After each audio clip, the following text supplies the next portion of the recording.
There will now be an opportunity for silent prayer and meditation.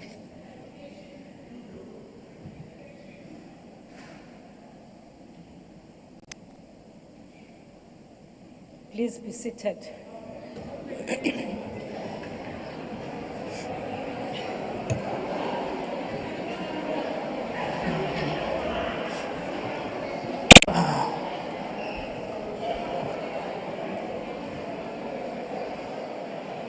Order.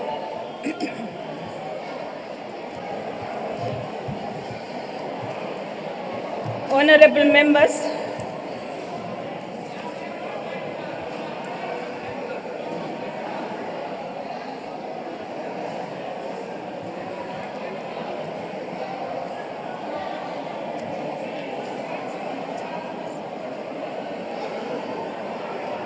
order. Honorable members,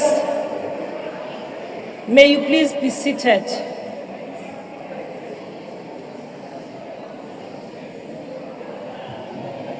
Honorable members, may you please be seated. Thank you.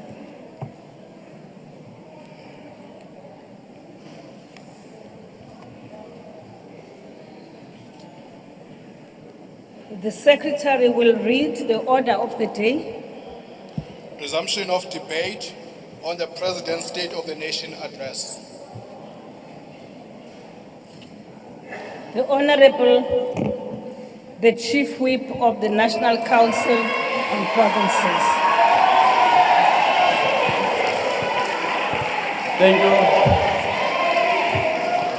Thank you, Honorable Speaker of the National Assembly, Honorable Chairperson of the National Council of Provinces, His Excellency the President of the Republic of South Africa, Cyril Ramaphosa, His Excellency Deputy President David Mabuza, the Deputy President of the ANC, Comrade Paul Mashatile, Honorable members, distinguished members of the South African Local Government Association. Honorable Speaker, allow me to join the Chief Whip of the Majority Party, Comrade Phemi Majodina, and other ANC speakers that as the African National Congress, we enter this debate with a clear conscience of providing detailed account of the route we have traversed since the last State of the Nation address, and to point out the new trajectory at the center of which is putting the interests of our people above anything else. We do this by rejecting with contempt provocation by those who come here for electioneering posturing as a strategy to conceal their inability to provide concrete solutions to the problems that face our people. The State of the Nation address is about the people, it's about their interest, and it is for their interest. Perhaps it is worth reminding this august House that contrary to the Honorable Steenhuisen, the African National Congress is not a narrow electoral machine like the Democratic Alliance that scavenges on the sufferings of our people for survival, but has throughout its existence, the ANC serves as an agent for fundamental change and transformation. Honorable Speaker, we are here today to join our President, His Excellency Matamela Cyril Ramaphosa, to reassure South Africa that despite the difficulties in our midst, with our 29 years of uninterrupted accumulated experience of governance, together with our people, we shall overcome our challenges for better future for all. The President outlined the accountability for the last SONA commitments before this SONA in the one-year review of progress on the 2022 State of the Nation commitments. Anyone bothered to read this account will see it as an honest reflection displaying progress. Several factors impact the implementation of some of these commitments. The escalating electricity crisis, the sluggish growth of the economy despite rebounding from the impact of coronavirus pandemic, and the persistence of the triple challenges of poverty, unemployment, and inequality. Madam Speaker, this places vast expectation of our people on the State of the Nation address debate. It is our view at the ANC that central to this expectation is nothing else but to put the country on a new permanent trajectory of breaking ranks with the scourge of poor delivery of basic services and infrastructure, which is critical for economic recovery, reconstruction, and development.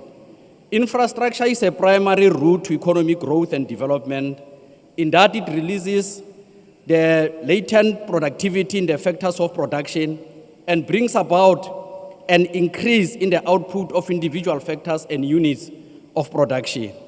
It helps to coordinate inputs, outputs, and time to maximize the economic growth rate and enables maximum utilization of plethora of resources, leading to rapid economic development through efficiently employing all means available. Mr. President, contrary to the skeptics, you have surpassed the target of mobilizing international investment, especially for infrastructure development. As an international standard, the rule of law and good governance are fundamental for global investment.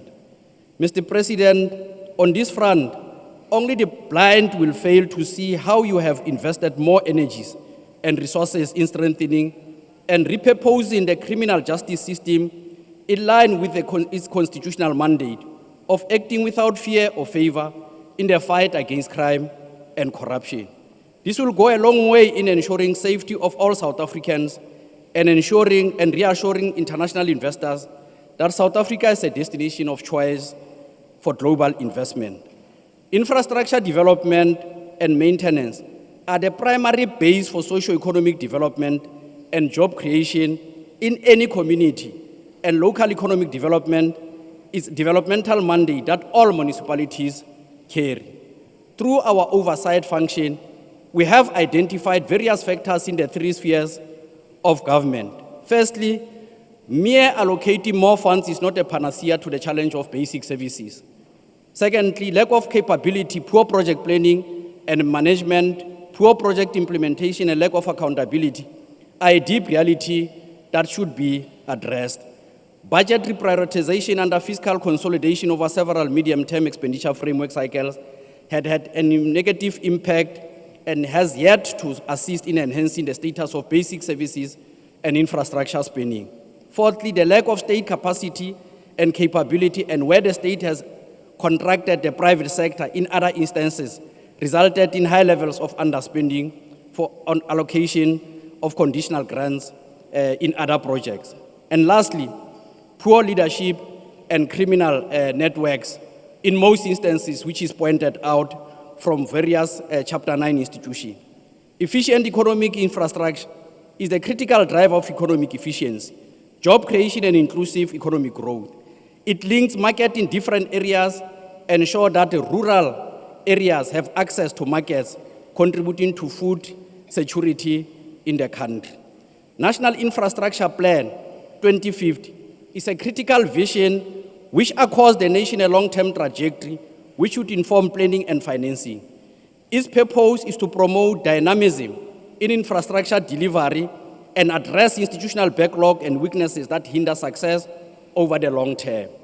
It guides the way towards building stronger institutions that can deliver on the National Development Plan 2030 aspirations for investment linked to the provision of physical and digital infrastructure, including energy, water, commercial transport, and telecommunication. At the same time, phase 2 of the plan focuses on social infrastructure. Our infrastructure development should be climate change resilient to ensure sustainable development. Many of us are aware of the recent floods. About 7 of our 9 provinces are heavily affected. So it is imperative that this should be accommodated in terms of our plans to ensure that we can withstand these challenges. The impact of commuter rail route from Soweto, Naledi to Johannesburg has brought about relief for many workers who spend a significant portion of their salaries on transport. Such an intervention lowers the cost of living for many. There is indeed progress. We need to accelerate these efforts. The second phase of the Lesotho Highlands Water Project A partnership between South Africa and Lesotho Mountain Kingdom, which the President highlighted, will go a long way in creating jobs for the people of Lesotho, while simultaneously addressing the water scarcity and supply in provinces, Free State, Northwest, Gauteng, and others. In the last 2 years, the government under your leadership, President, has introduced the district development model as part of the critical intervention. But I must, before that, hasten to say that one of the good examples of reindustrialization and the progress that we are making is the Highveld Steel Industrial Complex. Through the efforts of the DTIC, we are now manufacturing railway lines that can be used on main lines, and as well as the bridge that will shorten the N2 between Eastern Cape and KZN is made in Mpumalanga. It shows the success of localization and building an integrated national economy to contribute on local job creation. The one plan, one budget must be developed to enhance regional economic development and harness the capability of the state to deliver on its mandate. Despite this and continued government support in the form of municipal infrastructure grants allocated to address water, sanitation, roads, and lights, people in many towns across the country continue to witness the deterioration in the road infrastructure, lack of reliable and safe water supply, and use of pit and bucket toilets. Honorable President, you have visited all provinces during your Letsema campaign and the presidential imbizos. You have been in touch with the people. You know their concerns and their frustration. Communities highlighted their problems, articulated their issues, and they demonstrated that they were far ahead of many of the opposition parties who came here and grandstand, speaking as if they are speaking on behalf of communities. They shared those issues with you, Comrade President. The issues of potholes, general deterioration of public infrastructure due to lack of quality maintenance, budgeting for maintenance, and the existence of maintenance plan should be a critical requirement for all CAPEX expenditure. Water, sanitation, housing, and many others, load shedding as a critical and burning problem faced by our people in many parts of our country. We have seen how persistence of this problem has and continue to force investors to move from low revenue and poorly serviced municipalities to high revenue and well-serviced municipalities in the recent past. This will negatively affect or impact on local economic development of distressed municipalities. Undoubtedly, this not only reverses the gains on local employment creation, but also undermines the national effort on economic recovery, reconstruction, and development. The envisaged public procurement reforms will go a long way in addressing these gaps and ensuring on-time procurement of quality goods and services transparently and ethically. We need to ensure that our procurement policy enables the development of local manufacturing capacity of infrastructure inputs. And government should have a significant component of labor-intensive methodology to increase the impact of infrastructure development in lowering unemployment. Madam Speaker, the voice of organized local government is loud and clear, despite the subjective weaknesses that we have highlighted, and the current framework of local government continue to be the issue of concern. In line with the ANC decision for decisive action for renewed and interest of our people in turn to turn around the local government sector as critical vehicle for infrastructure development and maintenance, we must proceed from addressing these bottlenecks. Building technical capacity at the national level to intervene in distressed provinces will be critical to address underspending and poor project management. We must review all infrastructure development units through a skills audit to ensure all infrastructure implementing departments and that of municipalities have adequate technical skills and capacity. This will be critical to ensure that government can develop a robust, credible, and bankable project pipeline. Your Excellency, developing state capability, capacity, and skills remain a priority, and even partnership with the private sector will require enhancement of state capability in all three spheres of government to deliver on major infrastructure projects. To conclude, honorable members, this places enormous expectation of our people on the State of the Nation address debate. Central to this expectation is to put the country on a new permanent trajectory of breaking ranks with the poor delivery of basic services and infrastructure. The facts confirm the political will, progress and trajectory of inclusive growth. We believe under your leadership, Comrade President, that this country is set to attend to the very burning issues that affect our people. I thank you. I thank you, honorable member. Thank you. The next honorable member is the Honorable A.G. Whitfield. Thank you, Madam Speaker. Mr. President, South Africans are less safe today than they were when you came to office, and that's a fact. How can we possibly feel safe when we are governed by a criminal syndicate that steals from the poor to give to the politically connected? A government run by a political party in which political killings have become standard operating procedure to climb the patronage ladder. What example are criminals in South Africa to follow, if not the example of their own government? At every SONA, your broken promises on fighting crime echo across the country and into the homes and the broken hearts of families across the country, living in fear every day that they will be the next victim. When you became president, you promised to halve violent crime within 10 years, but murder has increased by nearly 20% since you took office, while all contact in the last year. Last year, in your reply to the SONA debate, you acknowledged my contribution when I called for more effective use of technology. But 1 year later, not even the telephone lines are working. There are no drones in the sky and no body cams on police officers. Recent mass killings in the Eastern Cape further expose your broken promises, Mr. President. 2 mass killings in rural Bichi outside Mthatha in as many months. In KwaZulu, in Nelson Mandela Bay, there have been 2 mass killings in just 2 weeks, leaving 12 people dead and others injured, leaving a community shocked and shaken. This is not the kind of shock that you often exclaim, Mr. President. This is real and painful shock of the brutal and unrelenting slaughter of family members and neighbors in our communities.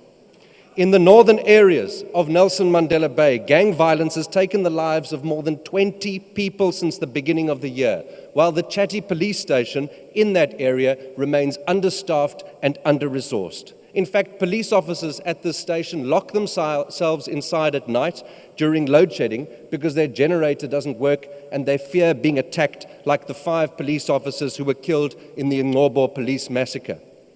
Across KwaZulu-Natal, the fear in the aftermath of the violent unrest of 2021 still lingers. Yet of the 10 police stations I visited in that province in 1 week last year, only 1 had a generator that worked, while others complained that they hadn't worked for years or that they couldn't get diesel due to centralized procurement issues. The evidence is clear, Mr. President. Your minister is failing to deliver results, but you are desperately clinging to him while our nation descends into criminal chaos. So bad is your minister that he stood here yesterday and told this House that 4,909 people were arrested last year for GBV-related crimes, as though it was some sort of a victory. What he didn't tell you, Mr. President, is that 57,102 women were victims of violent crime last year, which means that your minister's victory represents arrests of just 8% of the total number of GBV-related crimes. In your SONA last week, you said government will partner with the private sector to support the proper functioning of the 10111 centres, and while this is welcomed, if it is to be believed, it only made its way into your speech because in January this year, the DA exposed the complete dysfunction of the 10111 centres across the country. That's a fact. Dysfunction which has left millions of victims and witnesses of crimes helpless on the end of 7 million dropped phone calls over 3 years because they have less than half the staff required to man the phones. These dropped calls are crime statistics, Mr. President. There are victims on the ends of these calls. In one message I received recently, a grandparent wrote in Mission Vale, "We need help. My grandson has been shot more than 5 hours ago. His body is still in the house. They shot him. Do you know who to contact? The police don't respond." So here is a challenge for you, Mr. President. If you can turn this situation around and have 75% at least of the required staff employed with less than 10,000 dropped calls and uninterrupted power supply to every 10111 centre by your next SONA, I will literally eat the words off these pages. You see, without an actual plan, without a deadline and the results which follow, your words will remain meaningless while lives will continue to be lost. Over the years, you've successfully created the illusion that you are bolstering the ranks of the police with more members, when the truth is that there has been a net loss of 20,000 police officers over the last 10 years. You need only read the SAP's annual reports, which reveal that there were 199,000 personnel at the end of 2012, 182,000 at the end of 2021, and 178,000 by the end of this financial year, including your new recruits. And while we have many excellent police officers who go above and beyond the call of duty under the most difficult circumstances, they are being outnumbered by the unfit, poorly trained and corrupt cadres. What SAPS needs is to promote merit within its ranks, not cadres, and ensure that all appointments are beyond reproach if we have any hope in reversing the decline. South Africans want results, Mr. President, not more broken promises. And this is what they will vote for in 2024, a party that delivers results.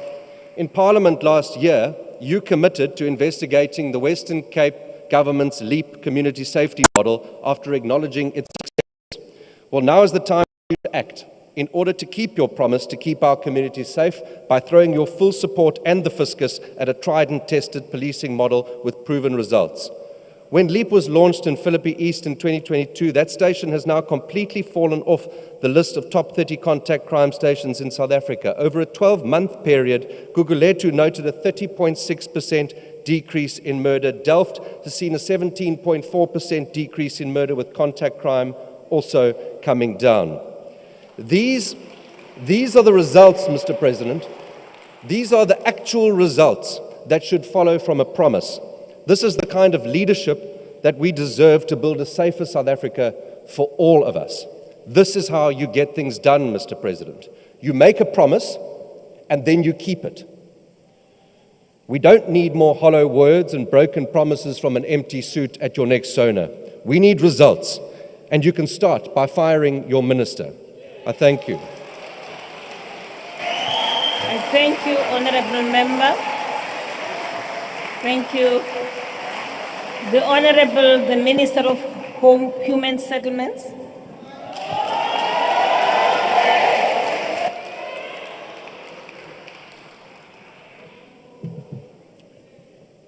Thank you very much, Honourable Speaker. His Excellency, the President of the Republic of South Africa, President Ramaphosa, presiding officers, cabinet colleagues, honourable members, ladies and gentlemen, good afternoon. Honourable Whitfield, it is important to acknowledge that indeed there are issues that we need to deal with in fighting crime and corruption in the country. But it is untrue not to acknowledge that there's been men who've been trained and passed out in recent months as part of ensuring that there's police visibility on the ground.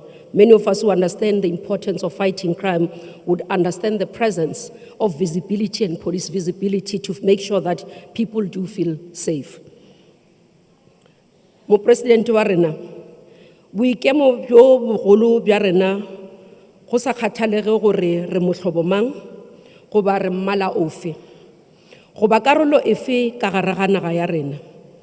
Go tshwanetse gore re tsebane gore ka nnete bodulo ba rena gore humanaga re dula ga botse le ka boiketlo.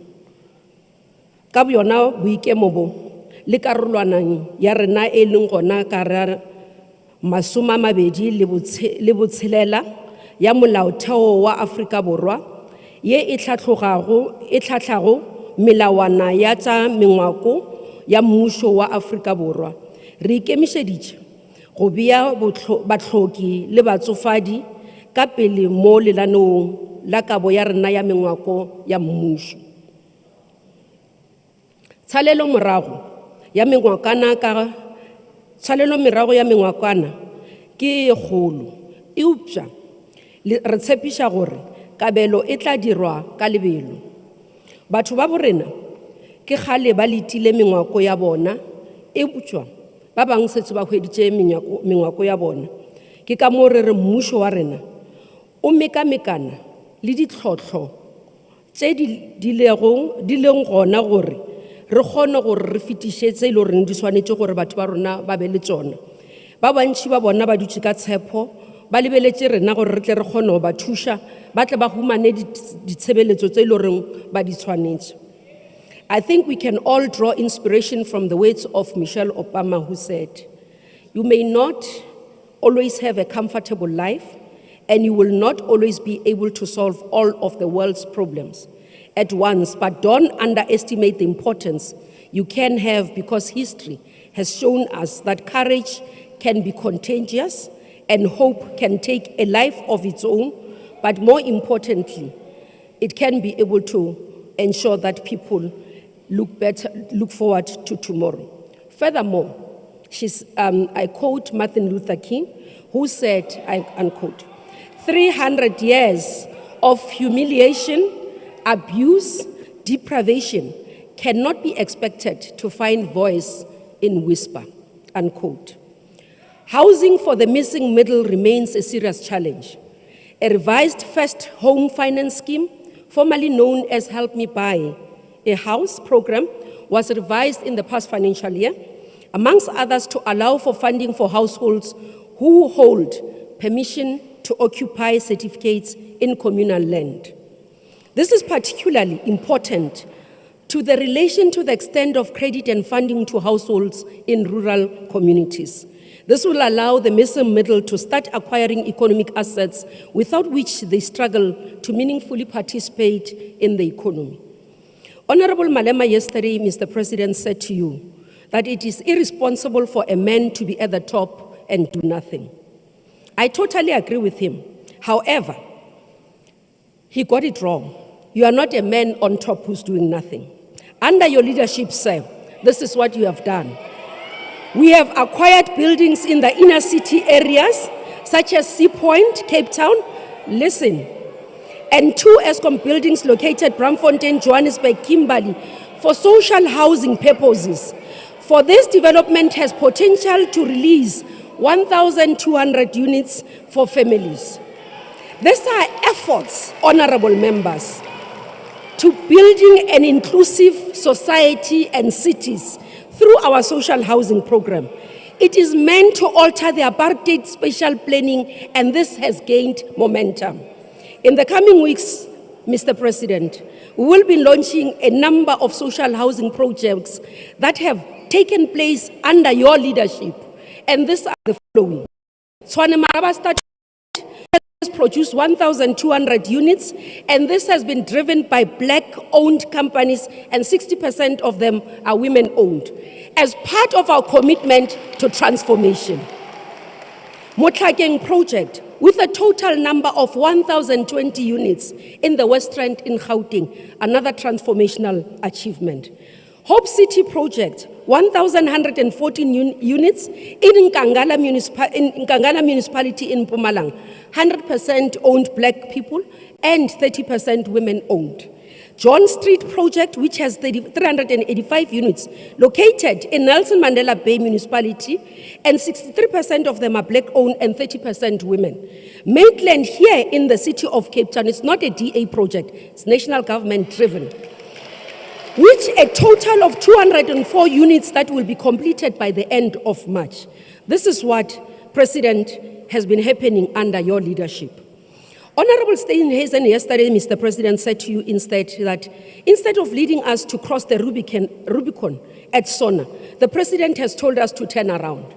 I'm glad, Mr. President, that you didn't follow what Honorable Steenhuisen Rubicon was taking you to, if indeed it would have been a disaster for the majority of the working class and the poor who remain and who mainly we represent as the African National Congress and have their hopes and dreams in your hands.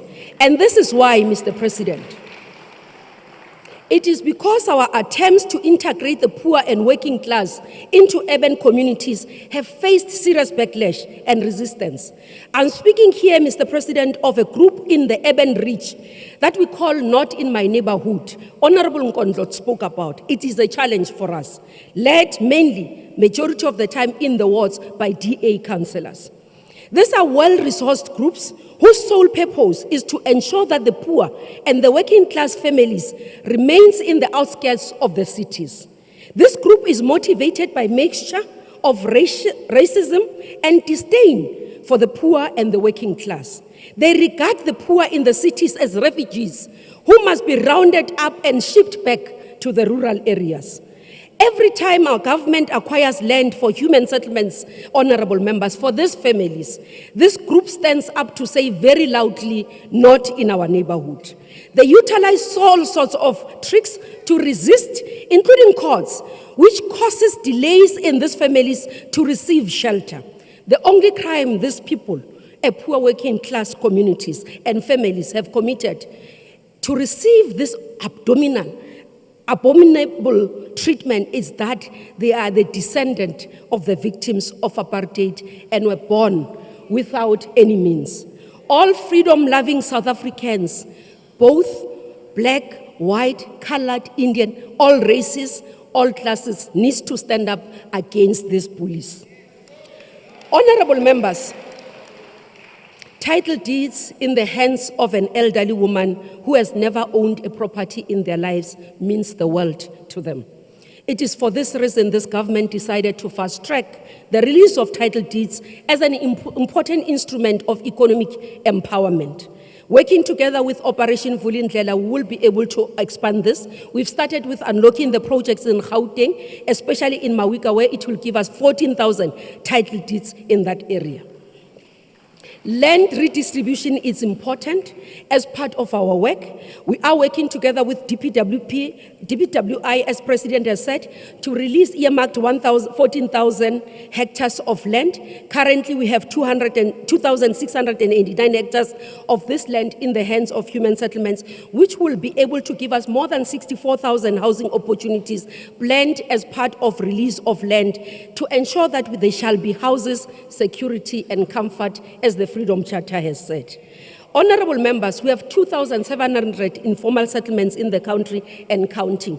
Out of this, we have already started working with 1,284 informal settlement upgrading at various stages. What does this mean? This means that we are able to provide water, electricity, sanitation, and security of tenure in these informal settlements. And we are currently working to ensure that we upgrade them. They are at various stages across the country, and we are intensifying this work. We will be able to ensure that we can be able to support all the people that are in this country. Mr. President, the issue of climate change and natural disasters are continuously affecting us. We have seen the floods across the country and the fires at the beginning of this year. We are reconfiguring our work so that we can be able to respond within speed and time that we have requested us to do. But more importantly, ensure that families that are vulnerable and the most communities that are poor can be able to receive support from us as government.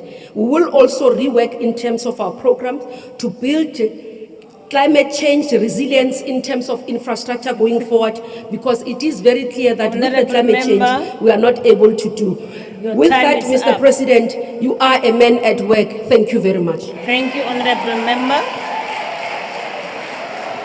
I thank you, Honorable Member. Honorable M. Dlamini.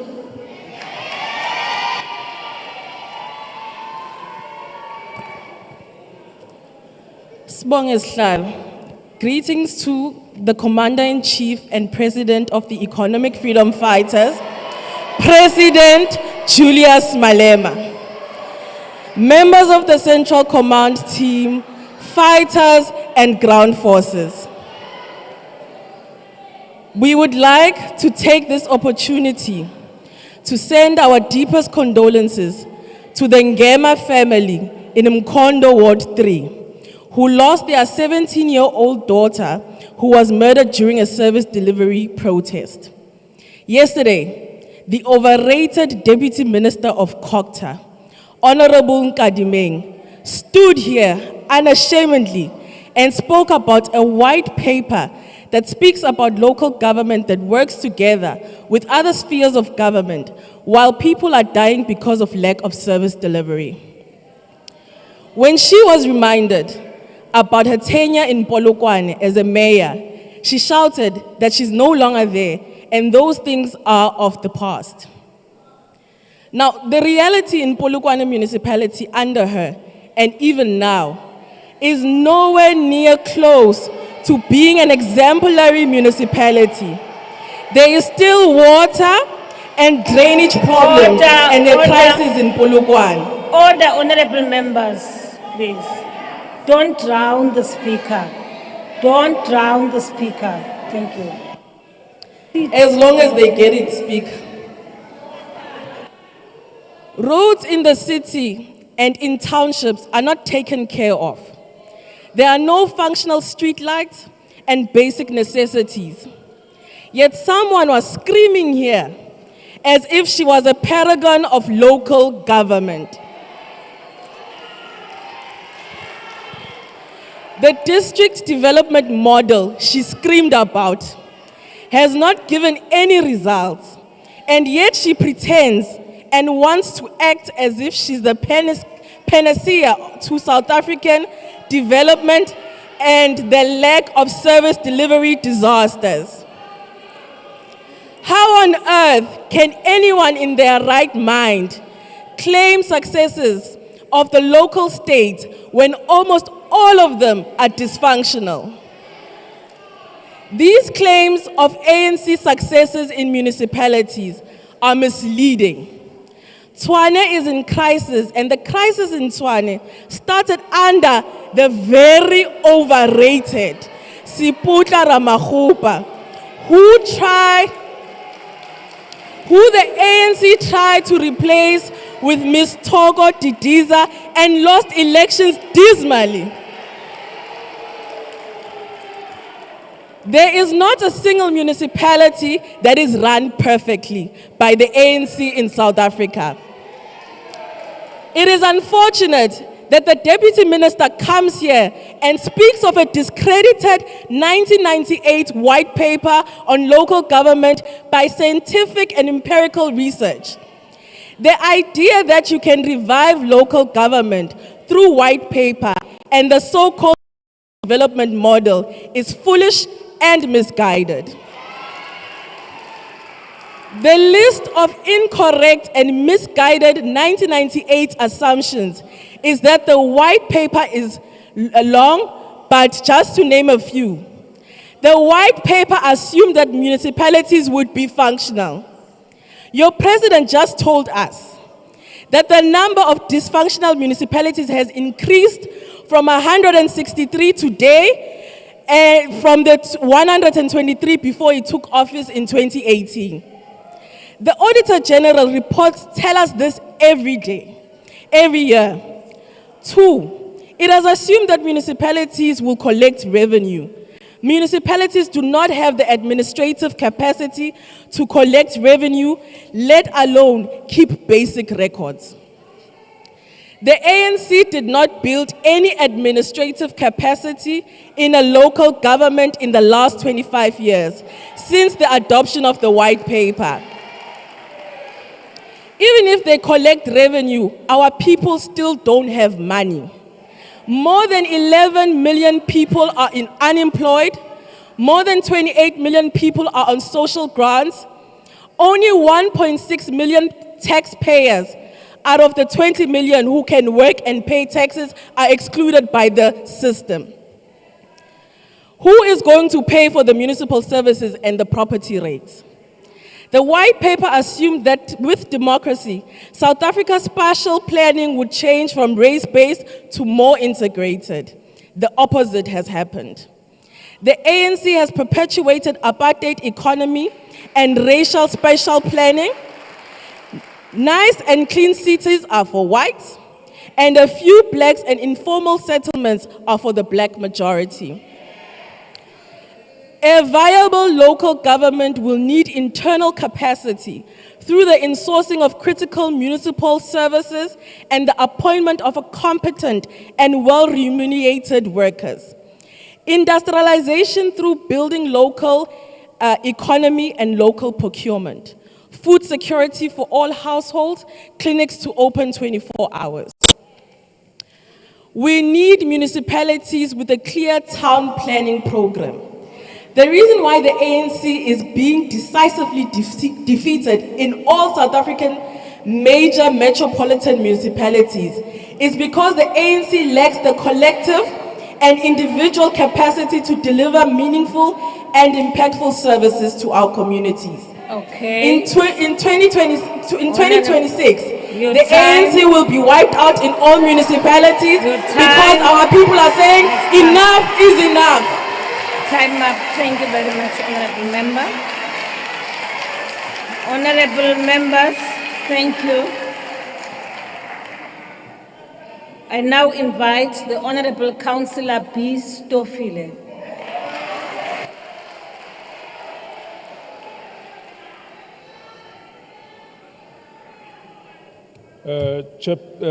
Speaker,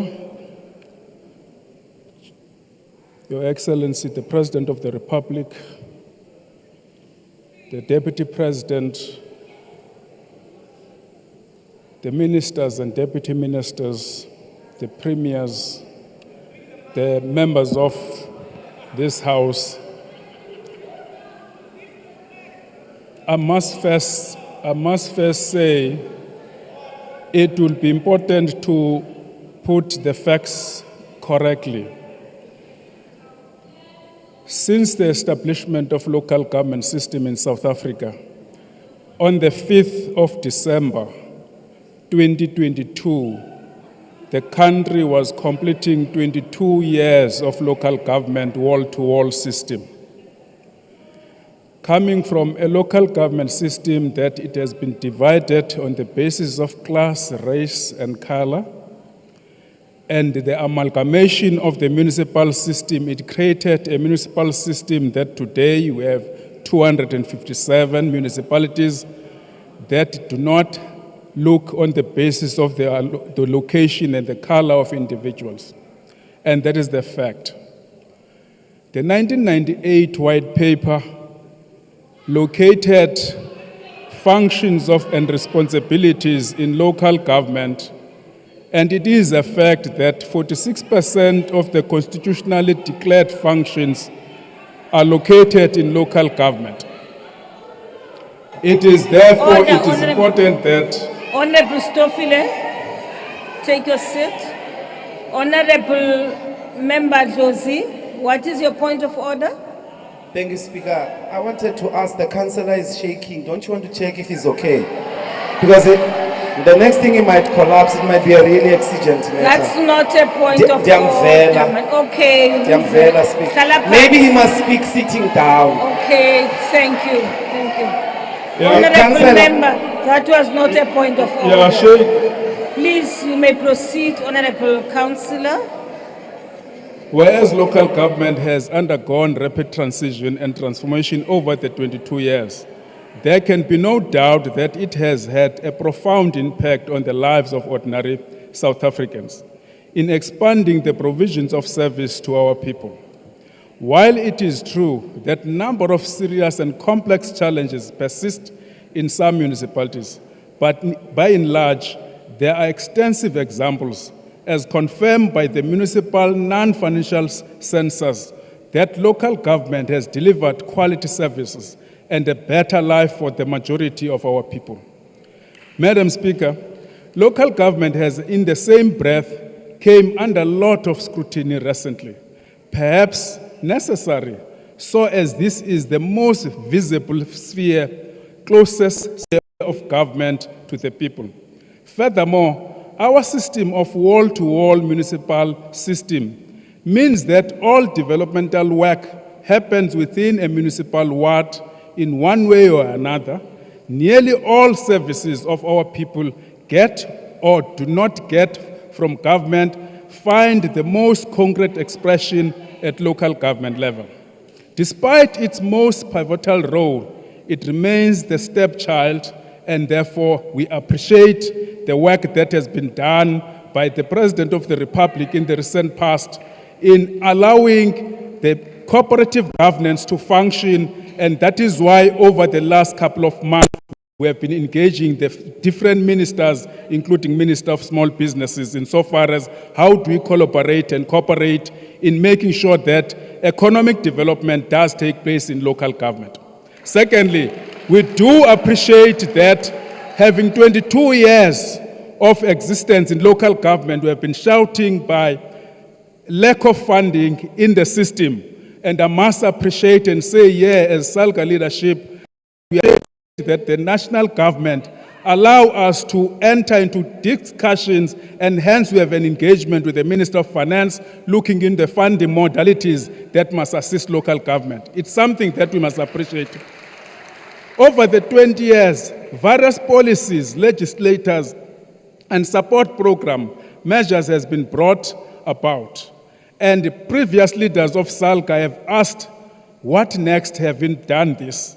And what it became crystal clear at the time, it was the support to local government, because the success of local government is the success of government as a whole. And thereby it requires us to entrench on the cooperative governance and build solid system of government to respond to challenges that our people are facing today.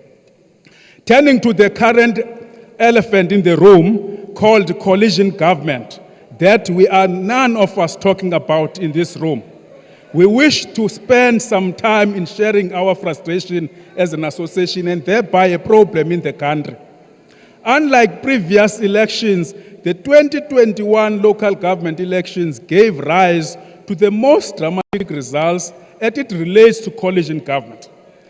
These developments suggest that coalition government will clearly become a common feature of our political landscape in South Africa going forward. In 2021, it was only 3 parties that formed coalition government. But today, since 2021 into today, the local government coalition government have risen from 27 to 87, led by more than 6 parties today. And that tells us that there is a crisis that we are going towards it. As South African local government, working together with the University of the Western Cape, we have developed a framework of coalition. It is common knowledge that if you go to a municipality today, you will find a mayor. In the next 2 hours, you'll find a different mayor. And therefore, it means the situation in local government, it becomes unstable. And it requires leadership and members of parliament to look at that. One of the issues where in many places, including the places where you are operating, anywhere, in many places in South Africa, President, in South Africa, if we don't deal with this animal called coalition, this animal called coalition, it robs the majority of our people. Majority of our people went and vote. When they vote, you political parties, you lock yourself in a room and cut the cake according to what is your interest. At the time, community is outside, locked outside there. When the service delivery is not rendered, the blame goes to municipality.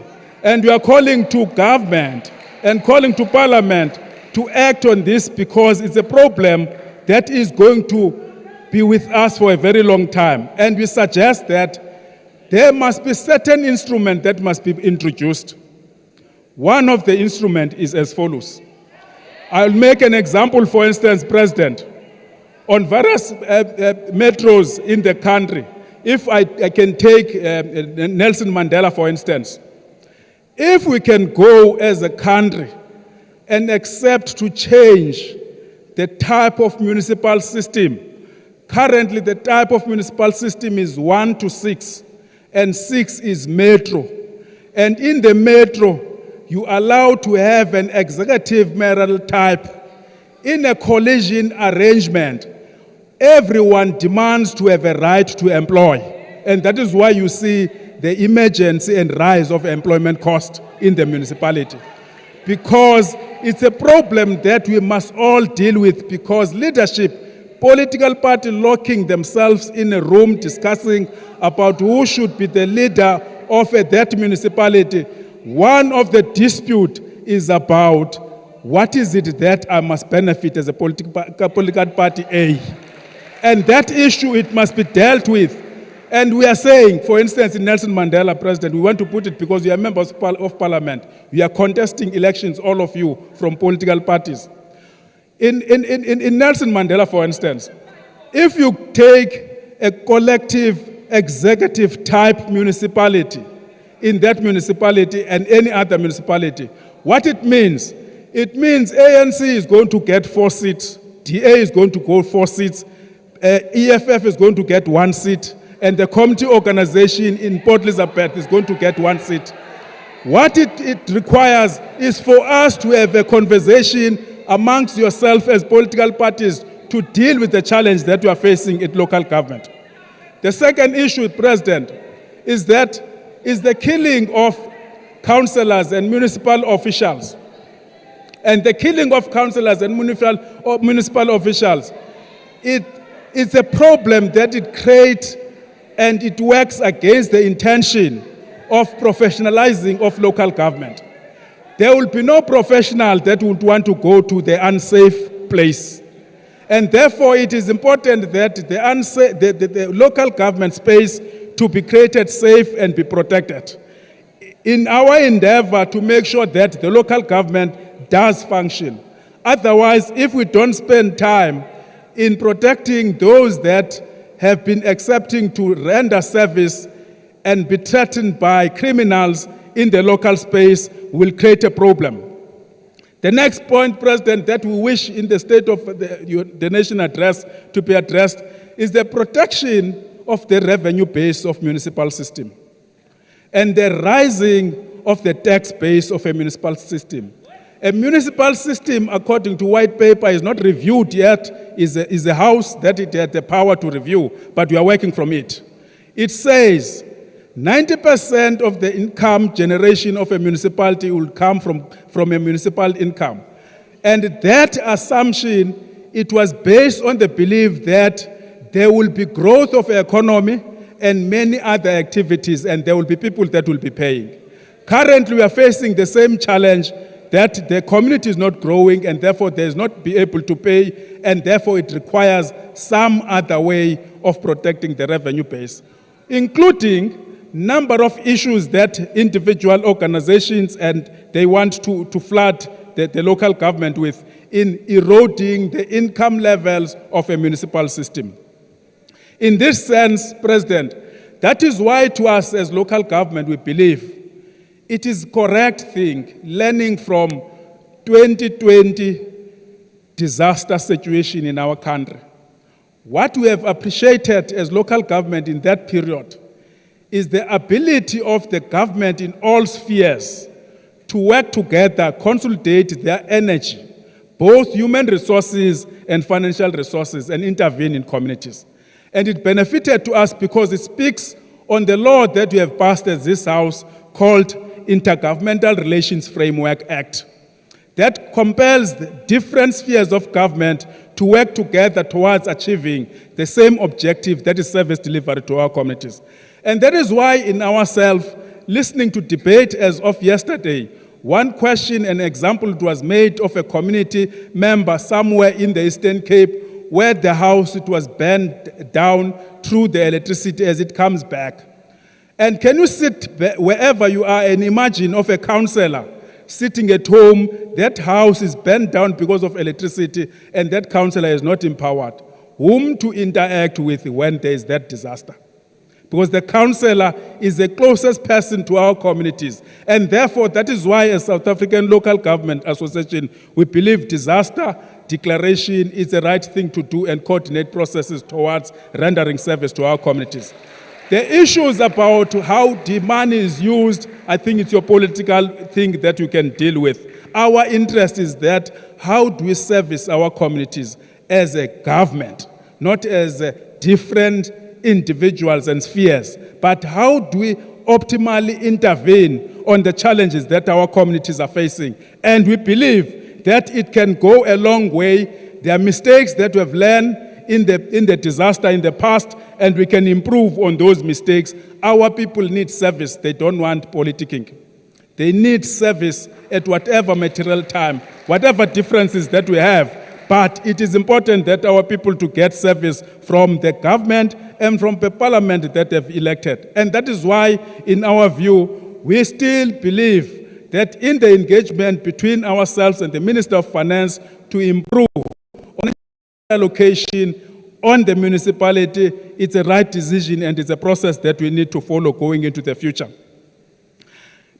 The last issue on this issue, President, is that we acknowledge and accept that we have established a crisis committee dealing with the energy and crisis. We would love as local government to participate there so that we can give a local content on that debate and discussion rather than being on the national level.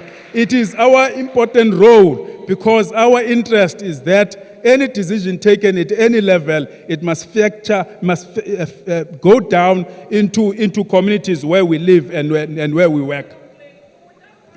It is our interest that anything that it had to do with the life of our people, local government, it had to be taken on board and be engaged, and we really appreciate that. At least we have an engagement with various ministers in trying to pull them and help and infuse and give the will and energy on the intergovernmental relations framework, because that is the route to go. Cooperation of government, it had to come together and work together.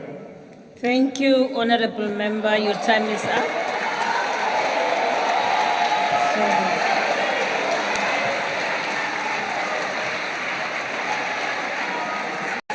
Honorable members, the next speaker on my list is the Honorable M. Flengwa.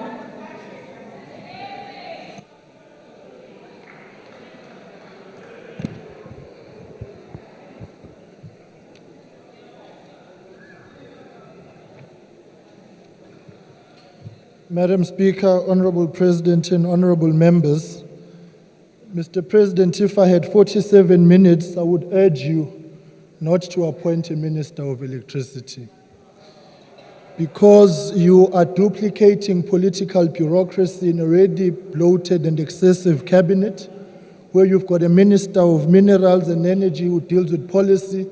The Minister of Public Enterprises continues to be the shareholder. At the same time, you have declared a state of disaster, which the Minister of COGTA comes in to actually deal with those matters. On top of that, you have got NCOP, which is dealing with this crisis in the presidency. And what is clear, Mr. President, is that every time your ministers don't perform, instead of firing them, you protect them by taking things into the presidency. Be decisive, Mr. President. Fire them. Don't have a nanny cabinet. I'll say you name. If they are not working, fire them. What has happened is that you have got a bloated mega presidency now. Operation Vulindlela, which ordinarily should be with the Department of Trade, Industry and or Treasury, is in the presidency. The Energy Action Plan and Energy Security Plan, which should be with Minerals and Energy, is with the President. The Presidential Youth Employment Stimulus, which should be with the NYDA or the Department of Youth and Women, is with the President. Infrastructure investment, which is supposed to be with Public Works and Infrastructure, is with the President. The Just Energy Transition Investment Program, which must be with one of these many departments, is with the President. The Presidential Climate Commission, which should be with the Department of Forestry, Fishery and Environment, is with the President. Red Tape Reduction Team and Red Tape Reduction Council, which must be with the Department of Small Business, is with the President. So, Mr. President, quite frankly, it seems to us you have got no confidence in your own ministers. Let me go to this, Mr. President. Let me start where you started. where you say our people are not defined by the minerals under the earth and the work that we do. Your apology over the weekend to President Mbeki notwithstanding, one must agree with you. It's a failure of government that our people don't have access to the opportunities that come with mining, the oceans economy, the minerals of this country, the land, and so on and so forth. We cannot be defined by what we do not own. And so the transition and the transformation which should have taken place, Mr. President, under your watch, under the ANC's watch, has certainly not happened. All of these things combined and all of these factors combined actually speak to failure.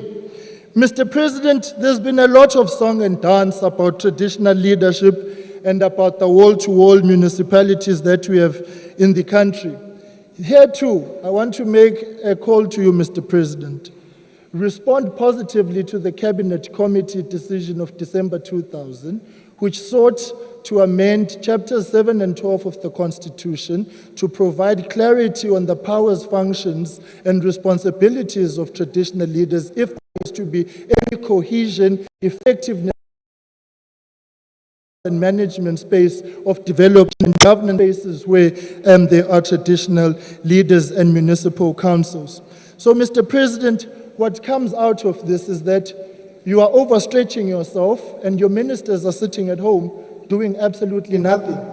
So as the reshuffle comes, thank you, deal with your ministers. Stop taking on responsibilities that ordinarily should be with ministers. I thank you. Thank you very much. Time up, Honorable Member. Thank you. Honorable Member F.A. Masiko.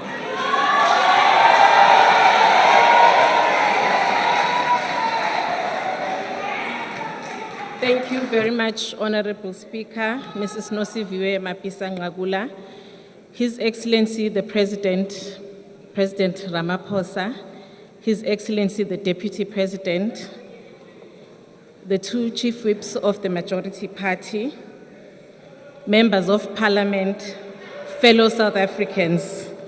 We stand before this august House with a deep sense of appreciation and humility to debate the State of the Nation address on behalf of the People's Movement, the African National Congress. Our honor is derived from the fact that we are a year shy from the 30th anniversary of our democratic breakthrough. We, the formerly oppressed, still occupy this platform where the future of our country is debated and decided. As we progress towards the 30th years of democratic South Africa, we have progressed in our transformation agenda, and we greatly appreciate that. More importantly, we know for a fact that despite the many challenges we face as a country, our country is a far better place to live in, as the post-apartheid dispensation ushered a society premised on equality, justice, and shared humanity. It is unfortunate that our detractors without substance have yet again attempted to deny millions of South Africans in all corners of our country the opportunity to receive a detailed analysis and account on the journey our beloved country has traveled in the current conjuncture. The SONA delivered by the President of our Republic was a true and frank reflection of our society in the current epoch. It gave a clear indication of what needs to happen for us to successfully navigate our stormy seas. Therefore, to suggest that the address by the President lacked detail is both disingenuous and a pure political theatrics driven by populism. Madam Speaker, it is indeed of the greatness of our glorious movement, the African National Congress, and all its virtues that our Parliament is independent and empowered to perform its oversight role effectively, with transparency and without hindrance. Honorable members, the oversight role of Parliament will make sure that we hold the executive to account.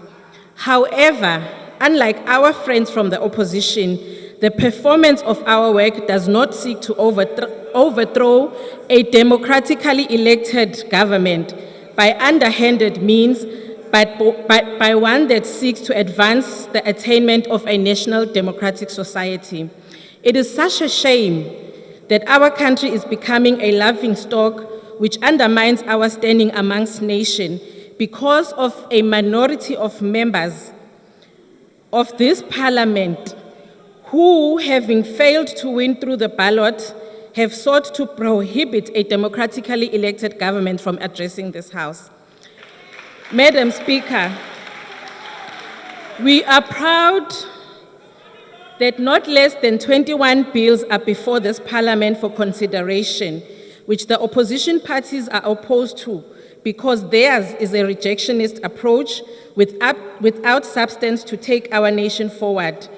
These transformative bills before the 6th Parliament include the 18th Amendment to the Constitution, so as to recognize South African Sign Language as one of the official languages, the National Health Insurance Bill, which seeks to transform our country's health care for equitable access and distribution, the National Youth Development Agency Amendment Bill, which seeks to respond to the outcry from public regarding the poor visibility of the National Youth Development Agency, particularly in the rural areas, and optimize service delivery.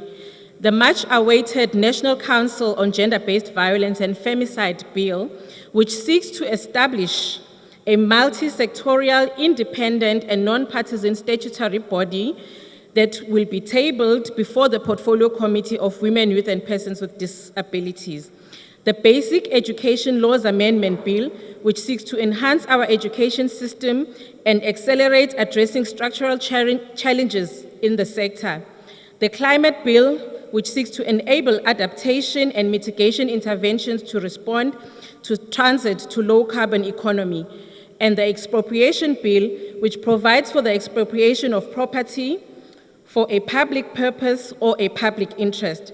This legislation will enable the acceleration of land reform.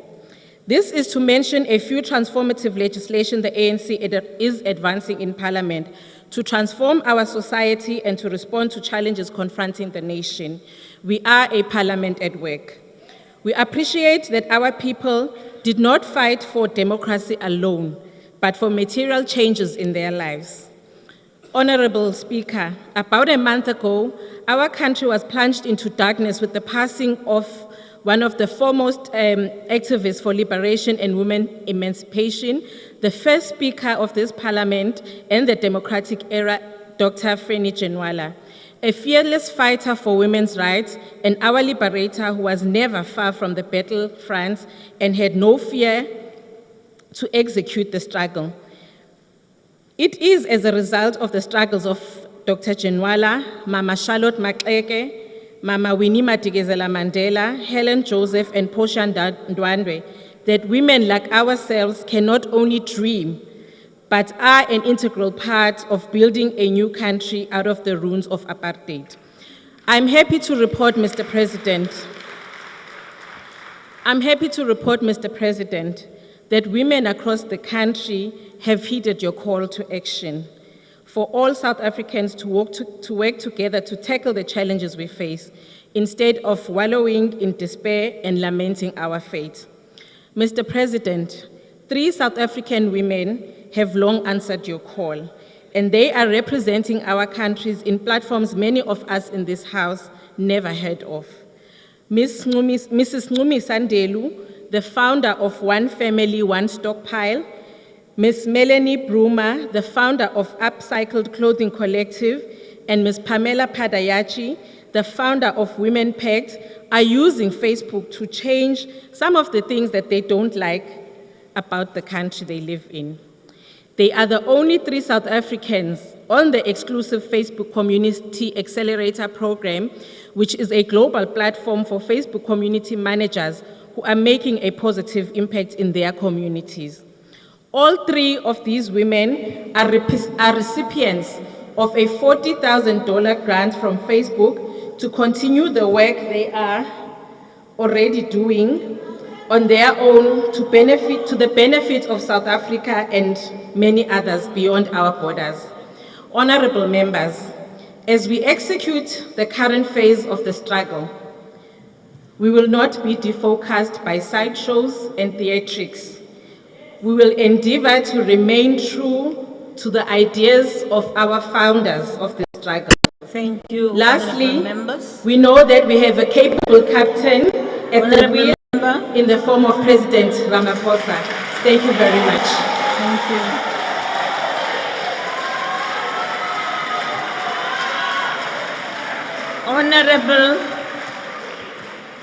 Honorable Ndate Mishwe.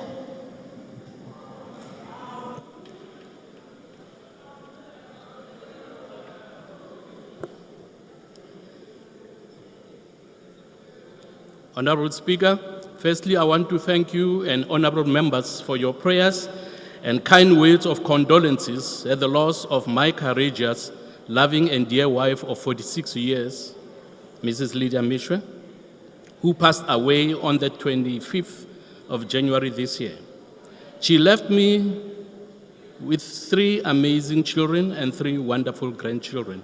Secondly, I want to thank you, Mr. President, most heartily for visiting my family at home, to convey your personal condolences and pay your last respects to a great woman who was your secretary when you were the chairman of the Students' Christian Movement at the University of the North in 1973. Mr. President, my children specifically asked me to convey their gratitude to you for the hour you spent with them and spoke to them like a caring father and not like a president. Thank you. As I have decided to dedicate my speech today to my precious wife, who is now with the Lord, I'm going to raise 2 issues she was unhappy about at the time of her homegoing. Besides high levels of crime in the country, particularly the rape of women and children that she was very upset about, she was concerned about the regular blackouts that are costing jobs, livelihoods, and loss of lives of patients who rely on constant electric-powered machines that supply them with oxygen. Mr. President, it is very unfortunate to know that the unreliable ESCOM of today used to be the #1 power utility in the world. While addressing leaders of political parties on the 15th of January 2023, the President told us that the challenges of ESCOM include criminality, corruption, lack of maintenance, lack of accountability, and lawlessness.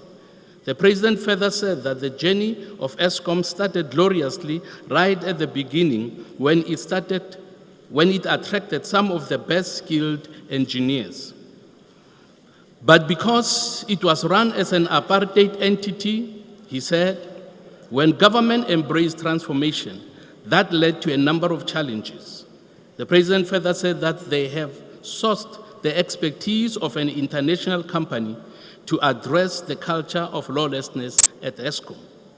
The ACDP does not agree with this decision, just as we do not agree with to an already bloated cabinet to deal with ESCOM challenges. We are convinced that ESCOM does not need another politician with the title of Minister of Electricity, but it needs a professional, skilled engineer who knows what the team that made ESCOM win the title of the best power utility company in the world did, regardless of their skin color. Speaker, our people are tired of these unending rolling blackouts that make their lives difficult. They want electricity now. They want government to stop putting their skin color before skill, competence, and efficiency. Demands for electricity in South Africa are increasing daily. Whilst there is increasing pressure to adopt non-fossil fuel electricity generating technologies, the abundant reserves and low-cost coal make it the preferred energy source to meet increasing electricity demand for the foreseeable future. The widespread The world's relative dependence on coal does not mean that the role of coal burning in global climate change will continue unchecked. A variety of options referred to as clean coal technologies are being researched and implemented throughout the world, with South Africa and ESCOM making significant contributions to this field. Clean coal technologies use coal for power generation in more environmentally acceptable and economically viable ways. They include processes that can be upheld before, during, and after utilization. And as I conclude with the second issue that concerns my wife, and also a number of ACDP people, is that there is now a talk of a new world order that the president we know supported when he addressed the rally on the 27th of April 2018 in the Free State. That is disappointing to us because we know what the implications thereof are going to be. I want to announce today that my family and I will, together with faithful members of the ACDP, never be part of this one world religion that will come with a new world order, that will be imposed on citizens of the world by agents of the Antichrist. We believe in Jesus Christ alone and will never apologize for it. I thank you. I thank you, Ntatu Meshwe. Siyabonga ube phakathi kwethu noba kunjalo. Thank you, Babu Meshwe. Honorable members, I now invite the Honorable D. Ryder.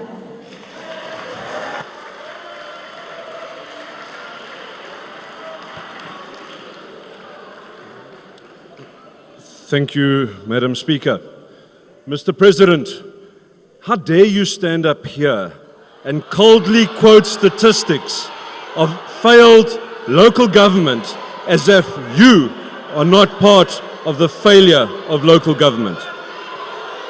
You, sir, spent 4 years as Deputy President, the leader of government business, and today marks the 5th anniversary of your tenure as President. That's 9 years that you have had to fix local government, sir. Your very own 9 wasted years. It was you, sir, that appointed Minister Nkosazana Dlamini Zuma as the Minister in the COGTA role. She has failed municipalities dismally, but more importantly, she has failed residents. This is demonstrated not only in the implosion of municipalities, but also by her department's own evaluation, having not achieved almost half of the agreed departmental outcomes. Mr. President, I'm quite pleased that you didn't mention the district development model in your SONA speech this year. I presume that you have realized that this project was dead before it even started. But Mr. President, the line that you spoke last week about enhancing capacity amongst officials was a copy, almost a copy and paste of your speech from 2021. In fact, if one looks back to the promises that were made in the NDP when it was launched in 2013, the same promises were there and have been regularly repeated ever since. But on the ground, sir, dololo, nothing.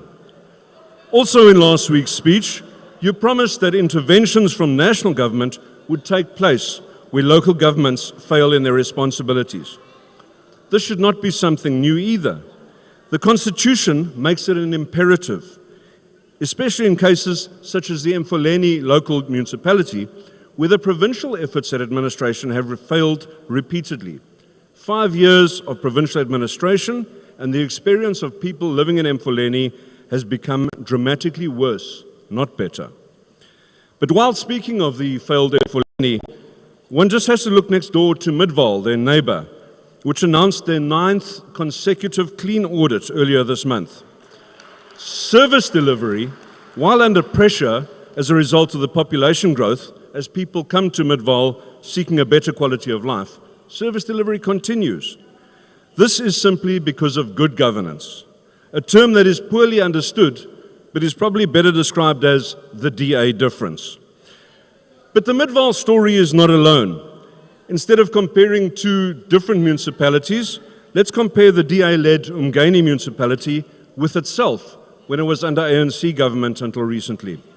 The stark contrast is understood after a brief discussion with the people of Mpopomeni, who are receiving fair services for the first time ever, smashing the myth that the DA only services wealthy suburbs. The DA is raising the standard of living across all racial and economic groups, and doing this while also paying off the municipality's ANC-incurred debts. The residents of South Africa are voting with their feet, migrating in numbers to Democratic Alliance-led municipalities and to the DA-led Western Cape province. Yes, it takes time to turn around a big metro after years of ANC misrule, mismanagement, and misappropriation, especially with the underqualified and over-politicized cadres that are deployed in municipalities at all levels. Yes, coalitions are hard to manage, especially in minority governments. But overall, if you live in a DA-led municipality, you can rest assured that the funds entrusted to the council are being well spent on a service delivery-focused agenda. While the model of local government in South Africa does indeed need some tweaking, the model is not the cause of the collapse. The thieving ANC is the cause of the collapse. Mr. President, I'm sure I don't need to remind you that you are not only the president of our country, but you are also the president of the ANC. In fact, you've made it plain to South Africans on numerous occasions that you disappointingly value your ANC presidency above that of South Africa. But how can you have allowed there to be 2 ANC mayors in the Northwest Province in Ditsobotla municipality for almost 2 years? How embarrassing and ridiculous to have a mayor from each of the 2 biggest factions within your organization, and your minister did nothing. And you, Mr. President, did nothing, not as the President of South Africa, nor as the President of the ANC. Mr. President, it's way past time for a decisive shuffle. The media is full of stories claiming that Minister Dlamini Zuma will remain in the failed COGTA portfolio in spite of her proven ineptitude. Perhaps she'll be ensuring that cigarettes and alcohol are banned because their consumption may lead to increased electricity usage under your version of a state of disaster.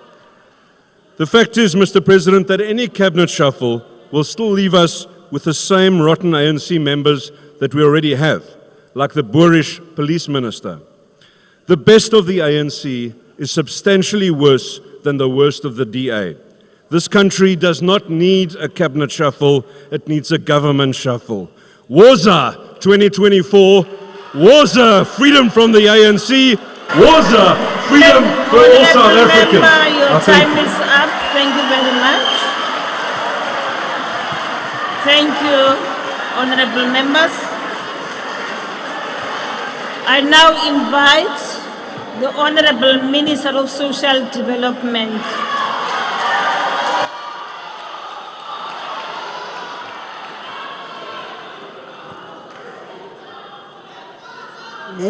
Honorable Speaker,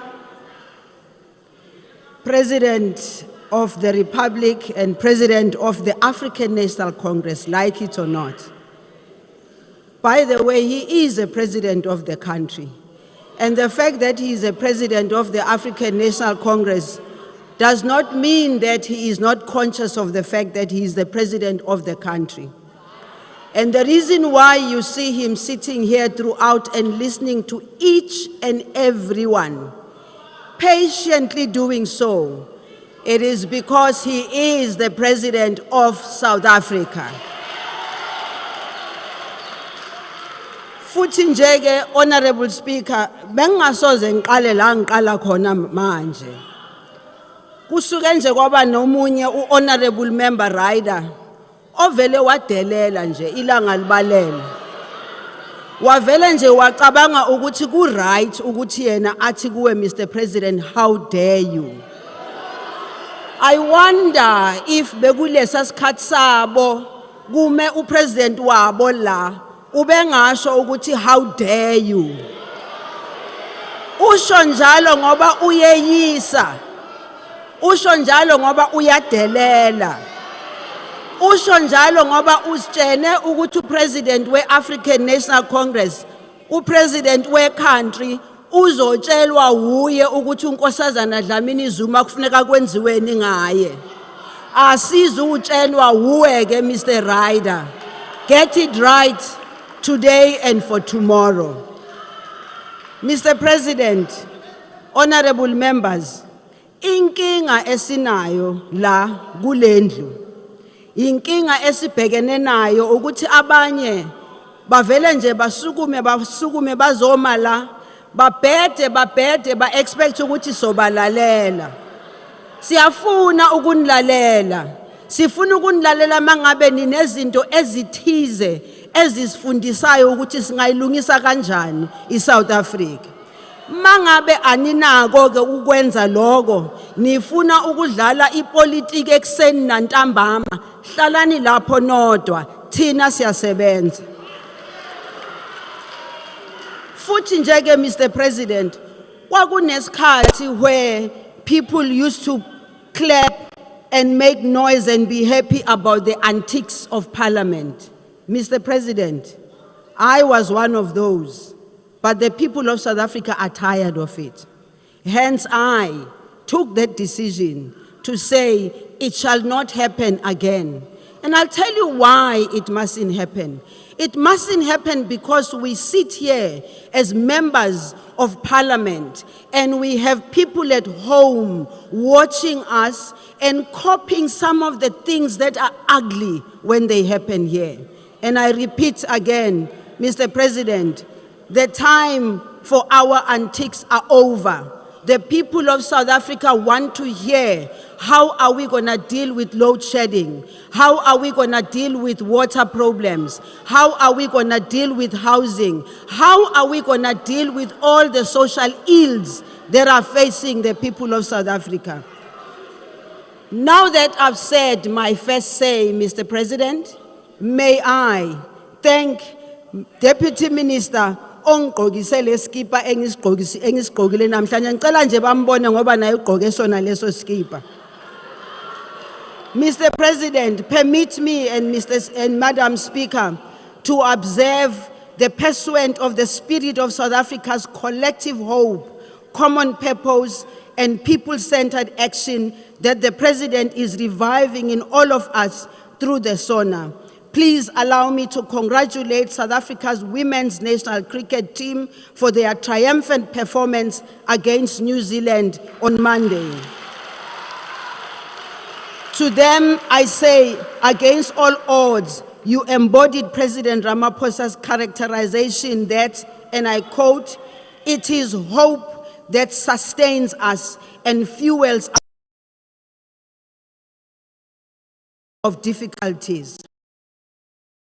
Selfless commitment to the South African collective reminds us of what our society is capable of when acting in common purpose. Yes, underlying our national character is our collective, undefeated spirit. And this spirit has been undefeated since some of us became members of the African National Congress and cadres of the African National Congress since we were 19 years old. This country was liberated. To the young people of South Africa, please look up to these young women, because some people stand up and say you do not have people to look up to. These are the women which I believe young people of South Africa can look up to.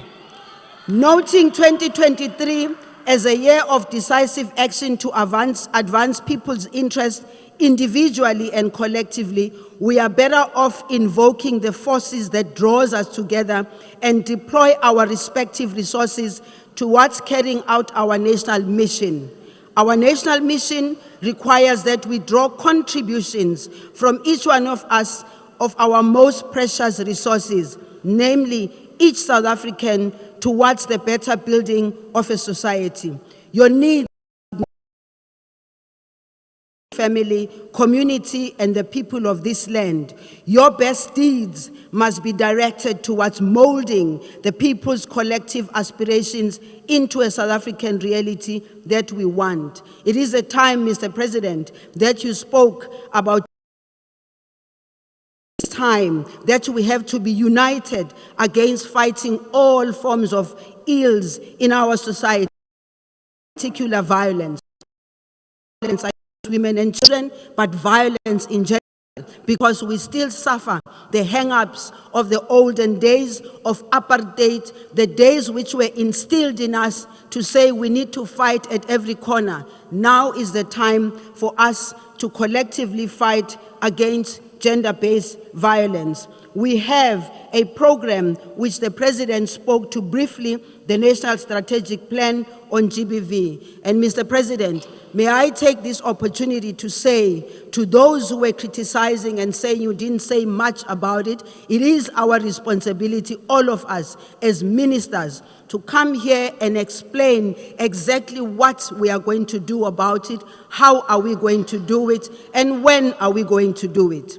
Owing to the rising cost of living and to the new view to cushion the most vulnerable among South Africans from the effects of known and novel risks alike, the Department of Social Development in its portfolio is in the process of devising something which scares some people, something that makes the people of South Africa have hope, and that is the basic income grant. We have already agreed that the people of South Africa who are most vulnerable need it. It is also about what we are going to do about it.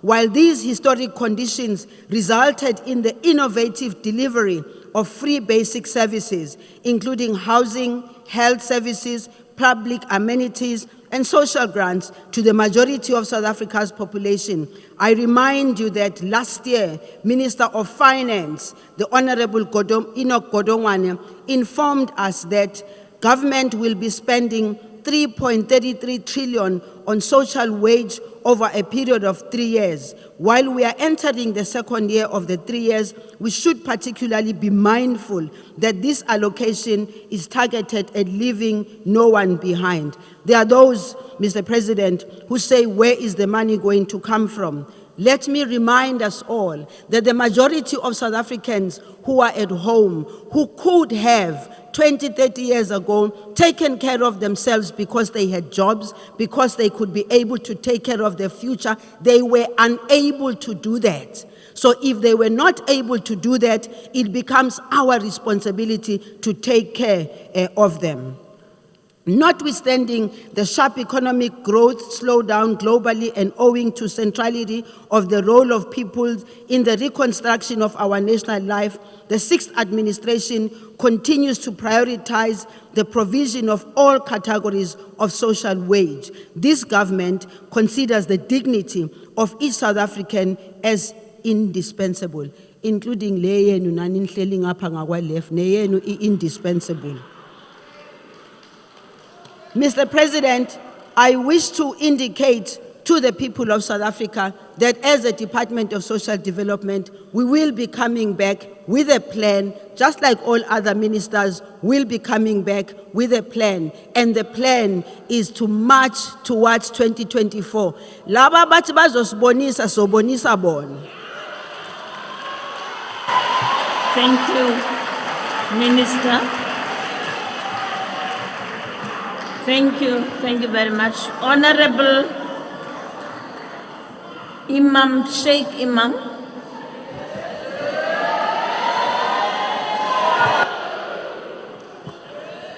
Thank you, Honorable Speaker, Mr. President, Deputy President, honorable members in the House. Allow me at the very outset to pay tribute to our artist who was gunned down, AKA. Condolences to his family and friends and the country at large, but also allow me to pay tribute to a selfless leader, Mr. President, that was brutally and mercilessly gunned down in El Dorado Park, Ayub Mangali. And his only fault was he was doing what we should be doing in this House, and that is protecting our communities from drug dealers and gangsterism. He was gunned down right in front of his house. May his soul rest in peace. Allow me also to express my disappointment that we have not said anything about the first indigenous nation who are the rightful heirs of the land, the water, and the minerals in this country. But let's hope that with the remaining part of the debate, something will be said in recognition of their own. Mr. President, we've heard a whole lot of political parties say a whole lot of things. And let us admit we are in a crisis, and we've got lots of challenges in this country. But the question is, what are we going to do about it?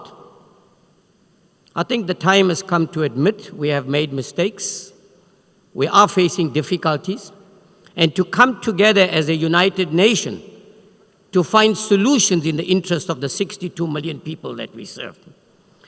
Now let me say this, Mr. President, sorry, through you, Honorable Speaker or Madam Speaker. Local government will never come right, Mr. President. These coalition governments that you see that are collapsing on a daily basis are not collapsing because they care about the people on the ground. No, Mr. President. It is all about corruption and looting about where we can get more. When you get less today, then you will go there tomorrow. When you get more there, you'll come this side. That's what it is all about. So I want to plead with you, which I've done repeatedly, Mr. President, is close the gaps to corruption at local government level. Let's have a more credible and transparent process. I'm not sure if the Deputy Minister is here of corporate governance, because with a very good contribution yesterday, what I'm saying is, let us, through the local media, provide on a monthly basis the names of every service provider who has been awarded contracts, together the names of those companies, the values and the itemized billing. That will not eradicate it totally, but it will to some extent deter these corrupt politicians that are engaging in coalition governments, particularly if you see what is happening in KwaZulu-Natal and many other parts of the country. That is why there's very little or no delivery of services. Mr. President, I think one of the problems is, and I must agree, that if you're going to talk about a Minister of Electricity, we're going to need one of water. Because the crisis you're going to face in South Africa of water is going to be 10 times that of energy. I want to say it again and again. You don't need one for potholes. I'm told we've already found one. But water is a crisis. Even though you talk about projects that we want to implement, you are losing 54% of water through leakage and poor infrastructure in the country. Mr. President, speak to your police officers and you will then find out why they are not motivated.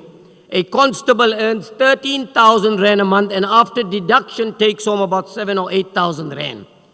The moment he dons that outfit of the police services, and I'm not talking about branded goods of Gucci and others, Louis Vuitton, the police outfit, his life is already in danger. Do you know what they get, Mr. President? 400 rand for a danger allowance. Do you think they can do justice? No, they can't. Mr. President, we need to address the state of dysfunctional families. Last year, we had 91,000 children give birth to children in this country, and we think it's okay. Let me tell you the statistics of education, Mr. President. The pass rate in mathematics, in science is so dismal, and yet we talk about we're going to want engineers. What engineers are we going to produce?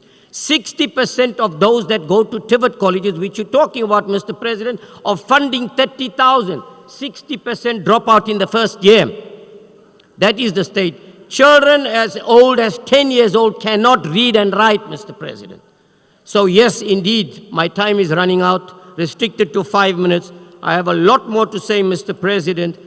Lastly, on the issue of land, what stops us from providing every South Africa through your family to your local government a piece of property which they can call home and give them back their dignity, give them the services of water and sanitation. 5 years later, they'll be happy.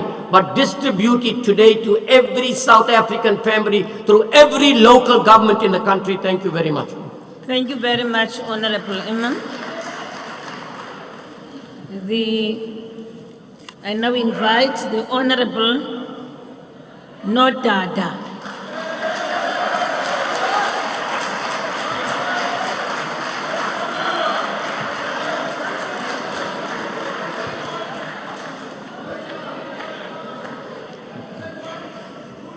Somlomo malunga begegileyo, fellow South Africans molweni.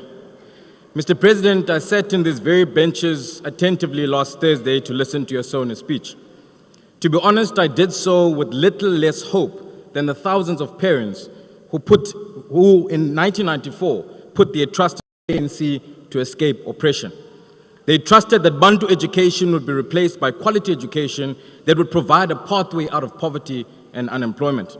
Mr. President, imagine a child born into our democracy, not only the parents' pride and joy, but a hope of a nation.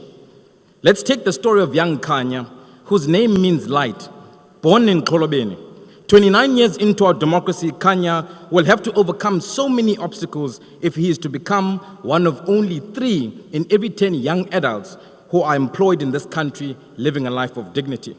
He, like many, will quickly realize that he has had the misfortune of being born to one of the 30 million South Africans who live under 17 Rand a day, stretching their support grant as far as possible to survive child stunting. The reality is that he will most likely be one of the 50% of grade 1 pupils who drop out and never complete matric. His parents will soon realize that he is one of 8 in 10 grade 4 children who can't read for meaning in any language, attending one of the 89% of schools without a library to even help with that reading. By grade 6, he surely would have been taught by one of the 1,575 unqualified teachers who fail exams for the very same subjects that they teach. Kanya might find himself in one of the chronically overcrowded classes, struggling with the pace and content of the CAPS curriculum.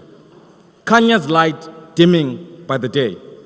Given that South African teachers spend an average of 12% less time teaching than planned, Kanya is most certainly going to be one of the 80% of children who will receive an education that is amongst the very worst in the world across all indicators, sending him to a lifetime of poverty.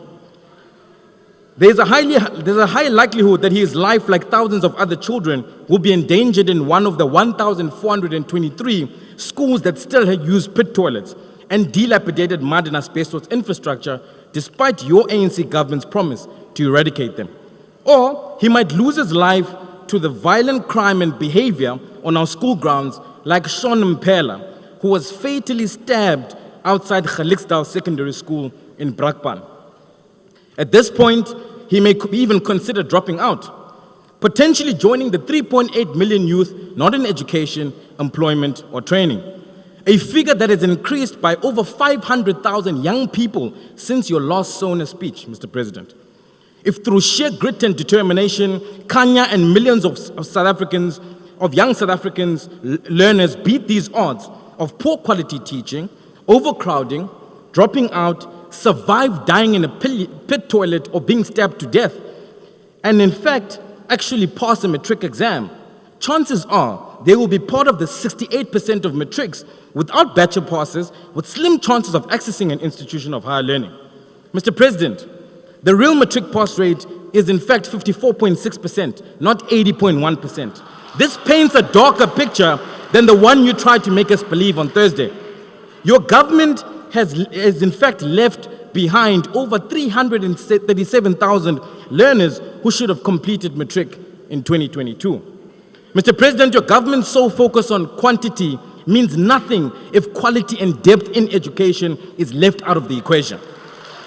Only 32% of this cohort achieved a bachelor's pass, and even worse, only 13% will access a university, and the rest will be left staring unemployment in the face.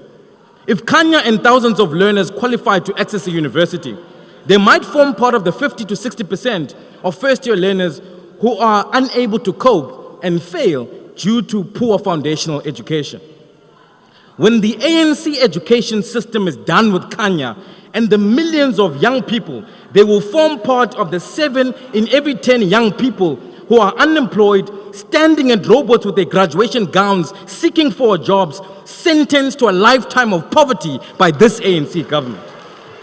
Mr. President, your party's broken education system has blacked out Kanya's light and shattered the hopes his parents once carried, load-shedding his future and the millions of young South Africans like him to a life of unemployment. This, sir, is your government's legacy, the new form of oppression. I-ANC sele ijike yangumbutho wengcindezelo icinezela ulutsha laseMzantsi Afrika ngokubanika imfundo engekho semgangathweni, imfundo ezabaqhubela kubomi bentlupheko apho bengazufumana misebenzi baphele bengomahlalela bekhongozele kulo rhulumente we-ANC onguhlohle zakhe. Nilibulele ikamva labantwana beli mongameli. It was at this podium last year, sir, that you promised to eradicate pit toilets and rapidly build more schools to curb overcrowding. Yet nothing was budgeted, no mention of progress in your SONA speech, and you had accepted some of my proposals. At this podium is where I warned you that poor quality teaching is a major cause of poor quality outcomes, and that you should prioritize the professional development of teachers and establish an independent school monitoring evaluation authority to monitor quality teaching in the classroom. Still no action. I pleaded with you to track, trace, and retain learners to schools so that we don't lose them to unemployment, poverty, or crime. You agreed, yet there has been no mitigating strategy to curb the problem thus far. Early literacy is the key, Mr. President. Last year, I begged you to prioritize reading, writing, language numeracy by backing it with a budget to catch up, yet there is still zero in the basic education budget for reading. There is no silent revolution happening in our schools. Sir, there is a thunderous crisis. However, there is one place working hard to give Kenya a pathway out of poverty, where more learners stay in school until matric, where quality teaching is monitored, there is an investment in reading for meaning, and infrastructure is being built. Through its rapid school build program, the DA-run Western Cape has managed to build an equivalent of one school in every 4 days. Through its independent school evaluation authority, the Western Cape is promoting quality teaching in the classroom, and therefore learners get quality education. And through its reading program, the DA-run Western Cape is going all out to address the reading crisis. If children can't read, they are doomed before they even begin. Children in the Western Cape schools are spending an extra 2 hours per week on reading, and a new budget of 111 million has been allocated for reading, targeted at Afrikaans and isiXhosa schools. That is why there's double the number of children who can read in the Western Cape in comparison to the rest of the country. Sir, your new special purpose vehicle must fly off the paper and be implemented. Fellow South Africans, I know that many of you are Kanya, and your light too has been blacked out by the ANC government. Now is the time to cut the ANC's power. Now is the time to vote for the DA. They will forge an education pathway out of poverty. Like Madiba said, if the ANC does to you what the apartheid did to you, then you must do to the ANC what you did to the apartheid government. It is now time to end this oppression. Thank you. Thank you.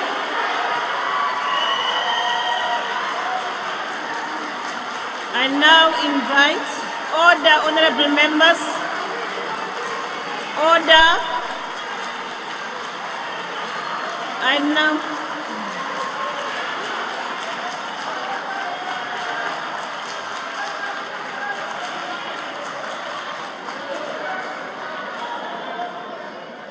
Thank you. I now invite Honorable the Minister of Home Affairs.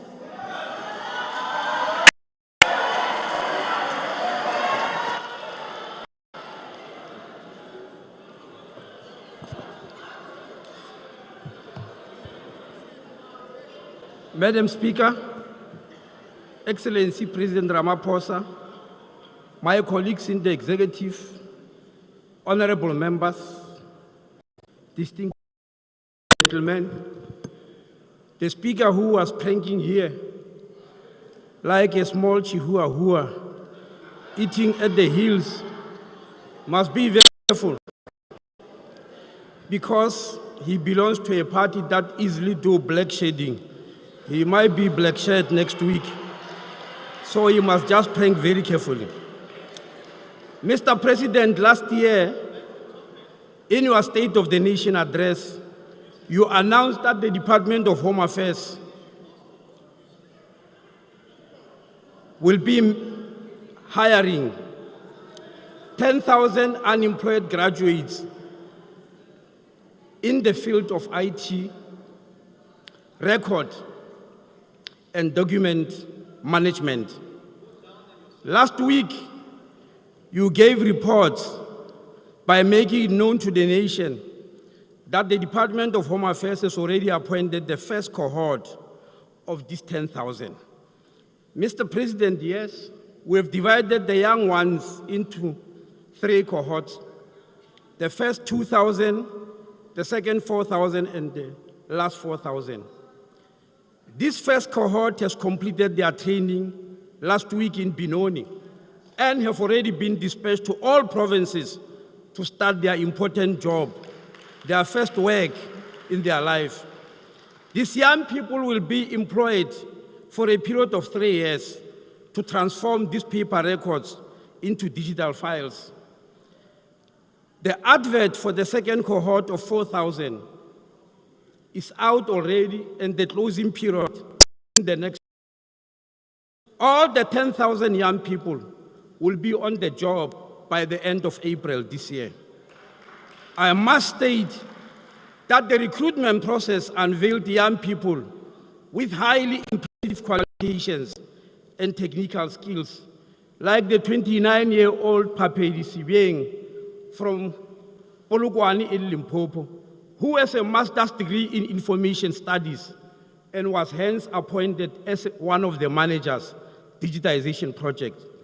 I can assure Mr. President, this has got nothing to do with where the Minister of Home Affairs is coming from. It just happened.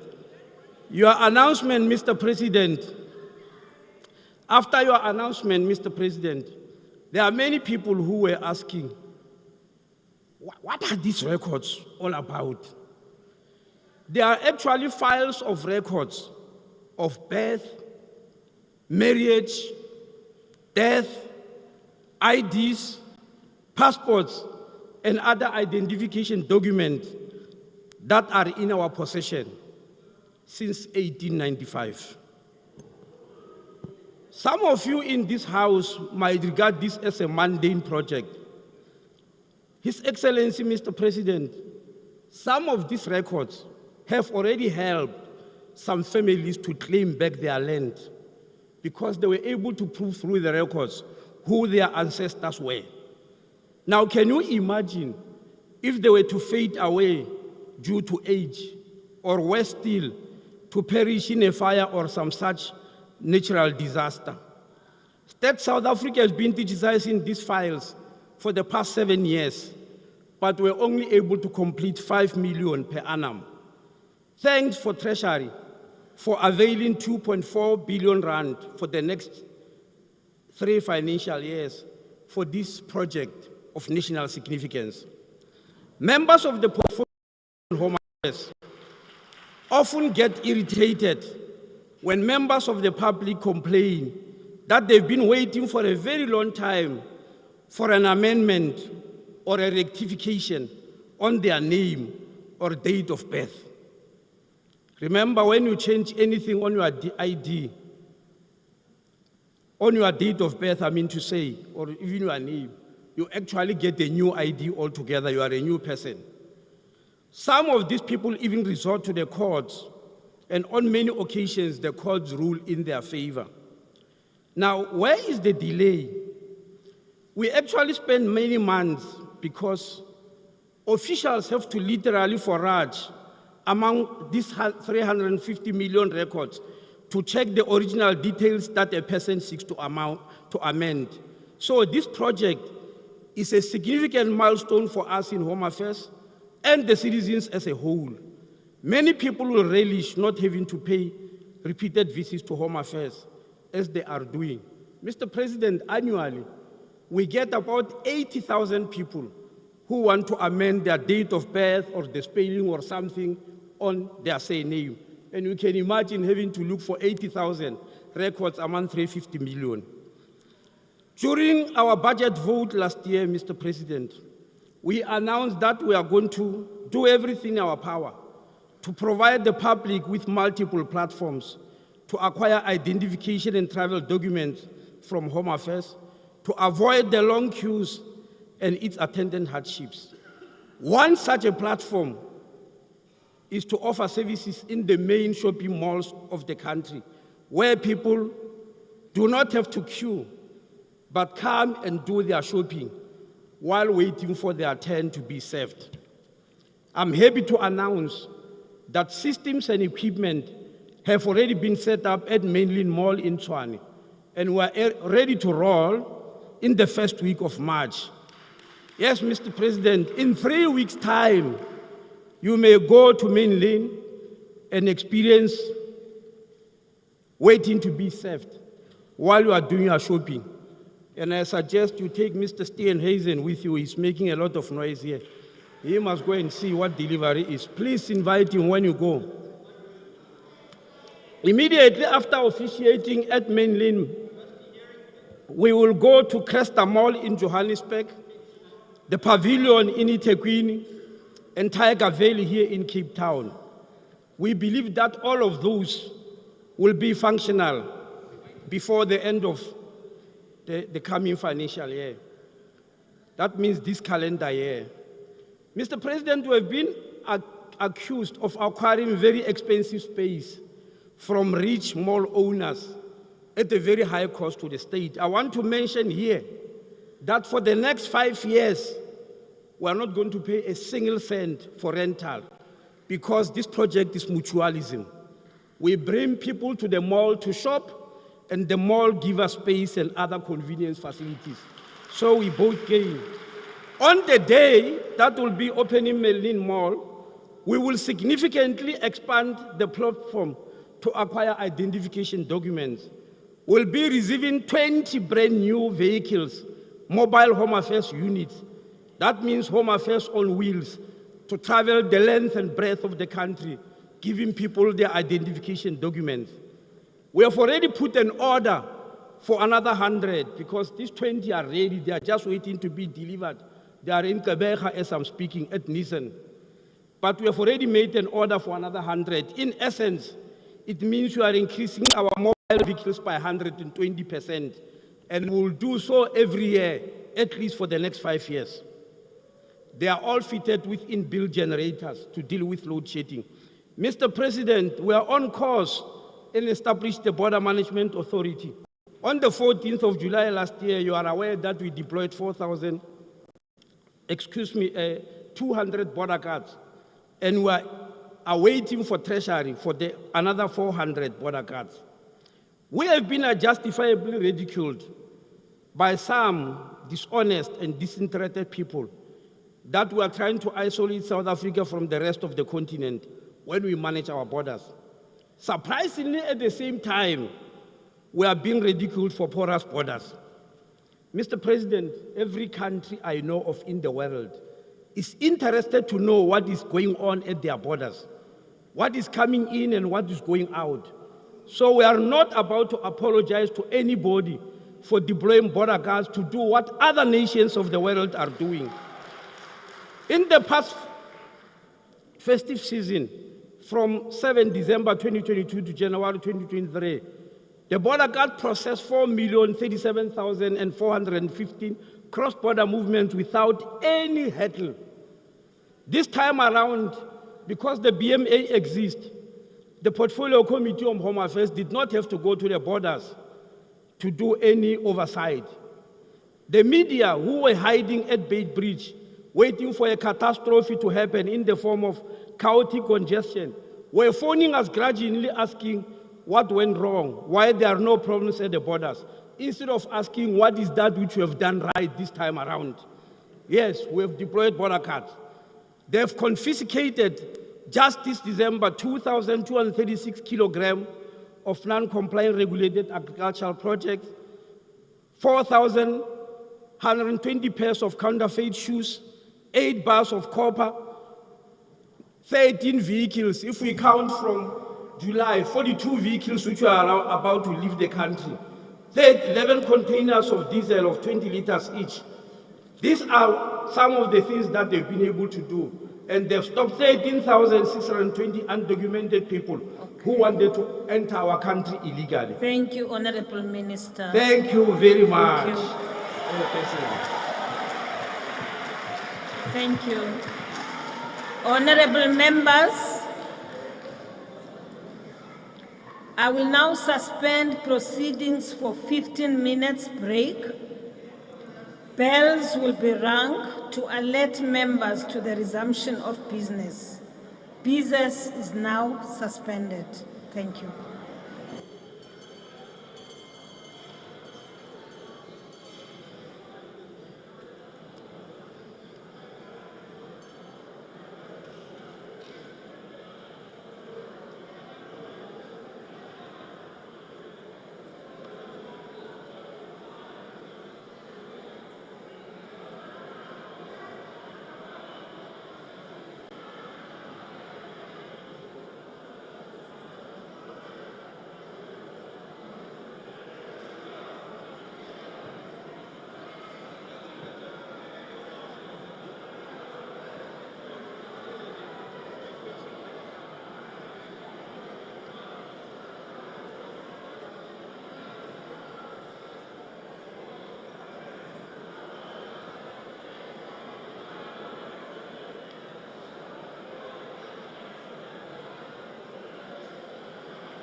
Ayan, mana keterangan.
person. I travel from Mafikeng to Rustenburg. I travel from Mafikeng to Klerksdorp. I travel from Mafikeng to Schweizer. I travel from Mafikeng to Madibok. And I don't hit any pothole. So, well, it is true that some of our roads are not in good condition. Inasmuch as it is true that some roads are in excellent condition. So that's the picture. That's the true picture. Boere dikwels klaar oor daai pad tussen Wolmaranstad en Schweizernecke. En hulle het klaar ook oor daai pad tussen Koster en Lichtenberg. En hulle het klaar oor daai ander pad tussen Ottosdal en Delarivel. En luister hierso, luister 'n bietjie. Ons het daar gegaan, daai pad tussen Ottosdal en Delarivel. Die groot gedeelte van daai pad is klaar gemaak. Ek was daar, ek het met my eie 2 oë gesien.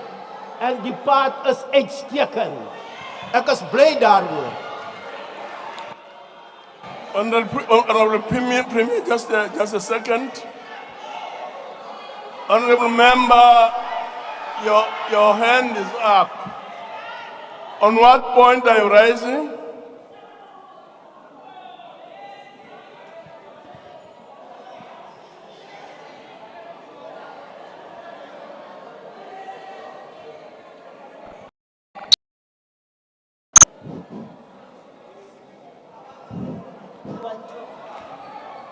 Chairperson, I'm rising on a point of order.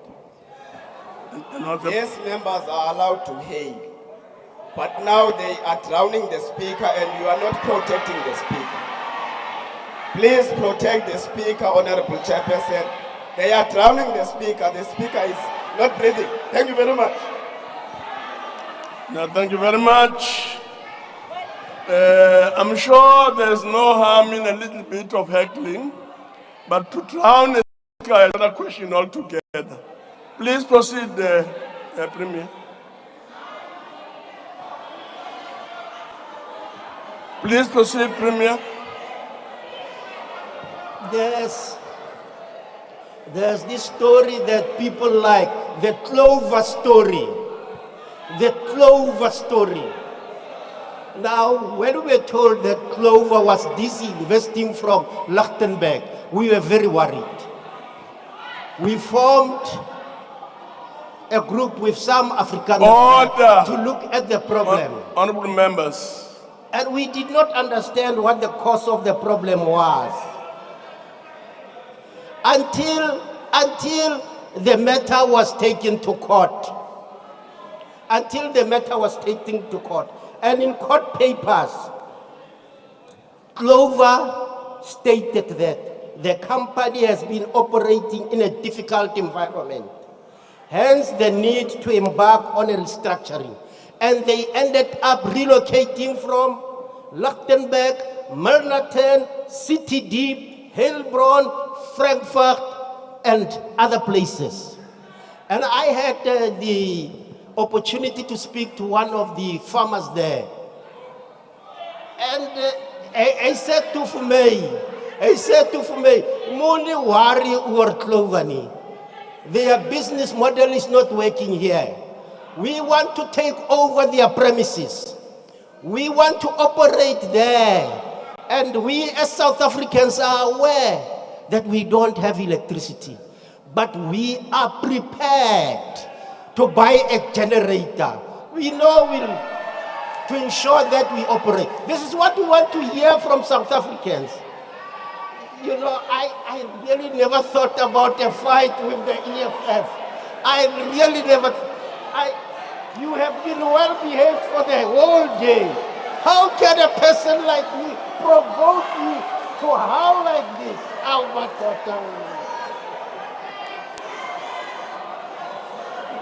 Order, members. Order. We have been interacting with business in the Northwest. We have interacted with the mines. And the person that initiated this interaction with the mines is Honorable Gwede Mantashe. And we met with PPM. We met with PPM, and PPM, Pilanesberg Platinum Mines, and they said over a 5-year period, they are investing 9 billion. And in that investment, they are going to create 3,300 jobs. And you know, the DA, if you go on like this, I'll respond to you. The EFF I want, but you, I want you.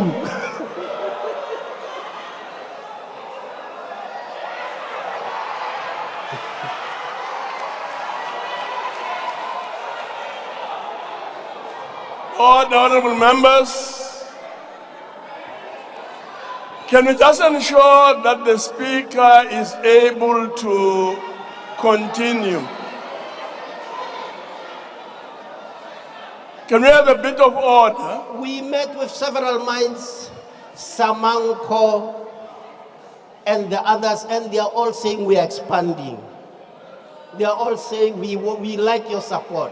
We met with the tourism sector. They said repair these roads. We are meeting regularly with organized agriculture. Pradnet was daar aan die toy. Pradnet met Boeta die toy en no Depinar. Ons ontmoet gereeld. Ons praat van landbou in die provinsie. Hoe om dit te gebruik om werk te skep en ons maak vooruitgang. Some people say that there's nothing happening in the country.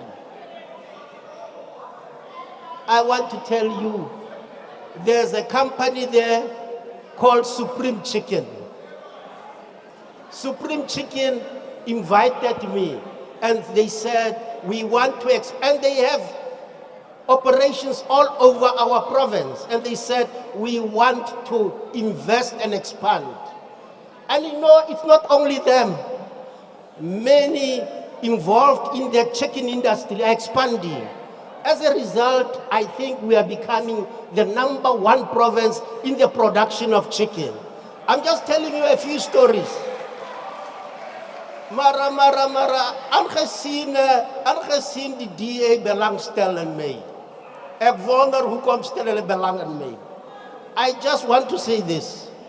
You are happy, Honorable Eerste Huizen. You never lived in apartheid South Africa. You know, we experienced a situation where our names could be changed willy-nilly. If you're Timkulu, then you know you become Grootboom.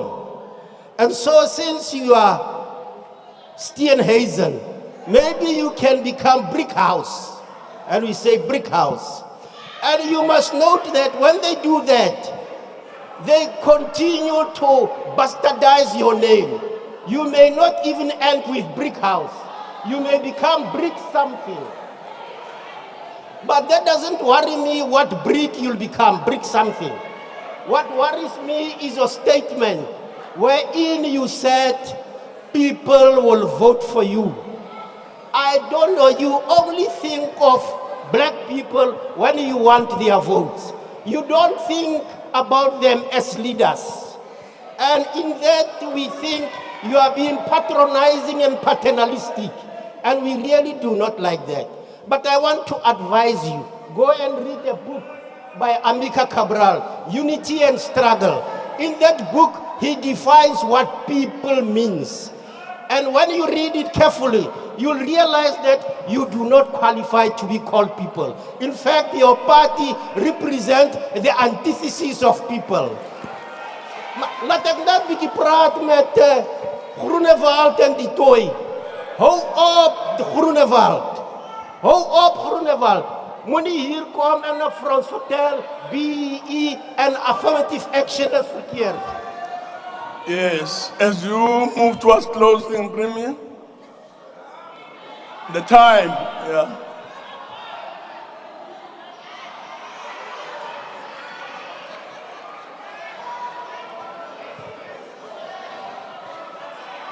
Okay. Now, thank you very much, Premier.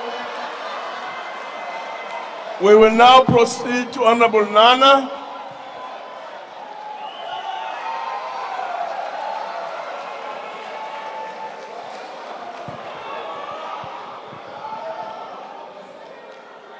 The less said about the Premier of Northwest, the better. It explains why Northwest is in such a mess.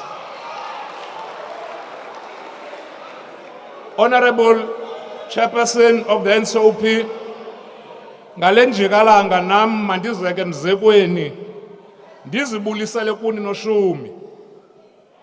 I'm about to say something the majority of this House would not want to hear. But unfortunately, it is the truth, and I'll speak truth to power. Apartheid was bad.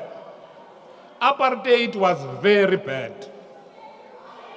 Apartheid left many of us with physical and emotional wounds, and scars are still showing. But not everything was bad about apartheid. The democratic government was bequeathed with SOEs, with, amongst other things, well-established and functioning SOEs. Guess what you, the ANC, did? Honorable Nana, just a minute. The man at the back. No, at the back.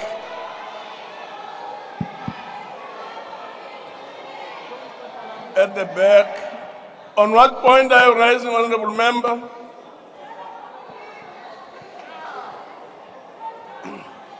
Yo.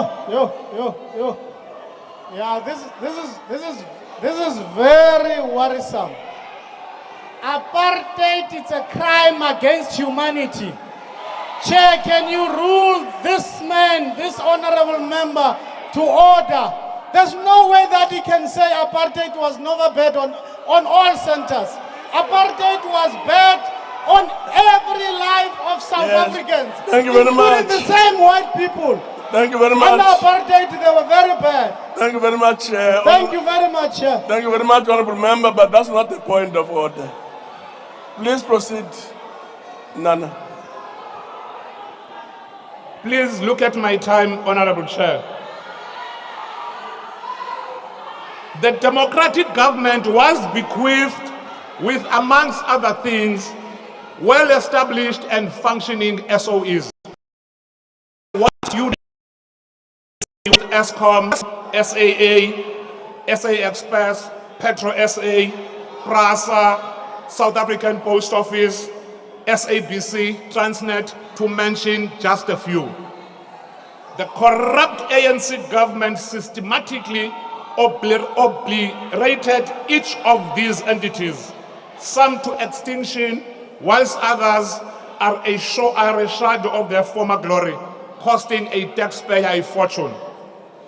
The failed ANC government gives credence to unfounded stereotypes that blacks cannot govern and South Africa will be just another failed typical African state. Many South Africans go to bed without food. Others are losing their jobs on a daily basis. Businesses are closing due to load shedding. Is it not shameful the Minister of Arts and Culture, despite all of this, wanted to spend 22 million rands on a 100-meter tall flag? To add insult to injury, South African tourism wants to sponsor Tottenham Hotspur by a nearly 1 billion rands. These are nothing else but a waste of taxpayers' money by a government that is out of touch with the hardships of its citizens.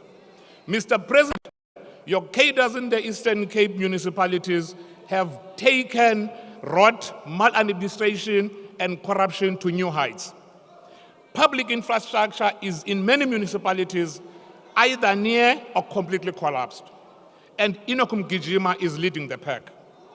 Shortly before 2021 local government elections, in an attempt by the ANC to get votes, a pomp ribbon-cutting event for the official opening of a 15 million rand stadium in Komani badly backfired. It later transpired that, in fact, This GOAT track called Lessiton Sportsfield was costing about 22 million. In February 2022, the cash-strapped Inokum Gijima was at it again. This time they had awarded a tender to construct a mere 6.7 kilometers of road at a cost of 97 million. Industry experts will tell you the cost of constructing will cost you just over R1 million. These days, after shaking an ANC member's hand, you better count your fingers just in case one, if not all of your fingers are missing. Honorable members, let me be clear. The collapse of infrastructure in our municipalities is as a result of a corruption perpetuated with impunity by the ANC.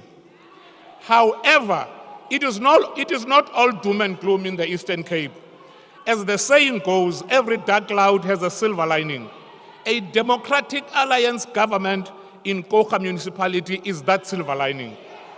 Having inherited a bankrupt municipality from a corrupt ANC administration in 2016, the late executive mayor, Elza van Lingen, together with her team, rolled up their sleeves, got stuck in to clean up an ANC mess. Whilst the country is suffering from load shedding with no plans in place from the governing party except the Minister of Electricity, the executive mayor of Kocha municipality, Horatio Hendricks, and his team is aiming to be less dependent from Eskom. Our government will be undertaking a 6-month feasibility study to determine viability of alternative means of renewable energy and power generation by independent power producers. This study will be completed by the end of June. Kocha has been hardest hit, honorable members. As we move towards closing, Kocha has been hardest hit, honorable members, by the longest drought, and they are working all out to provide clean and drinkable water for their citizens. Honorable President, your time is up. Start clearing up your desk in union buildings. Your time is up. John Vuligate wants the Siyabangena. Thank you very much. We'll now proceed to Honorable PM Hadebe.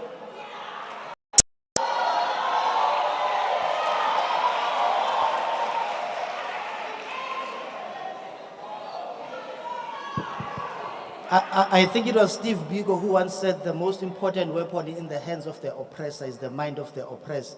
Honorable Nana is the living example of that. Thank you, Honorable Chairperson, Mr. President, all protocol observed. It is one of those greatest fantastic moments in life for me to be standing parallel to you, perpendicular to the ground and vertical opposite to the force of gravity. Mr. President, one of our outstanding freedom fighter, Walter Sisulu, famously said, "It is the law of life that problems arise when conditions are there for their solutions." Mr. President, last week when you delivered the State of the Nation address, you highlighted monumental achievement of this government in meeting the needs of our people.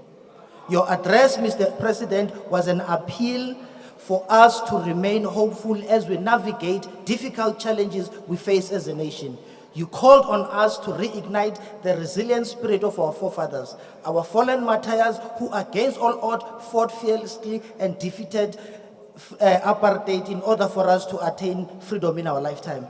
You gave us hope against despair, Mr. President, a sense of purpose against disillusionment, and courage in the face of adversity. Indeed, Mr. President, it was a sounding call to come together, stand united as we build our country in the hope for a better tomorrow.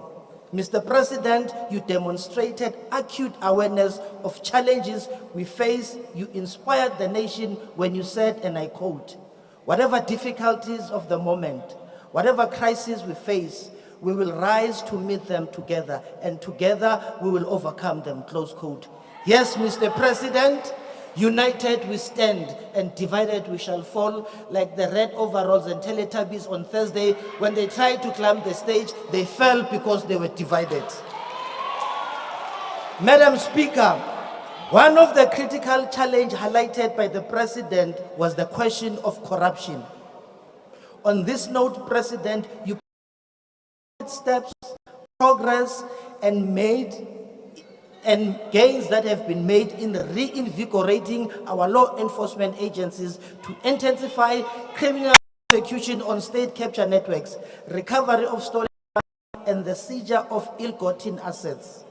It is on this basis, honorable members, that I rise like a phoenix on behalf of the African National Congress to commend the good work done under the stewardship and the firm hands of you, Mr. President. Now, yesterday, honorable members, there was one DA honorable member, his initials are LA. He said, Mr. President, not even one person believes that you are serious about fighting crime. Close quote. What a joke. Mr. President, fellow South African, today I stand before you to demonstrate enforcement agencies in addressing corruption and maladministration. This administration, led by President Cyril Matamela Ramaphosa, has placed combating corruption as a critical priority, and the Parliament, in the capable hands of DJ Pemza, aka Waichukucha, has also played its oversight role in ensuring accountability and action is taken in the fight against corruption. Our law enforcement agencies are fully equipped. They operate independently without fear and favor. Now, fellow South Africans, here are the facts, but not fictions. Amongst other critical successes in the fight against corruption, the NPA Investigative Directorate has finalized a long overdue but extensive settlement process with a Swedish-Swiss multi-corporate business, ABB. And this company has paid back 1.5 billion punitive reparation to South Africa. This payment is part of the NPA funding about criminal probe into systematic corruption at ESCOM, and the company has been blacklisted. Facts, not fiction. NPA Investigative Directorate, only established in 2019, has taken 187 accused persons to court in 32 state capture and corruption cases. Facts, not fiction. Over 7 billion has been returned to the state from the state capture cases, including Mackenzie and Company, 1 billion settlement related to ESCOM. To date, fellow South Africans, 12.5 billion of funds and assets have been frozen. Now, this is a decisive action, and we should commend and welcome the leadership of Mr. President and our law enforcement agencies. Honorable members and fellow South Africans, indeed, this administration under the ANC has taken firm stand against corruption, malfeasance, in the interest of our people and our revolutionary advance through a truly ethical, democratic development state. South Africans, only on the 1st of April 2020 to 31st of December 2022, under the capable hands of Advocate Mutibi, the SIU Special Investigating Unit has referred 384 companies to be blacklisted.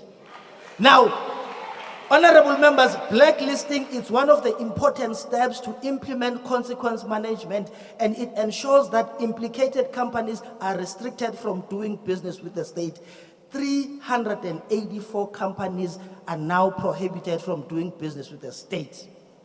Still on SI, 110 number of motivation for proclamation have been submitted to the President via the Department of Justice. Out of 110, 69 have been gazetted. 41 are currently being processed by the Department of Justice. Now, as a result of that, just one financial year, 2021-2022, 6.2 billion rand value of potential losses have been prevented. Facts, 5.5 billion rand value of contract and administrative decision have been set aside and deemed invalid. Now, this is the sterling work done by Advocate Mutibi and his excellent team in the SIU. Africans, numbers don't lie. DA and Mr. John Wick, Honorable Steenhuisen, you are entitled to your own opinion, but surely you are not entitled to your own facts. Now, allow me, DJ Pemza, to take a swipe and deviate and deal with the myth of the DA, that where they govern better. By the way, I am a MP deployed in Kailicha. Kailicha is my PCO. Let's deal with the public transport. City of Cape Town is a tale of two cities, a city for the rich and a city for the poor. In the city of Cape Town, as we move towards closing, honorable member, let me take this opportunity, as I conclude, let me take this opportunity and thank you, Madam Speaker, for your leadership last week.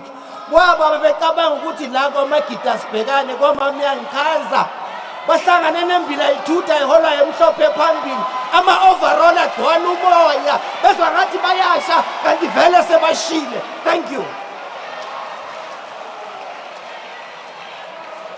Thank you very much. We'll now proceed to Honorable N. Hadebe.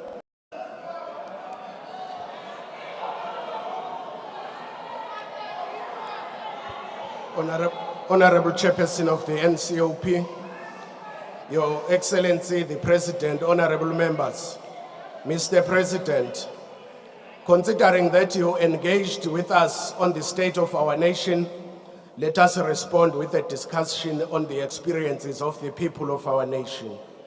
In your address, you communicated that the Department of Water truly has deep knowledge of what is needed. However, the lived experiences of South Africans highlight the department's shallow understanding of the water crisis.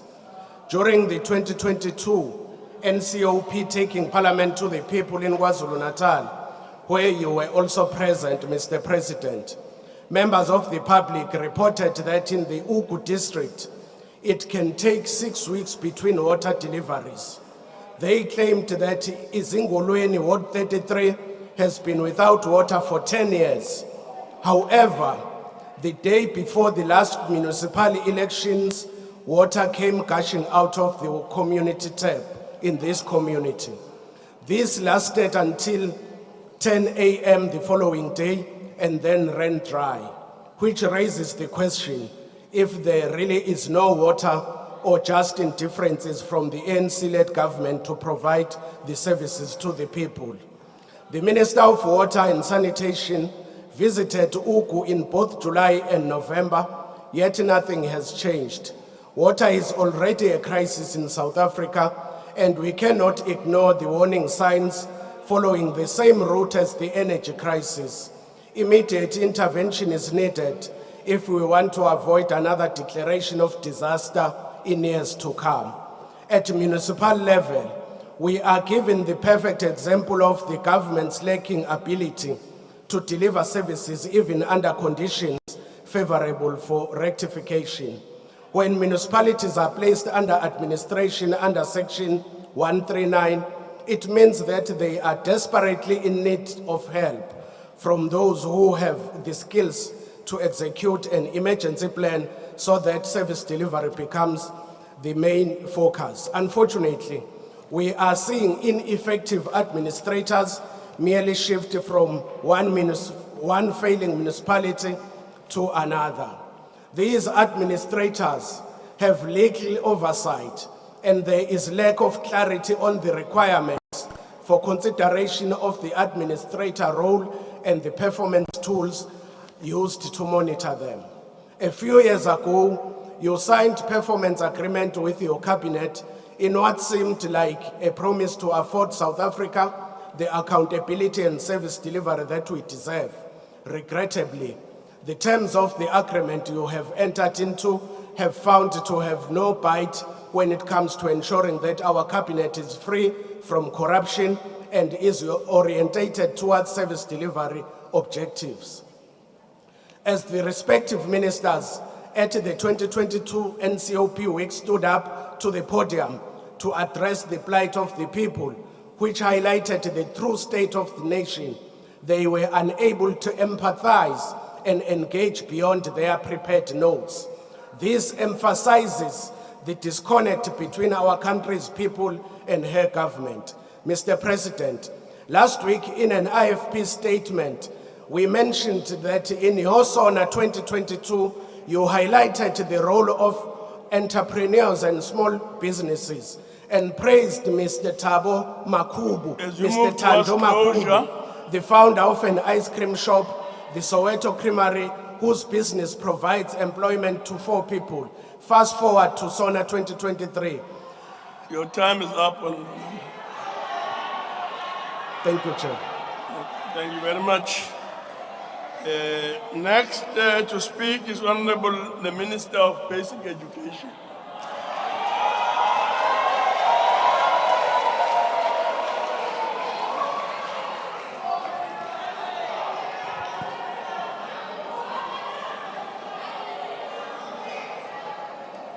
Chair, The Excellency, the President of the Republic of South Africa, President Matamela Ramaphosa, the Honorable Speaker and Deputy Speaker,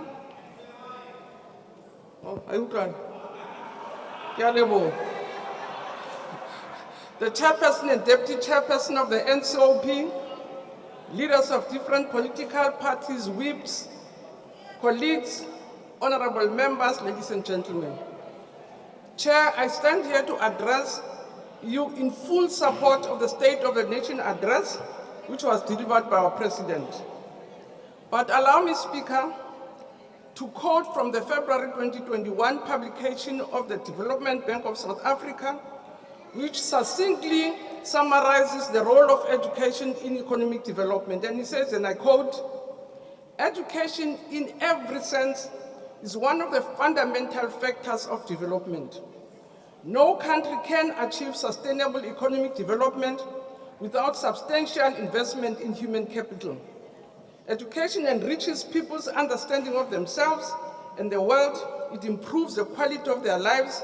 It leads to broad social benefits to individuals and society, and it raises people's productivity and creativity, promoting entrepreneurship, technological advances, and plays a crucial role in securing economic and social. Therefore, Chair, access to retention as well as inputs in the quality of equitable education are very critical determinants of strategic and structural development of the social, political, economic of every country. We are, Chair, as the ruling party, very proud and encouraged of the improvements we have made in schools. We, on the other hand, also concede that more needs to be done to contribute to skills, knowledge, competencies, and innovations. The ruling party, indeed, being great as it is, was correct in declaring education a societal matter, laying a solid foundation for an equitable, quality, and efficient education system. It is thus very important to acknowledge the work that has been done by the business or partnerships that we have struck with business, with different provincial departments, with civil society, statutory bodies, learners, teachers, and parents. Speaker, I can say we can report that our basic education system is indeed a system on the rise, a fact that was recently recognized by the World Economic Forum in its expose of countries with the best education system in Africa. From amongst the all African countries, South Africa was rated the 4th top country with the best education in the continent. South Africa followed at number 4, it followed Mauritania, which has a population of 4.6 million, it was the third best system. Tunisia, a population of 12.3 million, it was the second best system. And Seychelles was the leading African country with a population of less than 100,000 people. So indeed, in terms of our size, we remain the best system in the continent. And Atomna. So President, I really, as you were congratulating the class of 2022 with a remarkable pass of over 80%, we really have to congratulate them. And another point I've raised before about the class of 2022. But I think we'll be making a mistake if I'm pendulum not that I'm sakalanje. Uyazithethela umntana womuntu, uthetha into angayaziyo, uza ngamahemhem apha engathi ukuthi uwathathephi. And I will respond to some of the things that Nodata has said. Amongst others, before this, I want to remind the group here, or the house there, that this cohort that gave us 80 plus a pass rate, it's a group that was registered for grade 1 in 2011, out of 1.8 million, 1.1 million, 775,000 of them assessed education, which equates to about 65.7% of the pass rate, bearing in mind that currently we even have 500,000 learners in TVET colleges, and 400,000 of them went straight to TVET colleges coming from schools. And again, Chair, want to say also that this cohort is the second highest pass rate which was achieved since the introduction of the National Senior Certificate exams. ANC, you wonderful Cape Town, and I really don't want to compete with Cape Town, because Cape Town kids also are our kids, and we are a national structure. We really appreciate all of them, but can say this very cohort has seen one of the biggest provinces in KZN, even Ibabu Selemva or Skun Khasek, Yababega Paku for Beshege Paku. So some of the facts that we want to raise will be contained in the report. The other point I also want to raise is this myth about 30%. And I want to say it slowly, Chair. I think I should briefly speak to the notion of the pass rate of 30%, which has been a subject of discussion for some time now. Let me start off by saying that the notion that you can pass your matric by just obtaining 30% is not true. The current system does not work on averages. If any candidate gets 30% aggregate, that candidate will have failed. I just want to remind members of the public about what are the requirements. For instance, to get a bachelor study, which is the majority of learners that passed in this 81%, you have to pass at least one subject at 40%, which is your home language, and doesn't mean that you have to get a 40%. 4 of your subject must be at 50%. To get a diploma, you have to get minimum of 40%, and 3 of your subjects must be at 40%. And the requirements are saying that you must at least pass 6, a average, 6 out of 7 subjects for you to pass. So as historian said, 30%, I think it's been raised. And I really want to also report, Chair, that the concerns that were raised on this matter, as early as 2014, President, I did establish a ministerial task team to evaluate the National Senior Certificate and address some of the concerns raised. And the team was led by Professor Brian Cornell, comprising distinguished and experienced educationists. Professor Harvey was there, Elspeth Campbell was there, Godwin Kosa was there, Professor Sharon Mutala was in that committee, and Professor Ranuku Vital was there. And they made a number of recommendations, amongst others saying we have to reduce the number of examinable subjects from 6 to 7. And we decided to keep it at 7 because we really felt that we still want very high quality passes. But the long and short of the report was saying, and I want to quote, it says, No, it says, no, let me repeat. It recommended that the overall recommendation of this team, was that we should retain the past requirements of basic national certificate as is. Teto professor, akuthethi nje amahemhem. Teto professor batsho njani? Angizohambe ndiva nimamela abantu abahamba ngendlela bethi thike ndizawuthika Prof Bathendi dimise. That's why we are here. So Speaker, I also wish to inform the South African Council that as the South African Council of Educators, we have also agreed on a comparative analysis of provincial performance using a basket of indicators, compromising the overall pass rate so that we not only rely on percentages, but look at a basket of indicators. And they really give us very interesting results, which show that there's no province in essence outside the percentages, which is better than any other. Those basket of indicators will indicate that KZN has the highest uptake of maths. It will indicate that Limpopo and Eastern Cape has the highest retention so that kids don't drop out earlier. And it will also show quite a number of indicators that are not found even in what you call your top provinces, and we'll be using that in the future. But we also wish to inform the public on the latest innovations we are currently piloting to better understand the learning trajectory from primary to secondary schools, a systemic evaluation study which is currently underway. As but you also move want towards closing. Which one? I'm saying time, Minister. It's what happened. Thank you very much, Minister. We now proceed to Honorable Jafta. Honorable SM Jafta. Thank you, Honorable Chairperson. President Ramaphosa delivered his 7th State of the Nation address last week, Thursday. Let's do the count properly.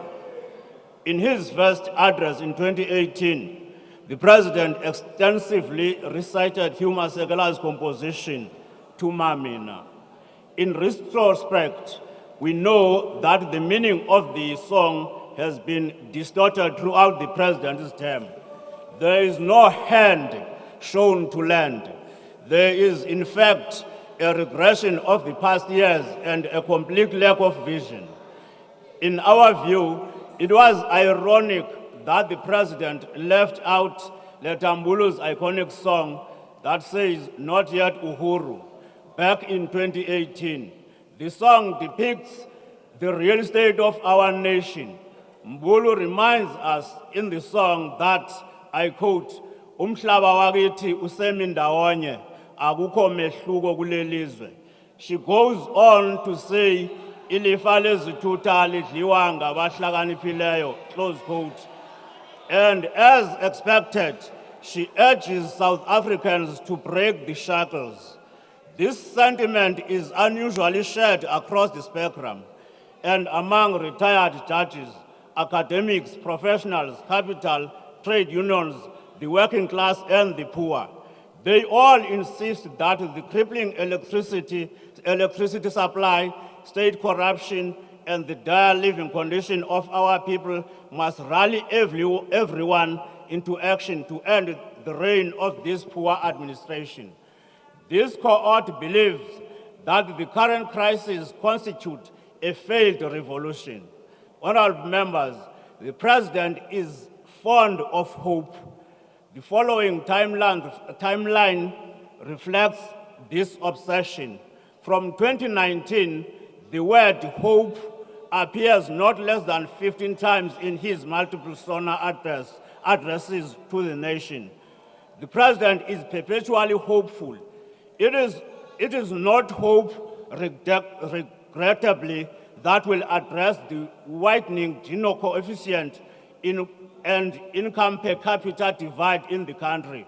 Hope will not get us secure electricity.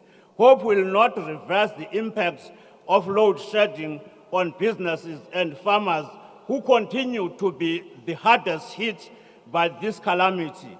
We need decisive leadership, not hope. We know under President Mbeki that the interest of the country took precedence over those of ANC membership. President Mbeki would not have created an electricity department for fear of firing a dismal energy minister. Where is the Mbeki courage, the Mbeki foresight? Honorable members, it is this courage and foresight which saw a budget surplus of 0.6% of GDP back in 2007. Honorable Chair, the President must lead with a firm hand. The President has to realize that given that the South African coal is competitive on the world market, Eskom will be affected by increases in coal exports. To deal with this, the President must urgently proclaim coal as a strategic resource in order to disconnect the domestic market price from the export price. This will be a temporal measure pending the maintenance of Eskom's power plants. We are also of the view that demanding ministers to meet their KPIs instead of burdening the fiscus with continuous duplicate written appointments conjures up bold leadership. In closing, we wish to offer the following solutions to the President: to end unemployment among unemployed graduates. A graduate supply development fund must be created to provide seed funding for graduates who want to be entrepreneurs. So the President must be decisive, and we also want to advise him to bolster the capacity of the state to industrialize an import substitution strategy must be established immediately. To end load shedding, electricity generation must be left to the private players, at least in the interim, while Eskom continues to maintain its old plans. I thank you. The next speaker is going to be the Premier of Mpumalanga province.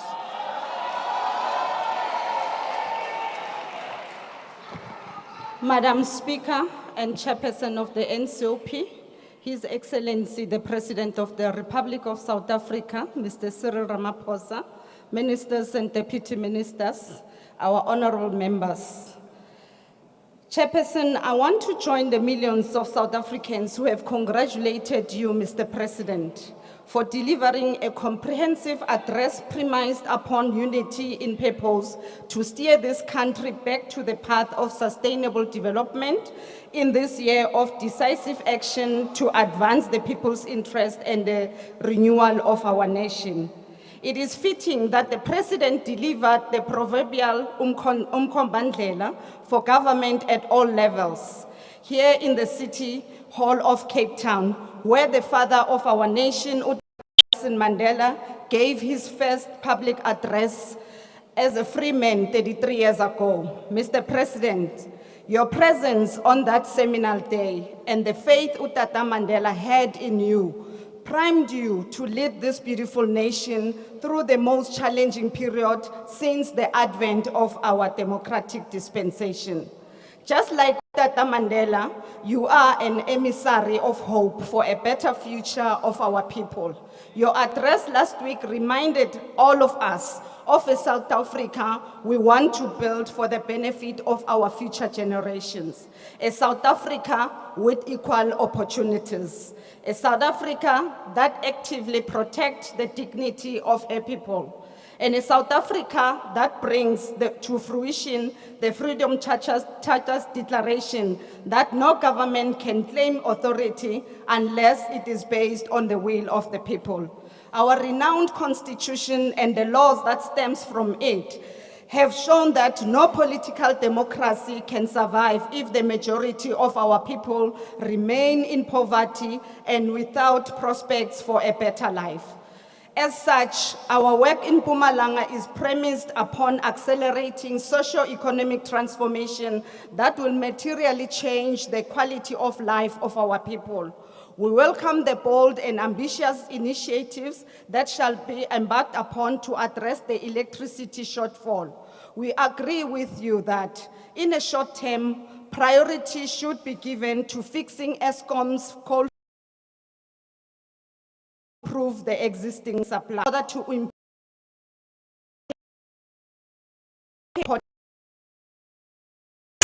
is the agent of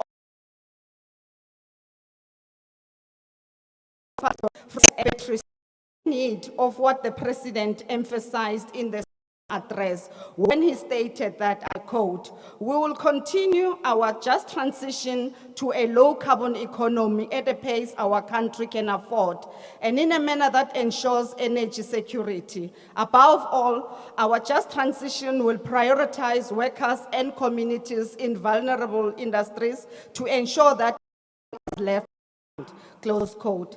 As we are all aware, Mpumalanga is home to 12 coal power stations that produce the country to reach the end of their lifespan. One of them has already been decommissioned. We are also mindful that most of the economic activities that are polluting the environment, leading to high carbon emissions, are based in Mpumalanga. The impact of these carbon emissions is catastrophic, not only to the environment, but also to the overall health of our people, and therefore we need to double our effort to balance economic activities in our province with the agency to transition to a low carbon economy. In an effort to adequately balance the issue of high carbon emissions and the need to produce sustainable and green energy, we convened an energy summit last year. The summit brought together stakeholders from various sectors, such as government at all levels, our private sector, civil society formations, and organized labor. Along with an incredible inheritance of mineral resources, our province also has extremely rich solar and wind resources. As technology has evolved, it is now becoming possible to convert this wind and solar resources into sources of clean energy and value for the province. When we hosted the Energy Summit, we were aware that globally and in South Africa, there are increasingly urgent imperatives for low carbon development. The summit gave more drive and a sense of agency towards the implementation of the Mpumalanga Green Economy Development Plan. The plan propagates the proactive exploration of opportunities in the green economy for opportunity-led growth and to transition our economy to a labor-absorbing, green-focused province. At this summit, a new vehicle of partnership was launched. This is the Mpumalanga Green Energy Cluster Agency, which is comprised of representatives from academia, industry, and government.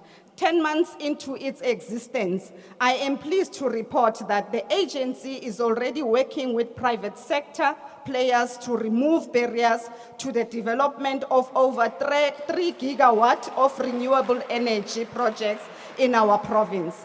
Since the launch of this agency, I am happy to also announce the signing of over 78 billion rand worth of investment declarations by developers interested in investing in renewable energy projects in our province. This makes it even more urgent to remove barriers to economic development embedded in our bureaucratic processes as spheres of government to enable these investments.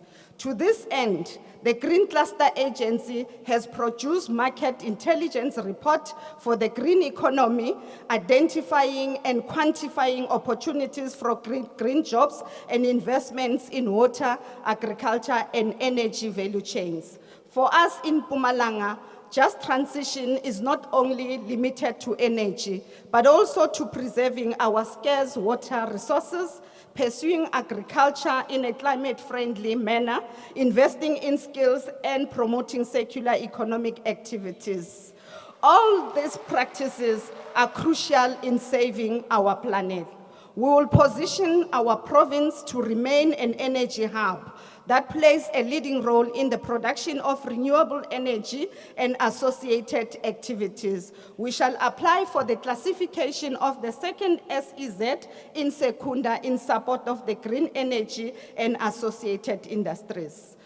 Working in partnership with the Presidential Climate Commission, the Climate Investment Fund, and the World Bank, we are exploring plans to diversify our local economies to reduce dependency on coal, reskilling and upskilling the most vulnerable in the labor force, and supporting small businesses and cooperatives in local communities to access emerging opportunities in green economic sector.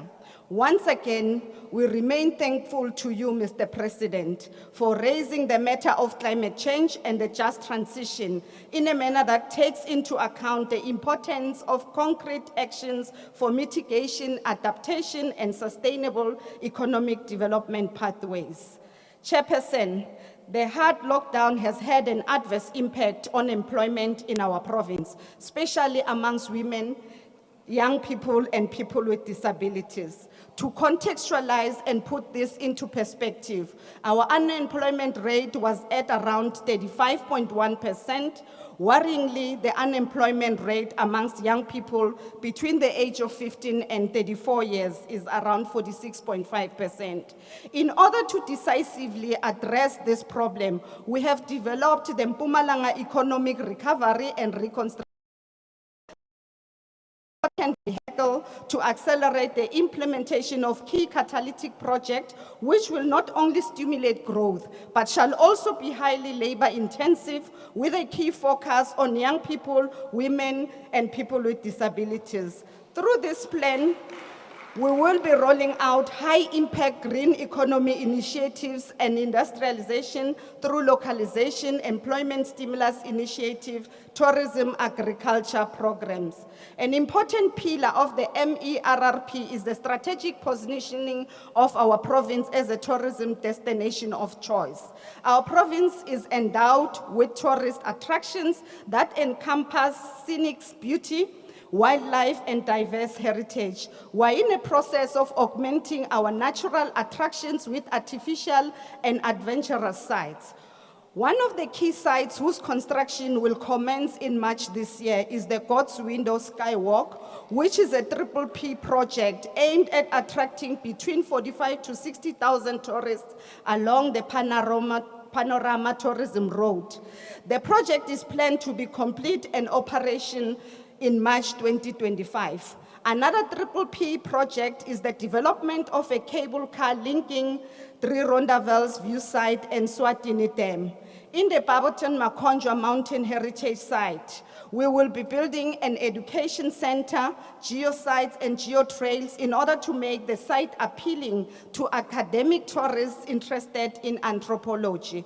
All these developments are aimed at increasing tourist arrivals, both domestically and internationally. Chairperson, in order to address the scourge of youth unemployment and the acceleration of youth participation in the mainstream economy, we came up with an initiative to support youth-owned enterprises called the Premier's Youth Development Fund, which has to date funded 97 entrepreneurs to the tune of 140 million in various sectors of the economy. The impact of the Premier's Youth Development Fund has been enormous and has resulted in the creation of sustainable employment opportunities for young people, women, and people with disabilities. Chairperson, the ANC-led government is driven by the moral duty to preserve the dignity of the people of our beautiful country.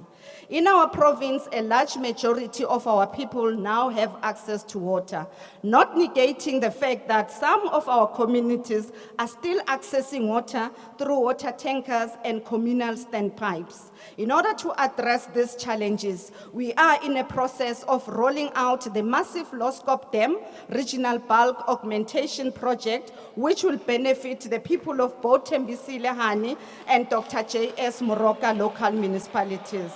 Secondly, the construction of a dam in the city of Mbombela will further enhance and guarantee reliable bulk provision for our communities. Feasibility studies are currently underway, and indications are such that the dam construction shall be completed by 2027. Our consistent implementation of the economic reconstruction and recovery, as guided by the strategic intervention announced by you, Mr. President, is gradually paying off. The implementation of the district development model is also beginning to show positive results. Since its inception in 2021, all three spheres of governments have been working closely together, especially on high-impact catalytic projects yielding better synergies, economies of scale, and stronger intergovernmental relations. Our district municipalities are now central in the implementation of service delivery programs within their respective districts. Projects such as Nkomazi SEZ, God's Window Skywalk, Nkosi City, Steve Tshwete Hotel and Convention Center, Loskop, to name just a few, which are projects that have attracted billions of rands of investments. Chairperson, we also want to applaud the security cluster for having worked swiftly with other sectors of law enforcement in government to bring stability in Kondo municipality. For a long period of time, the people of Mkondo have been living in fear and terror of the rolling brazen shooting that have been going on in the area. We also welcome the recent decision by the Minister of Police to establish a dedicated investigative unit to investigate 19 politically related matters that have blighted our province for the past 15 years. We want to urge both the Minister of Police and Justice to ensure that justice is indeed served. Our province not only managed to arrest the decline that had commenced with the 3.3% reduction in the overall pass rate in the metric class of 2021. We managed to record a 3.2% increase in our overall pass rate to 76.4% for the metric class of 2022. This was attributable to various interventions we have embarked upon to ensure that teaching and learning proceeds without hindrances. For the past 2 years, we have invested significantly in e-learning by procuring 64,000 tablets preloaded with data, textbooks, study guides, literature, and past question papers with a specific focus on matriculants. The tablets also allowed students... As you move towards closing. Okay. The tablets also allowed the students and teachers to establish support chat groups and be able to work beyond the four walls of the classrooms. President, once again, we want to appreciate the sterling work that you have done last week. Thank you very much. Thank you very much.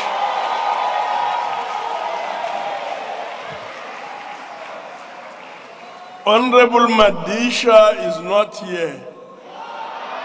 Oh, he's here. Okay. Thank you. Please proceed.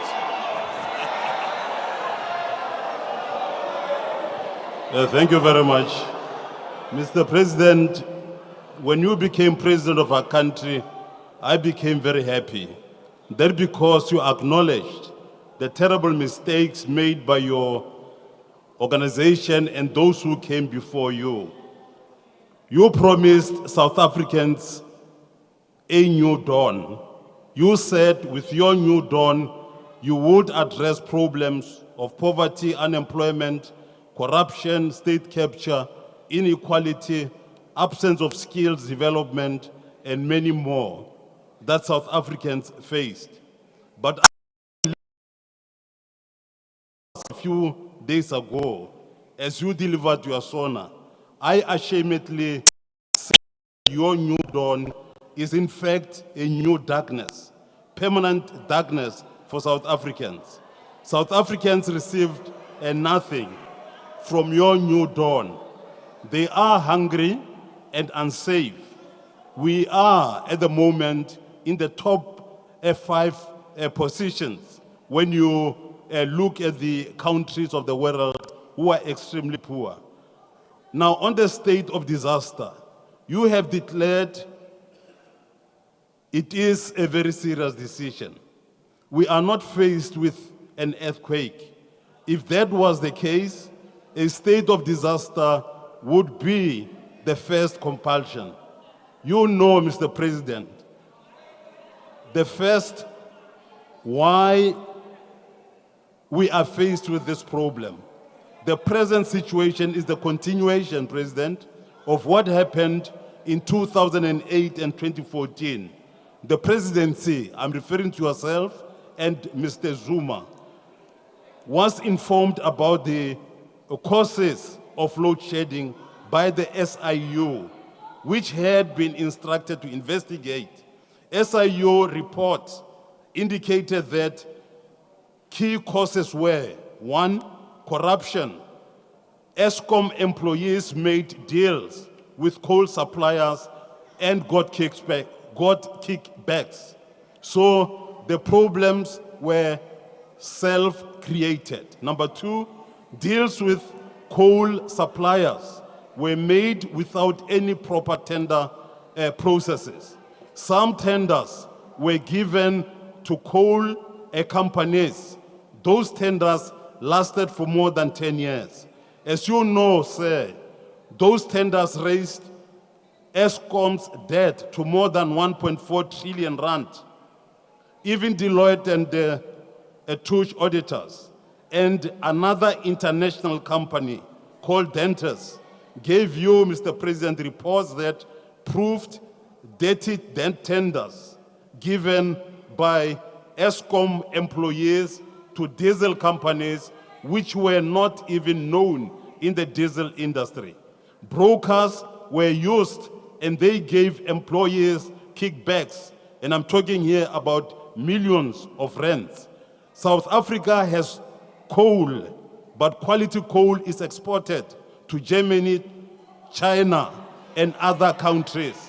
We need that quality coal for electricity. We do not need a minister for all this. We are saying that we must employ engineers so that they can deal with this thing. What must be done to solve these problems? Number 1, you must revisit fuel, including diesel duty levies. You must deal with corruption in ESCOM itself. You must assess wind and solar systems so that help can emerge. Improve age average of assets, given that most of them are very old. Just forget about saying you increase and increase and increase your cabinet. Some of them, like I said on very many occasions, you do not even know them. They are there just to take money and do whatever they want to do, and not to take that to the people of South Africa. I therefore want to say that, Sorimren, you have failed again. Thank you very much. We'll now proceed to the Minister of Health.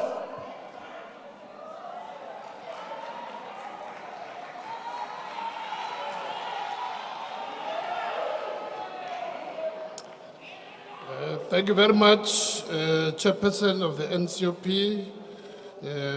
Also, my greetings to the Honorable Speaker of the National Assembly, His Excellency, the President of the Republic, President Ramaphosa, our executive colleagues, ministers and deputy ministers, premiers, honorable members, distinguished guests, Tobela.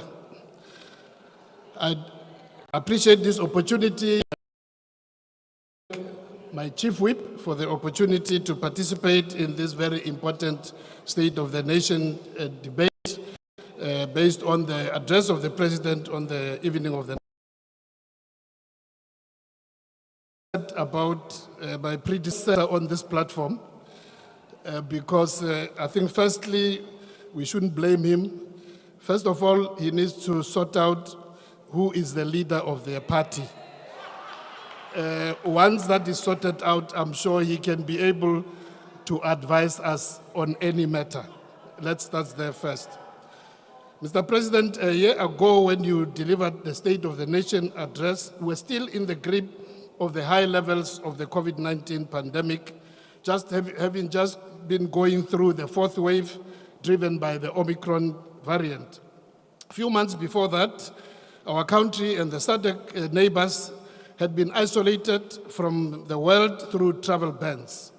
Today, all this, I think, to very many honorable members here who are able to cast a lot of aspersions, it looks like this happened, maybe it was just an amnesia. It looks like it never happened in their lives. President, you made a commitment at that time that would end the state of disaster and lift all the restrictions when the situation was right.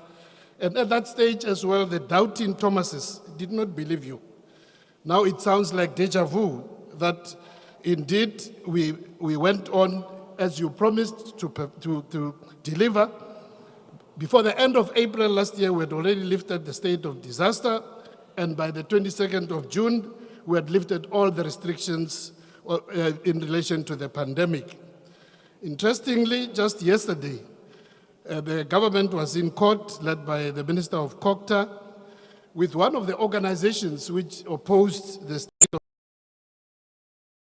organization is in court with us because it is claiming that it was illegal to terminate the state of disaster. So when Honorable Mantashe spoke about people who speak from both sides of the mouth, I'm sure this particular organization must be somehow linked to some of honorable members on this side who speak from both sides of their mouths. On the one extreme, as we're looking after the health of the country, as we went through the disaster of the fourth wave and we lifted all the restrictions, there were those who were screaming, as you were speaking here in February last year, that the state of disaster should be ended with immediate effect, saying that it should have been ended even as we're in the midst of the fourth wave of Omicron. It is now accepted all over in the country and across the world that our prudent approach have really paid dividend, because since that time that we lifted the disaster, also lifted all the restrictions, we have never experienced any flare-ups of the COVID-19 of any serious nature. So we want honorable members on this side to say to them, just as the COVID disaster came and passed, the electricity disaster is with us, but it will pass under your leadership. Thanks to the leadership of our President and the Cabinet colleagues during these difficult times, while the virus is still with us, there is no doubt that the worst is behind us. We want to thank again our gallant health workers on the front line who made it possible for us to go through this. We want to pay tribute to all those who lost their lives in this, on the front line of fighting against the COVID pandemic. We also want to take this opportunity to pay tribute to all other health workers who lost their lives in the line of duty, including on the 24th of December, just on Christmas Eve, where 12 of our health workers lost their lives after the gas explosion in Boksburg at the Tambo Memorial Hospital. May their souls rest in eternal peace. When we see serious flare-ups of the COVID in some of the countries abroad, like China, Taiwan, and others, this becomes a reminder that indeed it's not all over.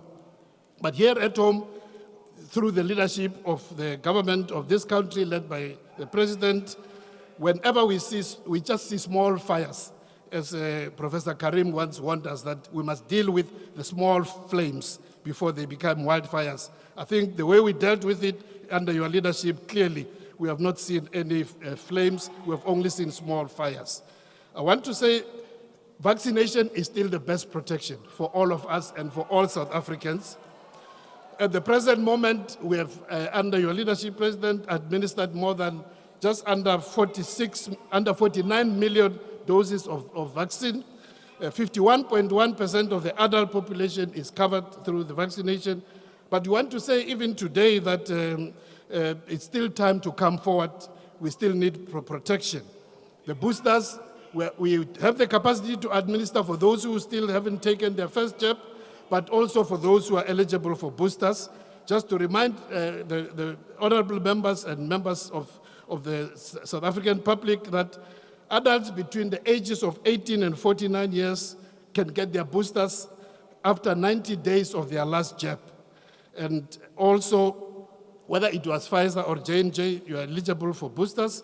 But also for those who are 50 and above, you can also get one booster.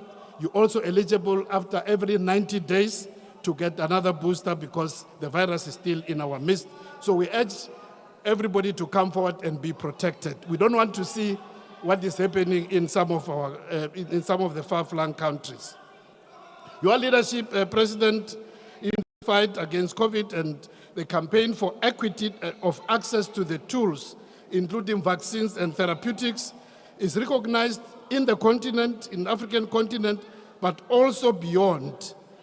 As a result of this, over the last year of 2022, we have received various invitations, either directed to the President or to the Ministry of Health, to take part in various discussions about pandemic preparedness and prevention, including at the United Nations, where the President was invited, and we had the honor of representing him there. But I can say to the members of this House and to the nation that indeed South Africa is held in high esteem in terms of how we managed to deal with the pandemic and how we're still protecting our population. The pandemic and the steps we have taken resulted in some setbacks in as far as dealing with some of our health programs, including childhood vaccines. One of the results of such has been the recent outbreak of measles, starting in the Limpopo province in October, and then spread into Mpumalanga, Northwest, Free State, and Gauteng province. At the current moment, up to just over 500 children have had confirmed measles. Vaccination program is being rolled out. We have the capacity and the ability, so all provinces are rolling out vaccination for measles for children between 6 months and 15 years. We take this opportunity to call on all parents to check their road health cards, and if you are the vaccination status, take your child to the nearest health measles, the nearest clinic and the nearest hospital. On Sunday, the 5th of February, we confirmed that 2 sisters from Diepsloot in Johannesburg were confirmed by laboratory tests to have contracted the disease of cholera after I traveled to Malawi, our neighbor. In Malawi, the cholera has really taken a very high toll, with more than 1,200 people already passed away from this. Since then, a third member of the family was also confirmed to have cholera. But almost 10 days after this, the cases have remained only the 3, and there's no further clinical and laboratory confirmation. And we are confident that because the incubation period for cholera is 2 to 5 days, we are confident that this is now being contained. But we nevertheless still call upon all South Africans to take the necessary precautions, because cholera can be prevented with using clean water, but also making sure that we keep hand hygiene whenever we use the bathroom. Another area where we're busy with catch-up is in the area of combating HIV and TB and sexually transmitted diseases. During the high levels of COVID and various restrictions, a number of people testing for HIV had reduced, and also those who initiated on treatment had been going down. But under the SANAC, South African National AIDS Council, we have developed a catch-up plan and a welcome back for those who have stopped taking their treatment. Similarly, with the tuberculosis, there was a reduction in terms of people who have been tested and those who are starting on treatment. And similarly, Closing. We have started our catch-up in terms of this. With the situation being stabilized, I can say to you, Excellency President and members, that we are also catching up in terms of improving the quality of services, including infrastructure, which we are rolling out all over the country. One of the flagships which we'll be launching in the next few weeks is the Limpopo Academic Hospital, which will change the state of health services in that province and reduce the need for people to travel from Limpopo to Gauteng for specialized treatment. So, siyakuba. Thank you very much, Minister. We'll now move on to Honorable N.K. Sharif.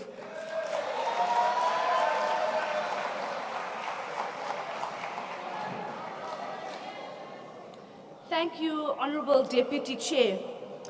Today, I stand here to echo the voices of women who have been lost, women whose innocence has been stolen, young girls who will be murdered today, tomorrow, and next week. These voices cannot go unheard. With all due disrespect, Mr. President, declaring gender-based violence and femicide a pandemic without proper ring-fenced budgets, prioritizing implementation, proper resourcing of GBVF frontline workers, and without any political will is misleading and frankly patronizing. Now is the time for the debates to stop. GBVF is not a tool to be used for politics. Minister Tele, this is our lives. The crime stats paint a shocking picture of your impotence to protect women. You have the nerve to shamefully weaponize the experience of women on this stage and use it as a cheap gimmick. The crime stats are staggering. In the last 5 years, there have been 281,806 sexual offenses, 223,554 rapes, 40,909 sexual assaults. These are not just stats or numbers. These are real people's lives. I want you to think long and hard about this, Minister, lucky to be raped once. It's estimated that only 4% of rapes are reported. So the number of people raped since 2017 up until 2022 could be as high as 5.5 million. Take a moment, Mr. President, let that sink in. The National Strategic Plan is meant to combat this. We must interrogate the progress of the NSP and ensure its implementation before it becomes a dusty file on a shelf in an office. The work civil society has put into the NSP cannot be wasted. There is still no GBVF. Let's start there. What is your intervention, Mr. President? Why didn't you tell us what is happening there?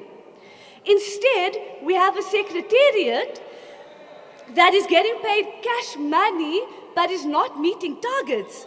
Is that what you call the fight against GBVF?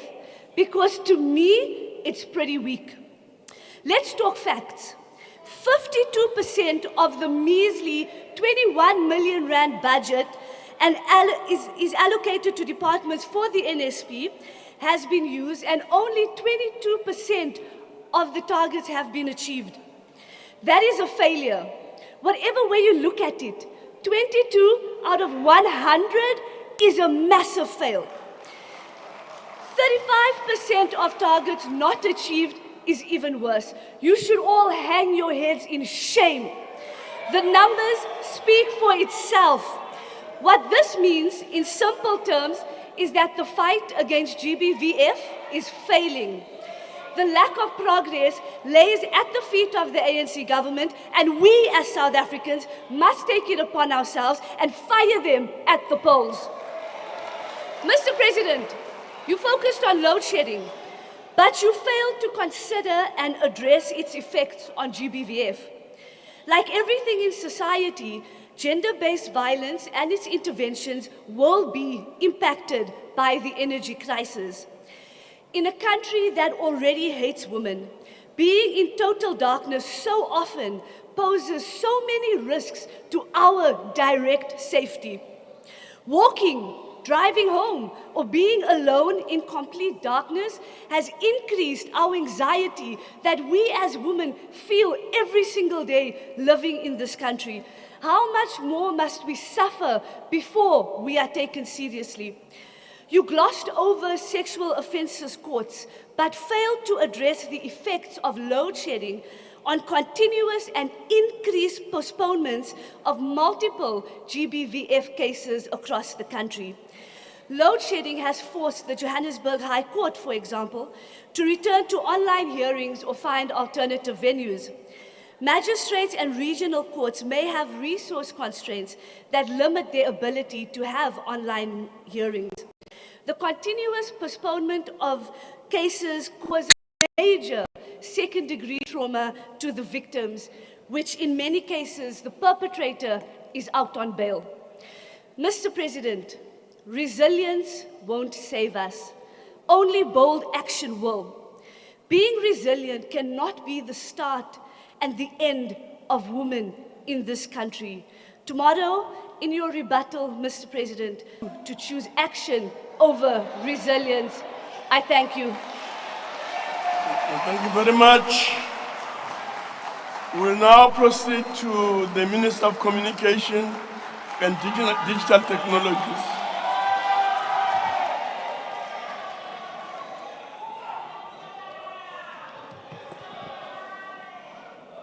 His Excellency, the President of the Republic, the Honorable Speaker of the Nation, the Deputy President of the governing party, the African National Congress, honorable members, fellow South Africans. Dimasiar. In the not so distant future, we should be able to use predictive technology of artificial intelligence to, amongst others, detect undue conduct in this House to strengthen the work of the Speaker in upholding decorum of the House and maintaining order. In this regard, we have established the Artificial Intelligence Institute of South Africa, which was launched on the 30th of November 2022 in partnership with the University of Johannesburg and the SONA University of Technology. In part, as an acknowledgement that AI technology holds the greatest potential of resuscitating socio-economic recovery and development of the country, and secondly, in line with the recommendations of the Presidential Commission on the Fourth Industrial Revolution. Homegrown AI solutions are being developed within the AI Institute of South Africa to support the application of AI across sectors and harness innovation-based production for commercialization.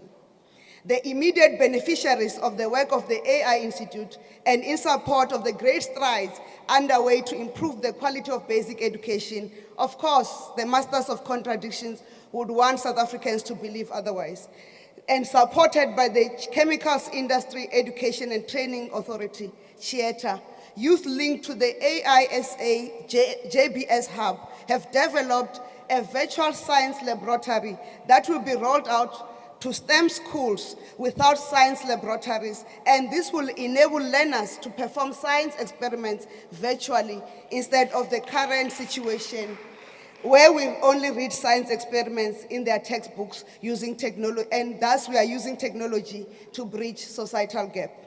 The TUT Hub will be launched in March 2023, and 4 new AI Institute SA Centers of Excellence will be established in the 2023-2024 financial year.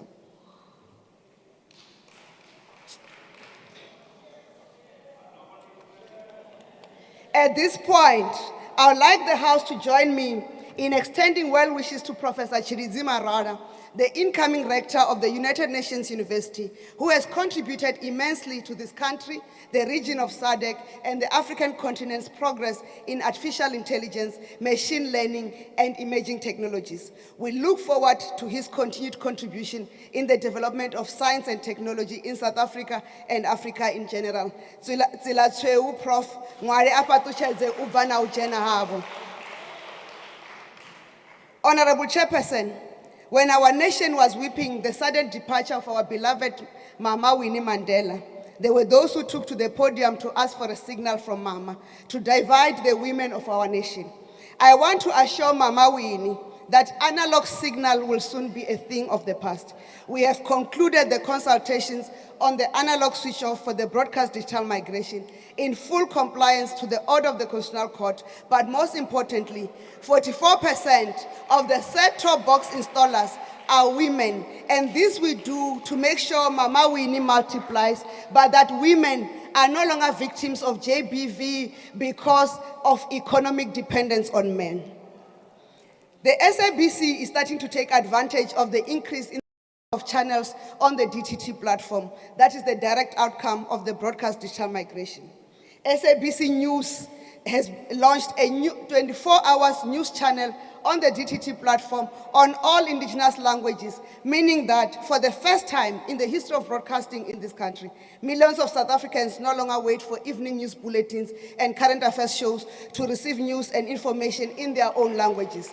We are engaging the regulator to ICASA to make sure that we find mechanism to ease the participation of more content producers as television channel owners. The technology is ready to increase channel capacity on the DTT platform. Digital migration is enabling the transformation of the broadcasting sector to ensure that edu and infotainment becomes the base for a viable and sustainable creative industry. Centec will soon launch a homegrown OTT platform that will be anchored by NEMISA, but will be available to other content producers.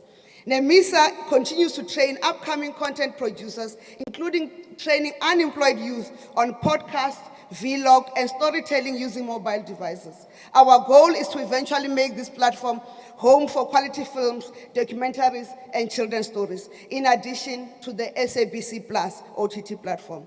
The launch of this OTT platform will be in the first quarter of 2023-24 financial year. Honorable Chairperson, the telecommunications companies have 5 years to complete the rollout of 4G networks, from the spectrum released through BDM and the auction that we just completed, and to connect South Africans to high-speed broadband. In the meantime, through BBI and funded by the Broadband Access Fund of the Presidential Employment Stimulus, and Honorable Sangwa, it is not managed from the presidency, we are facilitating the rollout of 3,000 Wi-Fi hotspots across 16 districts of our country. And we are, through this fund, we are connecting 50,000 households on fiber to the home and Wi-Fi to the home technologies. In addition, through the SA Connect program, we are going to roll out 14,024 community Wi-Fi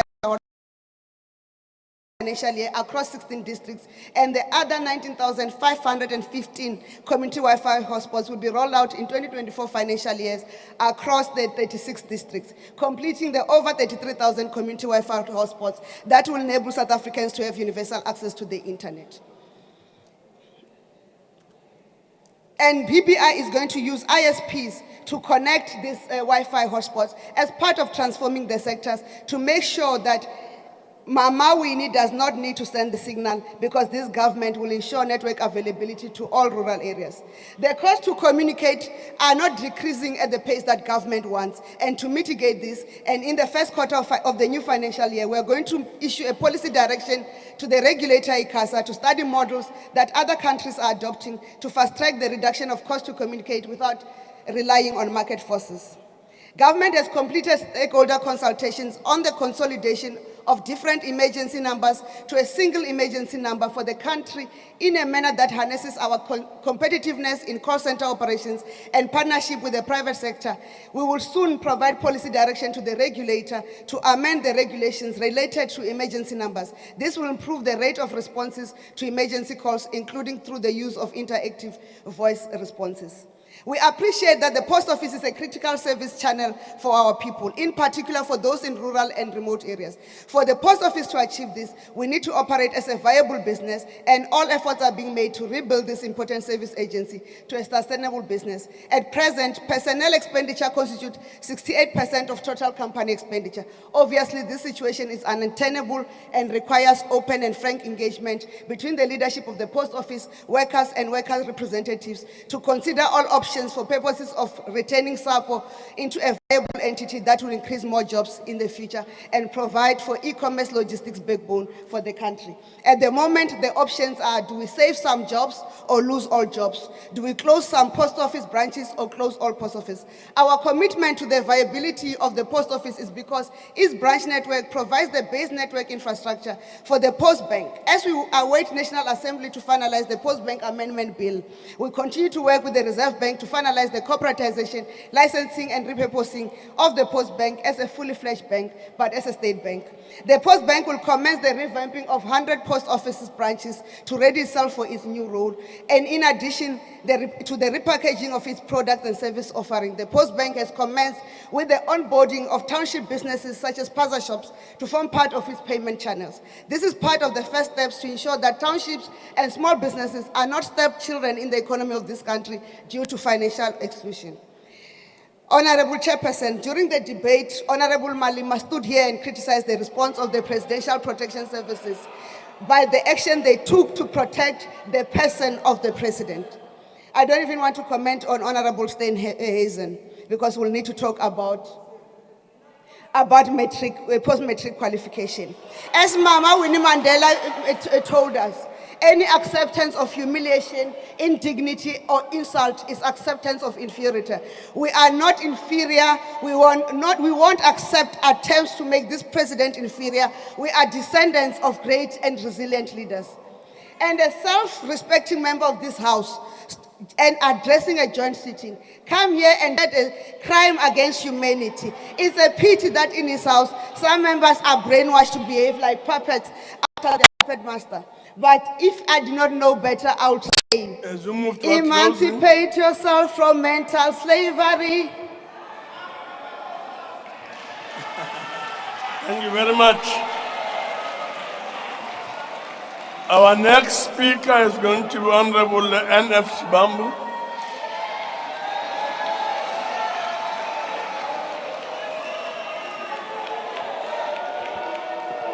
No, thank you very much, Chairperson of the National Council of Provinces. I had not anticipated that the speaker who spoke here is going to sing as well, because we're going to deal with the others who came here to sing for supper. Allow me, Commander-in-Chief, to once again avoid responding to the childish and mostly paltry, trivial, and insignificant inputs that came from members of the ruling party, to take a nuanced approach and speak much more decisively to what is to be done in relation to the electricity crisis confronting society. Many of the speakers that came here never presented anything much more tangible and believable as to what is to be done. One of the careerist members of parliament who spoke yesterday even sang a garden song seeking for a job from his president. What is that lyrics again, Kumsambu, saying, here, who? Mr. Ramadola give us a job, here, who? I think that as part of the whippery, we must also hire a jumping castle, so that after singing that song, they must go and jump there. They will be joined by this one who just sang again here. And this person who just left here now is presiding over the State Information Technology Agency, which is failing to synchronize all the technological platforms that the state has, police stations, healthcare facilities, and the entire system operate in separation. But we've got a SITA that cannot provide a singular synchronized system. She's presiding over a South African post office, which is going to retrench 6,000 workers in the immediate. And she is waxing really here about things that are not there. She's presiding over ICASA, which is failing to deal decisively with the monopoly of the multi-choice dominant that has been operating almost alone without accountability in the broadcast industry. I said, President and Commander-in-Chief, that the approach today will be nuanced. So I'm going to speak first to the solutions as to what is in relation to electricity. And then I will conclude with the diagnosis. So we'll take it the other way around so that we can then be able to move forward. But first, let us reference the founding manifesto of the Economic Freedom Fighters, which was adopted 10 years ago in Soweto when this mighty movement was founded. On energy, the EFF founding manifesto says, stabilization of energy sources, in particular the supply of electricity, is important for an economic development strategy that will include the development of more industries. Whilst the South African state should intensify the efforts currently in place for sustainable, consistent energy provisions, other energy means and other forms of generations should be explored. And this includes further research on how energy derived out of uranium can be safely transferred into sustainable, environmentally friendly electricity for industrial development, public purpose, and for use by households. We said 10 years ago that let us explore the usage of uranium as a source of energy. We even said that the principle on energy is that the green energy sources should be pursued and that the state should heavily invest in the green energy corporations which will explore manufacturing and install green energy alternatives in the whole of South Africa. When we spoke about green energy sources, we spoke it in the context that it should be the state, not independent power producers. That must be at the center of rollout of renewable energy. Now, I'm going to talk to the solutions as what is to be done. Number one is that we must stop this illusion that South Africa is going to immediately discontinue the usage of coal as base load energy sources, because that is the only way we can sustain our electricity. In that annual pilgrimage that you go to in Davos, in the World Economic Forum, one of the vice premiers of the People's Republic of China, Liu He, who is the director of the Central Financial and Economic Affairs, responded when he was asked about what is the PRC going to do about carbon neutrality. He said that China is going to increase its investment in carbon capture and storage. And this is against the fact that China consumes possibly 20, if not 40 times of energy more than South Africa. The energy sources that come from coal in China, Mr. Matanshi, is 1 million megawatts. ESCOM in its entirety is not even at 50,000 megawatts currently. And then the leader of the PPRC says that we're going to invest in carbon capture and storage. But when South Africa was in the United Nations Climate Change Conferences in Glasgow and in Sharm el-Sheikh in Egypt in both 2021 and 2022, we kept on committing there that we're going to close off our power stations ahead of schedule. We even $8.5 billion US, which was promised by the West as a way of diverting us from what other will be our base load in terms of energy supply. The president of the ANC even ridiculed the Minister of Energy when he said that the West is trying to bully South Africa on the African continent into abandoning coal.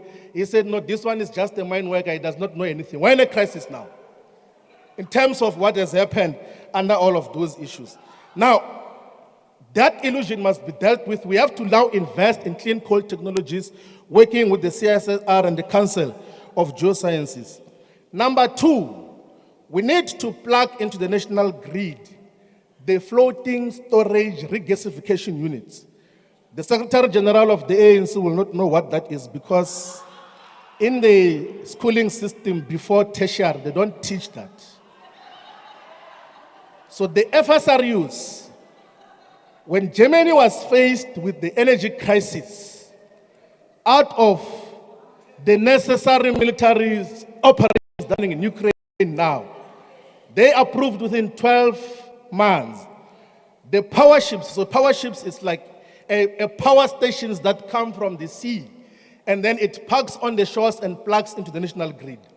Here in South Africa, through the Risk Mitigation Independent Power Producers Procurement Program, South Africa approved car power ship from Turkey to plug in 1,220 megawatts of electricity. Again, Secretary General of the ANC, 1,200 megawatts can electrify the entirety of the Northern Cape, even the entirety of the Eastern Cape on its own. But due to those who are seeking bribes, those who are trying to extort the people who are awarded that bid, the car power ships cannot be plugged into the grid to now ameliorate the energy crisis that we have. The reality is that in the immediate, you have got no any other solution except plugging in the FSRUs from Turkey, from China, and from the Russian Federation. That is one of the immediate things that we must have to deal with. And then number 3, we need to approve the proposal by Rosatom, the Rosatom nuclear power station and energy company, which currently provides more than 20% of electricity in the Russian Federation. It employs more than 250,000 people. It has been here in South Africa saying that, why don't you give us a power purchase agreement like you're giving to your friends from the West, and build up to 6,000 megawatts of nuclear energy, which everyone else allows and agrees that is part of clean energy sources. That is one of the things that have to be done in the immediate. But also we must not surrender the state capacity to invest directly in renewable energy. We must do what the fighters said, the ground forces said in Uncle Tom's Hall in July 2013. We said that the state must play a central role in renewable energy. That is what the founding manifesto of this 10-year organization said must be done. Part of the immediate things that you have to deal with is to cut off the aluminum smelters because they consume upward of 800 megawatts, which can then lessen the pressure on the grid in terms of what should happen. Let us collaborate with Mozambique to complete the Cabora Bassa hydroelectric power station so that we can continue. So these are some of the issues. We have to talk about this because we know that you're going to be out of power. We are going to take power as the EFF. We do not want to take power under darkness. The question is, why are all of these things not being pursued? It's because, fragrantly, the president of the ANC defies his less than 2 months resolution of shifting ESCOM from public enterprises to energy. And the purpose, he says here, that the reason is because the Minister of Public Enterprises must continue to ESCOM. What is that restructuring? It's the mutilation of ESCOM into 3 different components. So like ESCOM is supposed to be one body, but it's being mutilated now into 3 different companies. And he makes a false claim that such is consistent with the global practice. That is not the truth. The biggest power utility in the world is in China. It generates more than 4,000 gigawatts. It has got more than 900,000 kilometers of transmission lines. It's involved in distribution of electricity. The Rosatom I spoke about in China, in the Russian Federation, is involved, and it's one company. In Germany, Uniper goes to the extent of even involved in mining the entire value chain, one company. But you want to mutilate ESCOM. And what is the purpose of the mutilation of ESCOM? They want to allow the municipalities and a different division to distribute and be the ones that are at the cold face of facing with ratepayers of electricity. And then have ESCOM with the 48,000 kilometers of transmission lines, which must necessarily be forced to buy electricity from independent power producers. The deputy president, the former deputy president of the Republic, once said that ESCOM is not going to privatize. It is privatized. So the entire crisis of South Africa is this need to want to privatize ESCOM, particularly power generation. That let us have transmission there, and then we call our friends to come and be the ones that plug energy into the transmission line. That is at the center of South Africa's problem. A capitalist-driven, greedy project that seeks to undermine everything else there. If you want to attach the profit motive into the energy provision, public good provision, you are definitely never going to have a solution. Electricity is a public good. It must be provided by all of us. Now, President, I'm going to close. You know, one of the biographers of Mr. Cyril Ramaphosa, Anthony Butler, says that when he bought his first car, he was known for driving that particular car, a BMW, in reserve. So the person is a car. What Mr. Ramaphosa did to his car is doing to South Africa today. He is taking our country in reserve gear. Everything else that we thought we had made progress on is going backward. We thought we're not going to have the crisis of electricity. We've got crisis of electricity now. Whoever thought we're going to have water shedding? We've got a problem of water now. Whoever thought that we're going to be in a situation that more and more population is growing, more and more people are going to lose their jobs.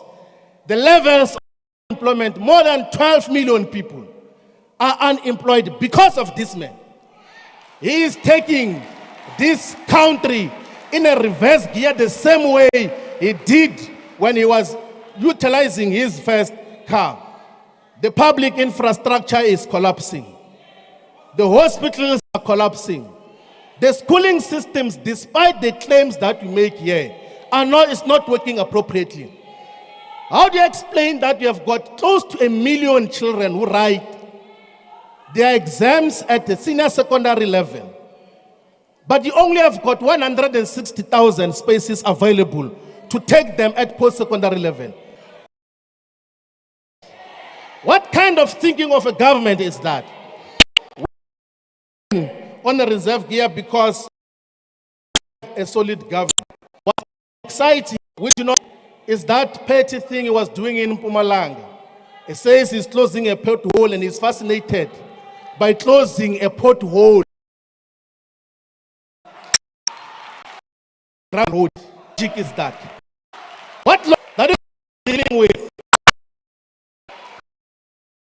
Africa from this nonsense? We have to save ourselves. We have to save ourselves from this rubbish. What is happening in this country is a man-made crisis. That is why when we go on the 20th of March 2023, we must be saying, Puma Ramaphosa Puma! Puma Ramaphosa Puma! Booyah electricity, booyah! Amanda! Thank you very much. Thank you very much. We'll proceed to the Honorable Chief Whip of the Opposition, Honorable Kwahube.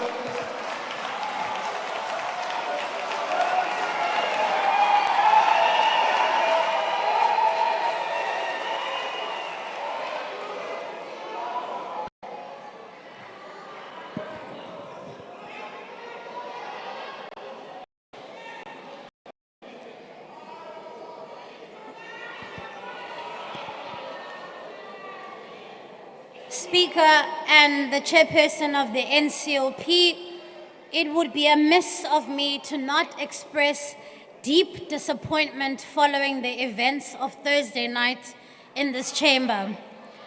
We could never justify the disruption of the business of Parliament to the point where the Sergeant at Arms is called to wrestle MPs off the stage.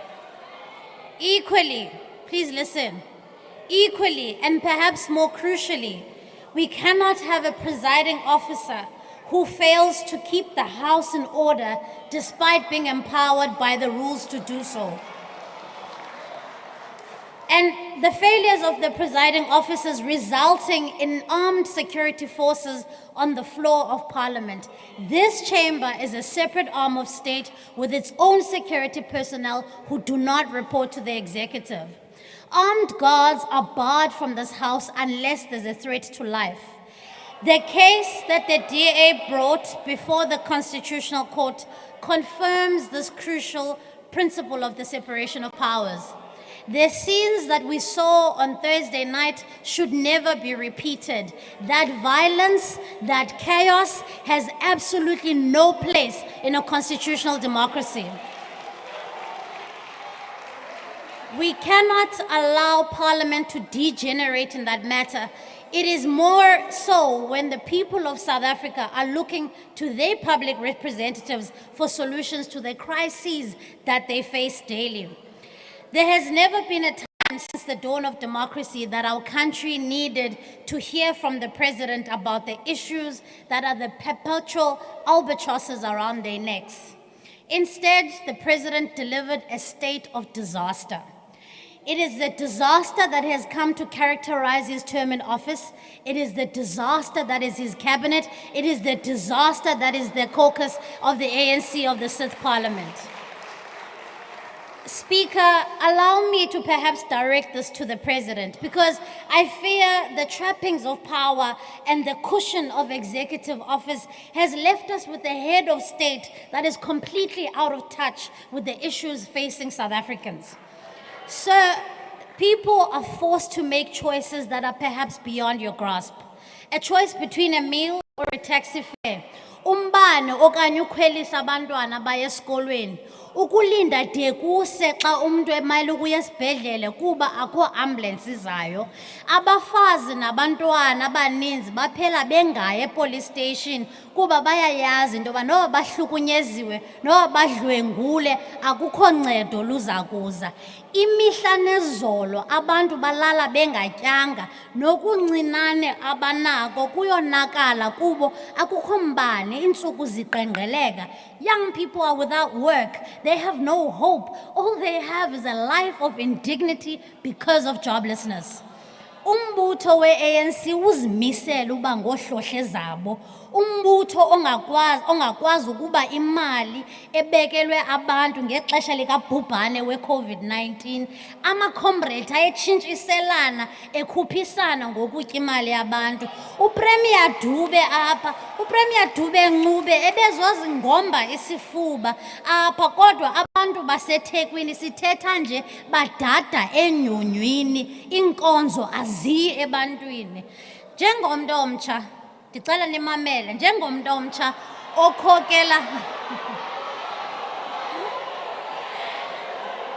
njengomntu omtsha okhokela noko kudala nina nisedabini ndiye ndizibuze into yoba nonelisekile na yimeko yabantu baseMzantsi Afrika anda urhulumente wele ANC. Nditsho qho ukuba nanilwele inkululeko yesi sizwe kodwa ngokuqinisekileyo ngoku seningabacinezeli babantu abamnyama abangathathi ntweni. Abazali bethu bathemba ingcuka ezombethe ifele legusha apha ngani. I have no doubt in my mind that the founders of your organization, who are towering figures in our history books, can no longer recognize their party under this current crop of leaders. You have brought this country to its knees, you have nailed the coffin and created a nation in disaster. I want to agree with Minister Zulu when she congratulates the SA Women's. Minister, I want to take it a step further, and I want to say to you, the women's cricket team needs to be paid, and they need to be paid equally. The platitudes are not going to work. They need to get what's worth to them. Listening to the speakers in this debate, it is no wonder that we find ourselves in a state of paralysis. Minister Gungubele leveled an attack on the best run metro in the country, an accolade his country could never dream of doing. Perhaps I should give you insight as to why the city of Cape Town is the golden goose, as Honorable Manamela says. The Honorable Manamela, who is the perpetual deputy minister, I really hope during your reshuffle this time, President, you're gonna finally appoint him, because he's been pretzeling, auditioning for that job for decades now. Let me educate you about how we did this. The DA wrestled the city from the ANC, ran a multi-party coalition government, subsequently won a majority, cleaned out the corruption, and began the long, hard process of building a world-class city. As we speak, this metro is the only one that spends its largest portion of its budget on the poor. It is the only city that has the lowest unemployment rate against the national one. It has the lowest government. The few days from citizens from ESCOM, every single independent service delivery barometer in this country. Where we have governed with a majority, we are doing the same. We attempted the same model in the city of Johannesburg before the checkbook politics of the ANC kicked in into full swing. In Tshwane, we inherited a 16-year legacy of disastrous ANC governance where the likes of Sputla were using the city as their ATM. The process of uncovering and cleaning out the rot meant that service delivery suffered and that the true state of the city's finances finally came to bear. However, we don't hold ourselves to the same standard as the ANC. Where we were voted out in Johannesburg because we refused to hand over the safe keys to criminals, we took to the opposition benches to hold the government to account. Where service delivery and financial management was not at the standard that we expect in Tshwane, we held our own to account. I can understand that the concept of accountability and transparency is foreign to the ANC.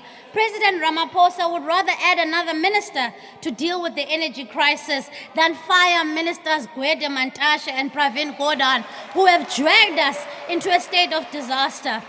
But Mr. President, I must say, it is cruel, even for Ringala Nzinzi, efana no Minister Mantashe, for him to hear about his demotion during SONA like the rest of us. A quick WhatsApp message could have done, Mr. President.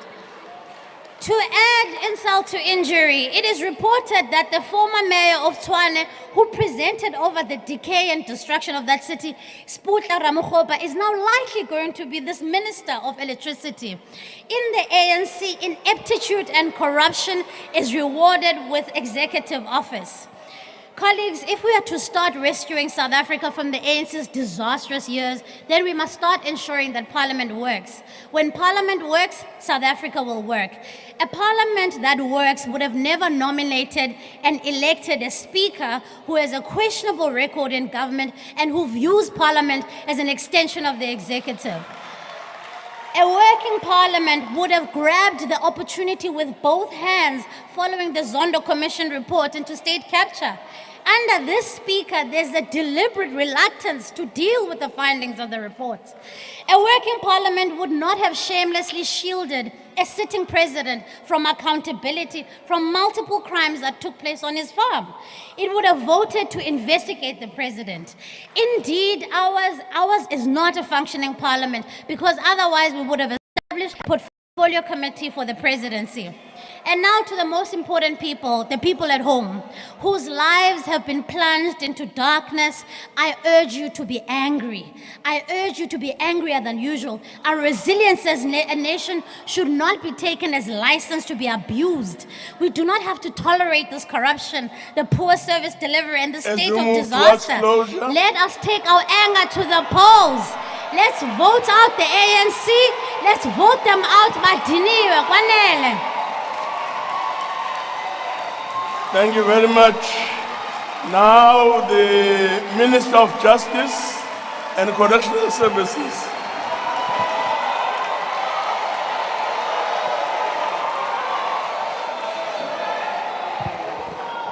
President Ramaphosa, the chairperson, my colleagues in the executive, all honorable members, the President has presented a pragmatic and decisive speech to resolve the challenges of the people of this country. And I expected a debate from the opposition parties. But what did they come and do here?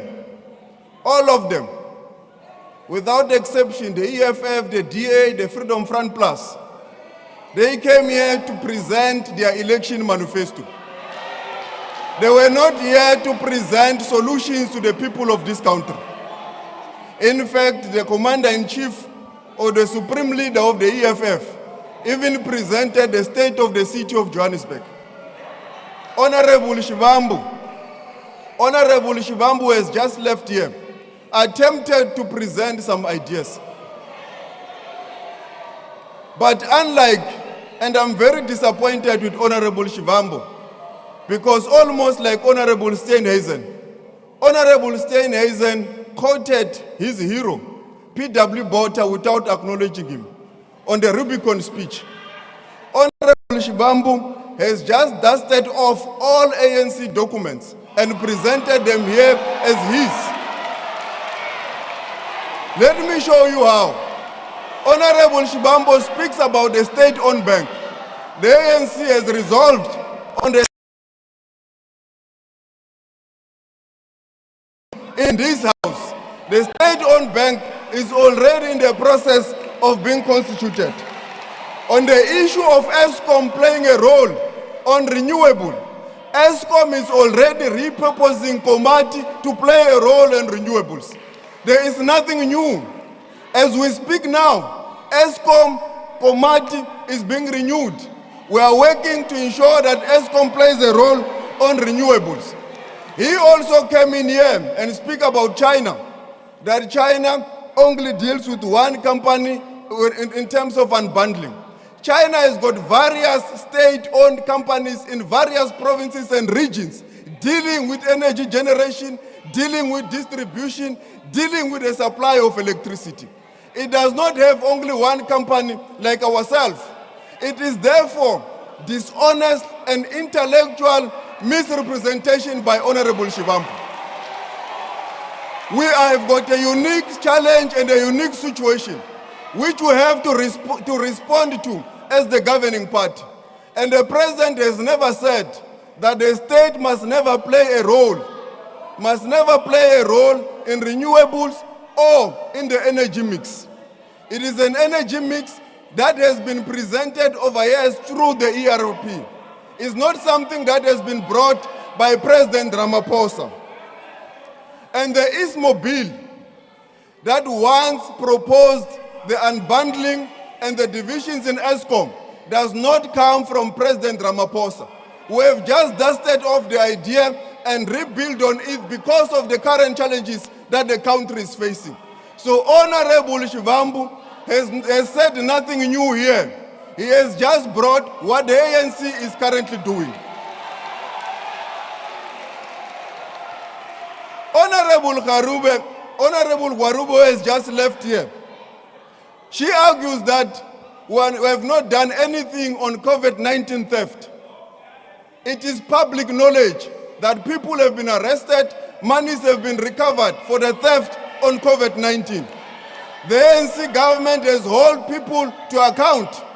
Through the SIU, money have been recovered that was stolen during the COVID-19. And this ANC government is continuing to work on building and strengthening the NPA. She also says we are not doing anything with considered and thoroughly looked at the report on Palapala.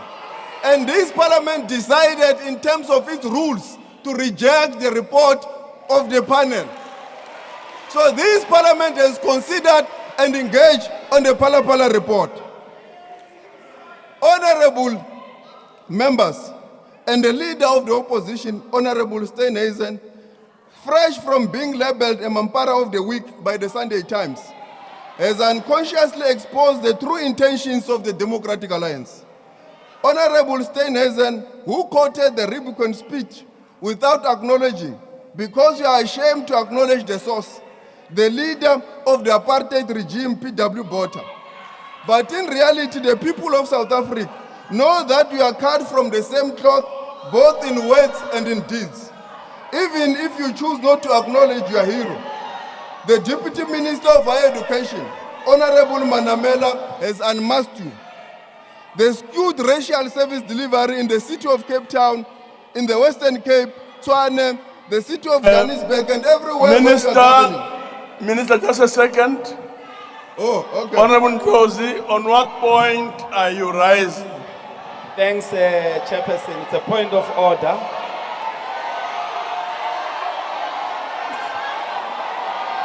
Which dusty document of the ANC mentions FSRU?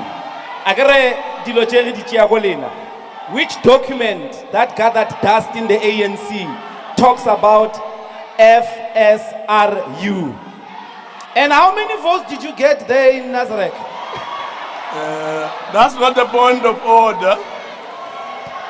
That's not the point of order, and will therefore allow the minister to proceed. Don't worry about Honorable Josie. This is the only opportunity I have to speak. All the minutes have been taken by the Supreme Leader.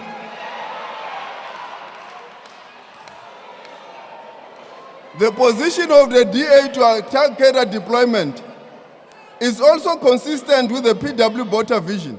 It is a sophisticated racist trope that black people should not hold strategic and leadership positions in the country. As Honorable Nkondlo yesterday correctly demonstrated, there are countless incidents of the DA deploying their own people here in the Western Cape, in other places where they govern at the expense of the fiscus and rationality. Let me remind the DA, when ESCOM was named as the global power company of the year, it was not under apartheid. It was led by the ANC in 2002. In this, by the Financial Times Global Energy Awards, the CEO, it was Thulani Kabasha. The South African Revenue Services, not long ago, was one of the best tax revenue collection agencies in the world. And the commissioner was none other than P.G. Gordon. This shows that cadre deployment works. And we have done it before, and we will do it again. In terms of rebuilding the state-owned entities, we will continue to ensure that people of unbreakable record, ethical leaders, lead state-owned entities, they lead in government, and they revive state-owned entities, including government departments. The two institutions that I just referred to, ESCOM, they were not broken down by cadre deployment. They were broken down by systematic corruption and not just by being led by black people, as the DA strongly says. It was corrupt individuals. And it is for that reason that last week in court here in the Western Cape, when officials appeared of the city of Cape Town for the corruption here, it was not said it's the DA. It was those officials who appeared in court. And those officials, they are continuing the trial. We will allow the processes of the law to take its place.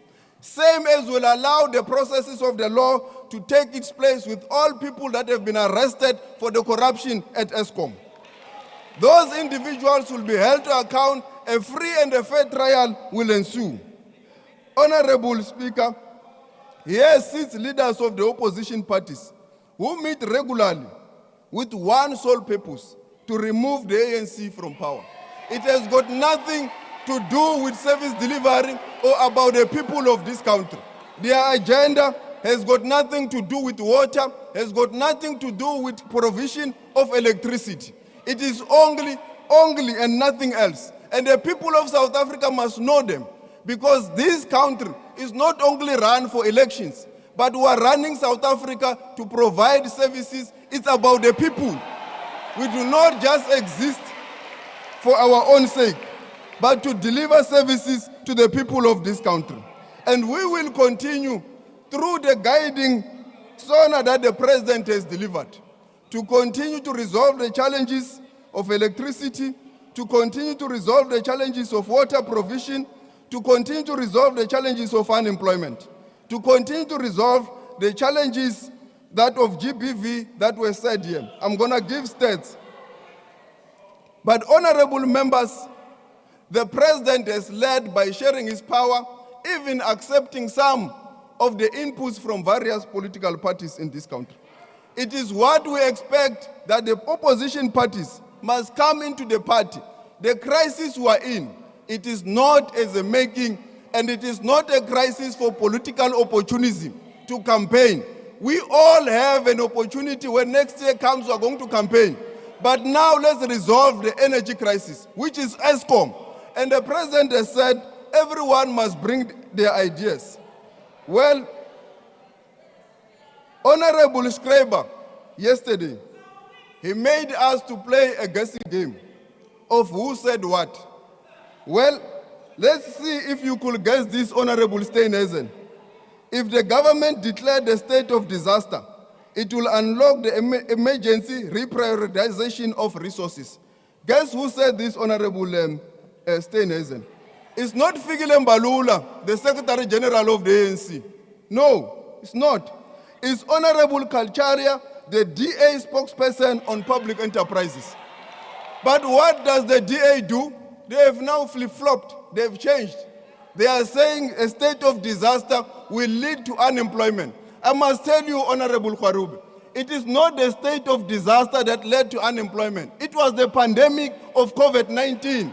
It was the pandemic that affected a number of jobs, a number of challenges, unemployment, and all the issues that today led to this country struggling economically. We are now working to rebuild the economy, and we are back to the pre-COVID-19 economic growth statistics. What we need is to build from there as a society, and we can do so if we resolve the energy crisis. We will be able to resolve the economic challenges of our country, the unemployment challenges of our country, and the high crime rate that honorable members are bemoaning. And Honorable Kwaribe says there is no conviction on GBV. I must state that that is totally incorrect. It is wrong. On GBV, 74% conviction rates across the country, which is happening every day. Our courts are convicting someone, giving them harsh sentences on a daily basis. And this, I'm not thumbsucking, it's reality. Katlego Mabote was convicted by the Johannesburg High Court. 396 convictions from 420 verdict cases. 5 additional TCC sites were established from the 2020-21-2022 financial year, bringing the total to 60. During the reporting period, 34,456 matters were reported to the Tutuzela care centers, a conviction rate of 76%. So it is not true that there is no work that is being done. Indeed, gender-based violence continues to be a challenge, but here, Honorable Sheriff come and says we must not politic and use gender-based violence, but she does the opposite. She does exactly what she wants us not to do. This is a matter that all of us must work together to resolve as a society. It is a challenge that is facing this country, and we must work to ensure that we eradicate all forms of gender-based violence. And as you speak here, Honorable Steenhuisen, Honorable Karibe, and Honorable Shibambo, you want to continue to play the divide and rule with the ANC. Believing that you are going to divide the deputy president with the president, you will divide the president and the deputy president of the republic and the newly elected deputy president of the ANC. You also believe you can divide Honorable Mantashe and with PG. And that's why you continue to start to play those games. Honorable Shibambo, that is what you are saying, Honorable Grunewald, and everyone. You will not divide the ANC. We have emerged from a conference. We are united in unison, marching together to address the challenges the people of South Africa are facing. We are I hear Honorable Josie, he think that he's mocking me with the numbers. As a true Democrat, I have accepted the outcome. We are continuing, all of us here in the ANC, and we know that we can only resolve the challenges of our country if we work together as a unit and united. And we call the people of South Africa to march with the ANC through the call that the President has made, that all of us, let's make our contribution to resolve our social challenges. I want to conclude, Honorable Chairperson, by paying tribute to the fallen heroes of our struggle. The fallen heroes in our country who has played very important role, the former Speaker Ginwala and people in the arts and sports. The former captain of Orlando Pirates, Mr. John Mieti, who belonged to the golden generation of Bafana Bafana. And also the untimely murder of AKA. And we call the police to arrest swiftly those who perpetrated this crime, including his friend, the chef, Tabele Motswana. In 2017, on an NTV in Kenya, in an interview with Larry Madowo, who is now an international CNN correspondent, AKA said the following, and I quote, "We are trying to go to the next stage of our revolution. The first stage of the revolution was political power. Now we are trying to get economic power for the masses in South Africa. But I believe in the potential of South Africa. I believe in my people as our greatest resource. Rest in peace, Super Mega. May the Lord take its course." Thank you very much.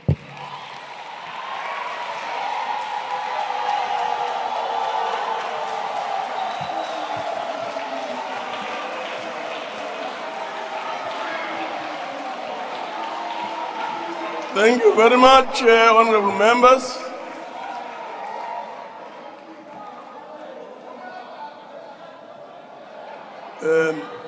I see there's a hand there. Honorable Makwetla.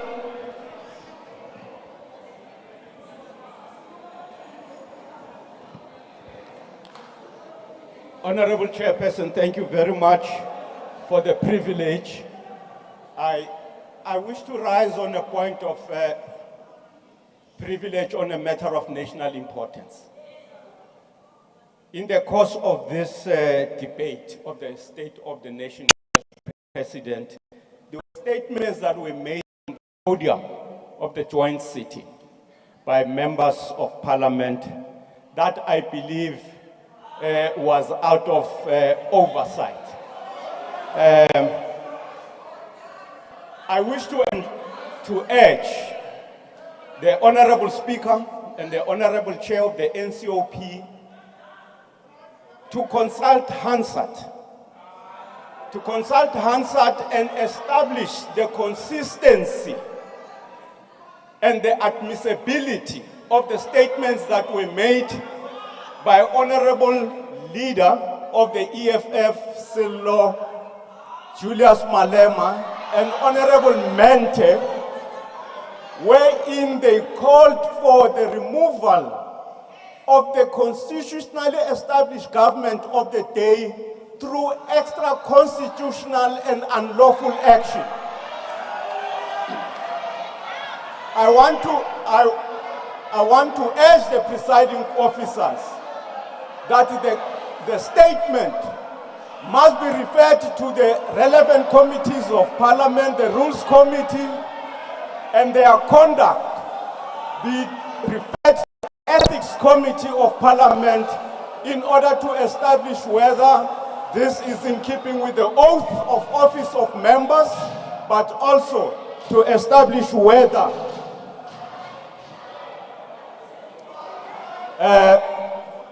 that is my submission, Chair. And Honorable Speaker, lastly, the seriousness of these statements must also be verified. In the event there is seriousness of intent on the part of those who made the statements, Parliament must urge and join government to take the necessary lawful steps to make sure that anarchy is not let loose on the land. Thank you. No, thank you very much. Thank you very much. I'm sure the point is noted. It should be looked at. But Honorable Peggy, I saw your hand was up. Peggy Khadem.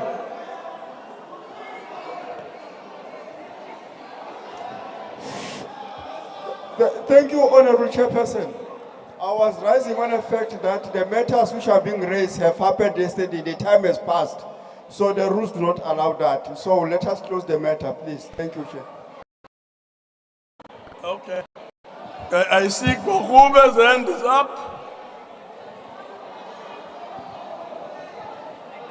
House Chair, I think it's quite important before people make lengthy speeches that you educate them on the rules. If the matter has passed, a member can't simply have drivel for 5 minutes and you don't stop them. That is against the rules, Speaker. That's against the rules. You should have ruled them out of order. Because unless there's somebody on the podium saying something problematic, the rules don't allow them to make their input now outside of the debate. Honorable members, I do think that we need to be a bit more measured, a bit more tolerant.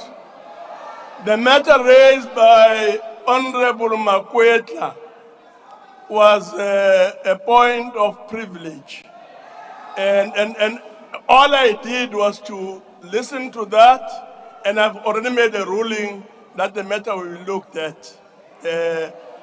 Honorable members, the speaker's list has been exhausted, and the president will provide a reply to the debate tomorrow. The joint sitting is now adjourned.